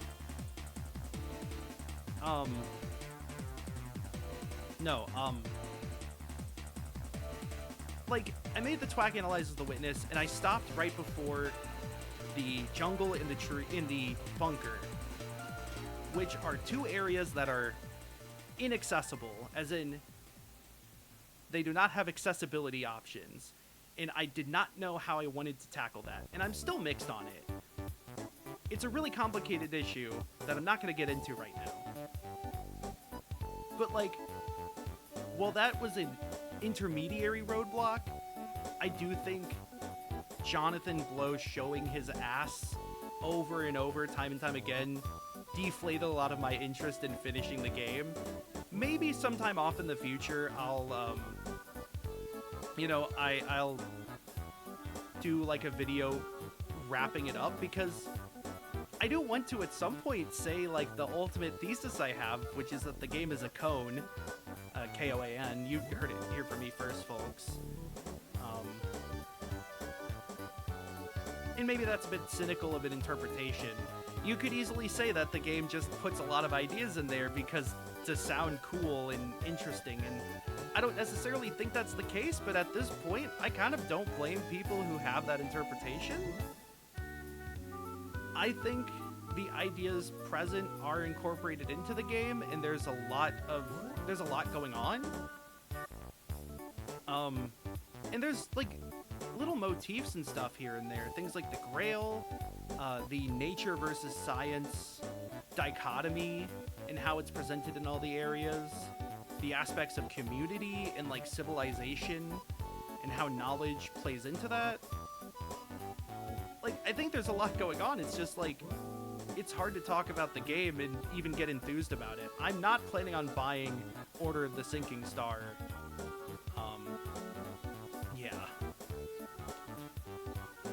Yeah. Also, I mean, it looks pretty. I like the island. It's comfy at times and scary at others. It's an island. I talked about islands in one of the earlier episodes of that.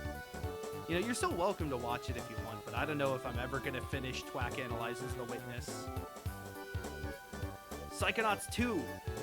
So good. Like, I liked Psychonauts 1 growing up, but I think as I got older, I kind of realized that it had a lot of issues and faults, especially in the way it depicted mental illness and disability. And disorder, I guess. I don't think Psychonauts 1 is as empathetic and, like, I feel like it kind of others people in a way.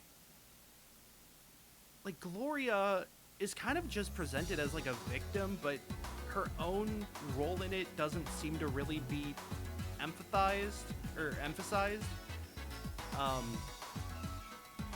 And of course, like, Boyd is kind of treated as a joke, and I think you could have done more with that, but he's just a joke, and he's funny, and that's why he's memorable.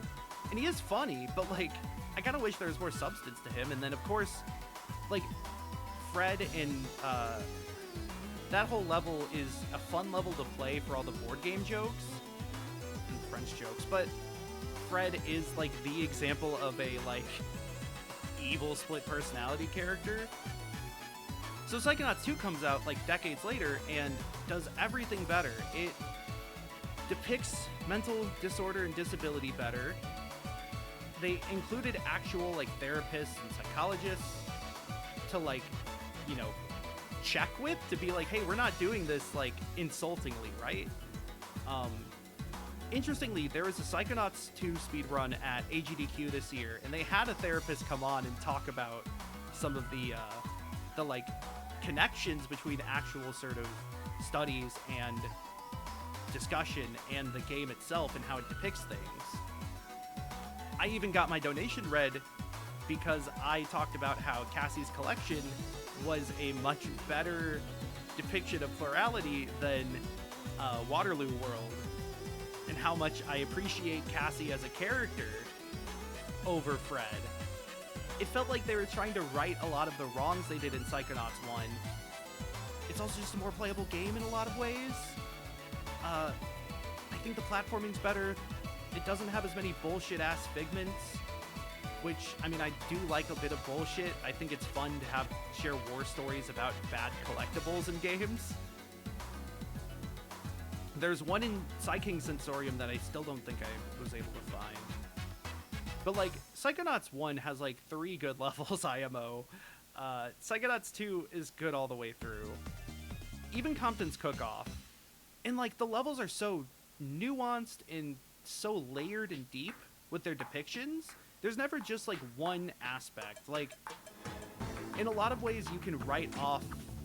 You can kind of describe the levels of Psychonauts 1 with one word. Like, Edgar's, like, compulsive behavior manifests as a bull that you have to dodge. Gloria's, like, I don't know, bipolar? It feels weird to connect it to a real diagnosis. But Gloria's theater is, it goes between comedy and tragedy, and she has an inner critic.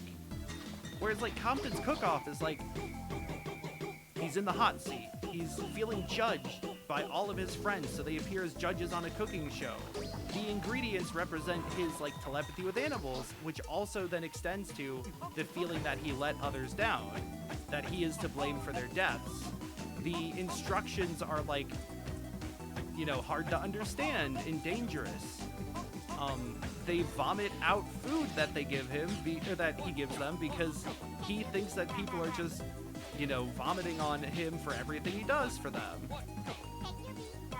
It's so multifaceted in its metaphors. And then, like, Bob's Bottles is, I think, one of the best video game levels of all time. Holy shit, Bob's Bottles. Also, I speedran this game. It has great speed game mechanics. Especially if you don't prop fly, but that's the category. If you're gonna play any games, play these top 3. Number 2 is Outer Wilds. I sure wish I had the VODs for this. Man, Outer Wilds is so good. It's such a beautiful thing. The almost comedy and slapstick nature of death by an uncaring universe, the amount of stupid ways you can die, and how little it matters because you're in a time loop, the like almost Zelda-like dungeon layout and structure, the slowly pierced together mystery both of the Nomai and yourself, the universe as a whole, how fucking creepy it is at times, even when it's not gonna hurt you. Like, in a way, it has a lot of stuff I'm afraid of. Fucking anglerfish, but like, it's just so perfect. Like, I can't, you know, comment on its space simulations other than, oh, the big planet's heavier and there's gravity jumping and all that. I mean, there's a black hole in the middle of a planet, for God's sake. But, like, it is a game that will stick with me forever. So many moments of the playthrough stick out in my head as, like, my favorite moments from gaming. Like, almost falling into the black hole in Brittle Hollow, but then, like, jetpacking my way around into safety, only to find the fucking other explorer there. I don't remember who was on Brittle Hollow. I mean, my first time doing a successful ending, and like the sort of calm serenity mixed with the panic involved, knowing that, like, I wasn't dead forever. I'm still playing a video game, but there is an amount of stakes to it. Just like all the wonder of like learning how the world works is so well paced and executed. And the weird mystery still, like the some of the stuff with Dark Bramble. See, you joke about the space scientists dogging on it, but like, you've seen Neil deGrasse Tyson talk about movies, right? It's not out of the realm. And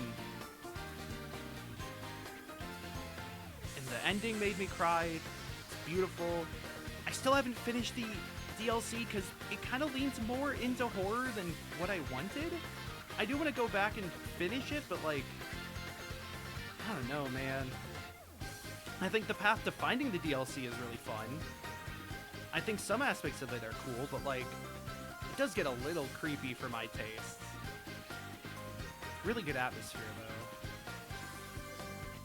God, like, drowning in sand inside the like underground city in Ember Twin. Going to the sun station for the first time.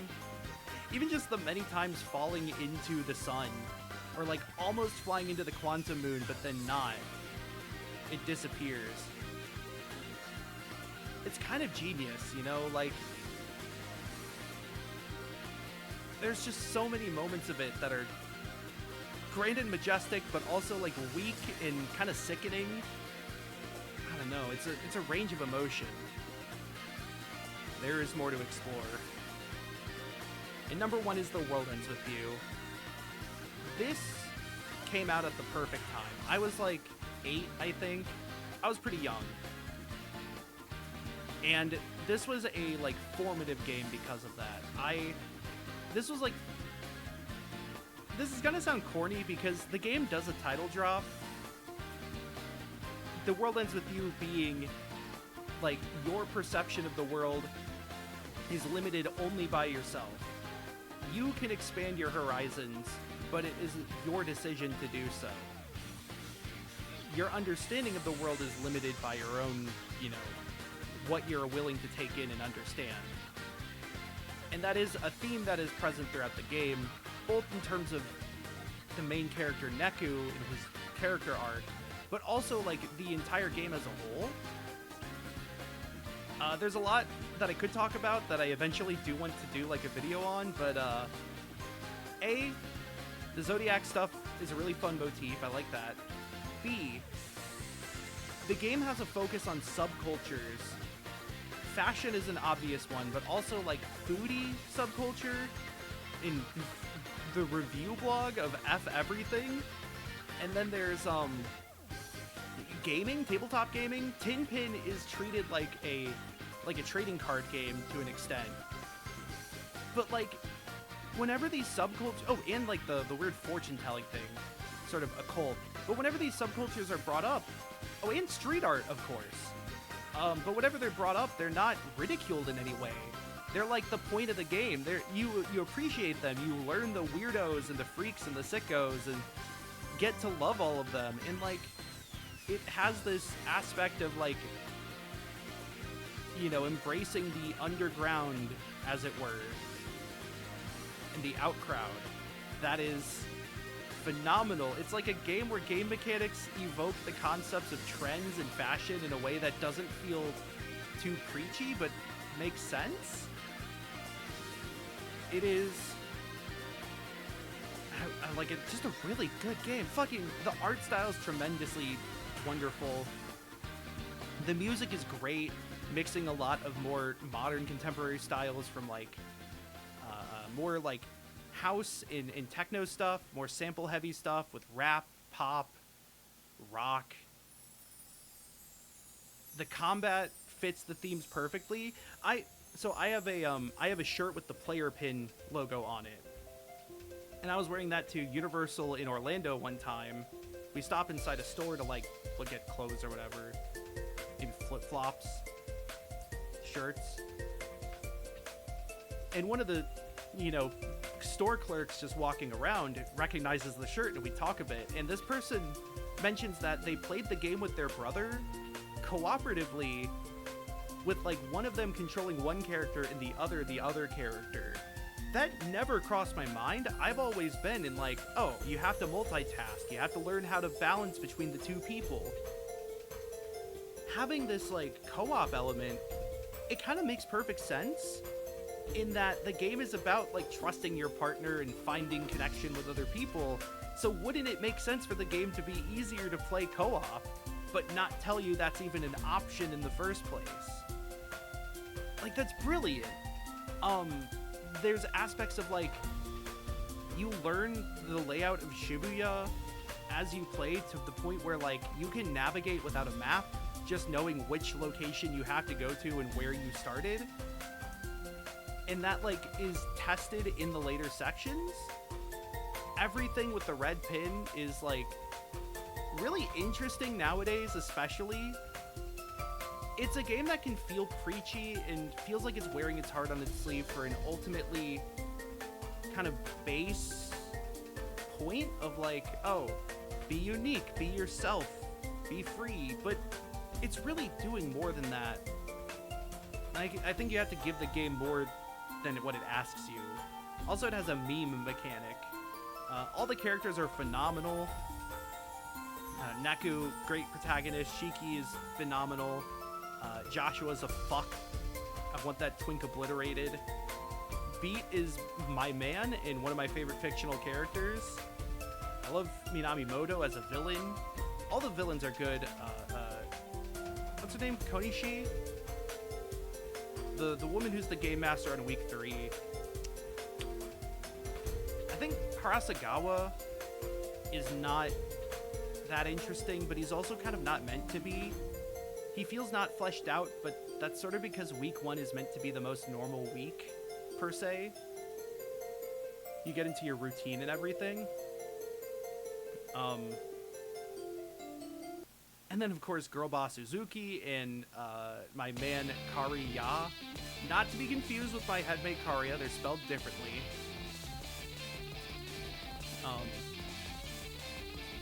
Yeah, all great stuff. I cry every time on the week where Rhyme, spoiler alert. I like, there's a bit, so the noise are all really cool designs. I'm a sucker for that like ink tattoo aesthetic. They're great monster designs, but also the monster like phylums in all that are based off music terms and music genres. There's like a lot of music terminology. It's not even really a motif or a symbolism. It's just like a thing that gets repeated and is plundered. There's the conductor, composer hierarchy. But then there's also, like, yeah, like I said, like, the wolves are all rock-based and punk. The grizzlies are all based off mosh pits, and those are the guys that, like, ram at you. The kangaroos are, like, Euro dance genres for some reason. The penguins are all pop music. I think my favorite one is that the frogs are all based off of, like, American South music genres.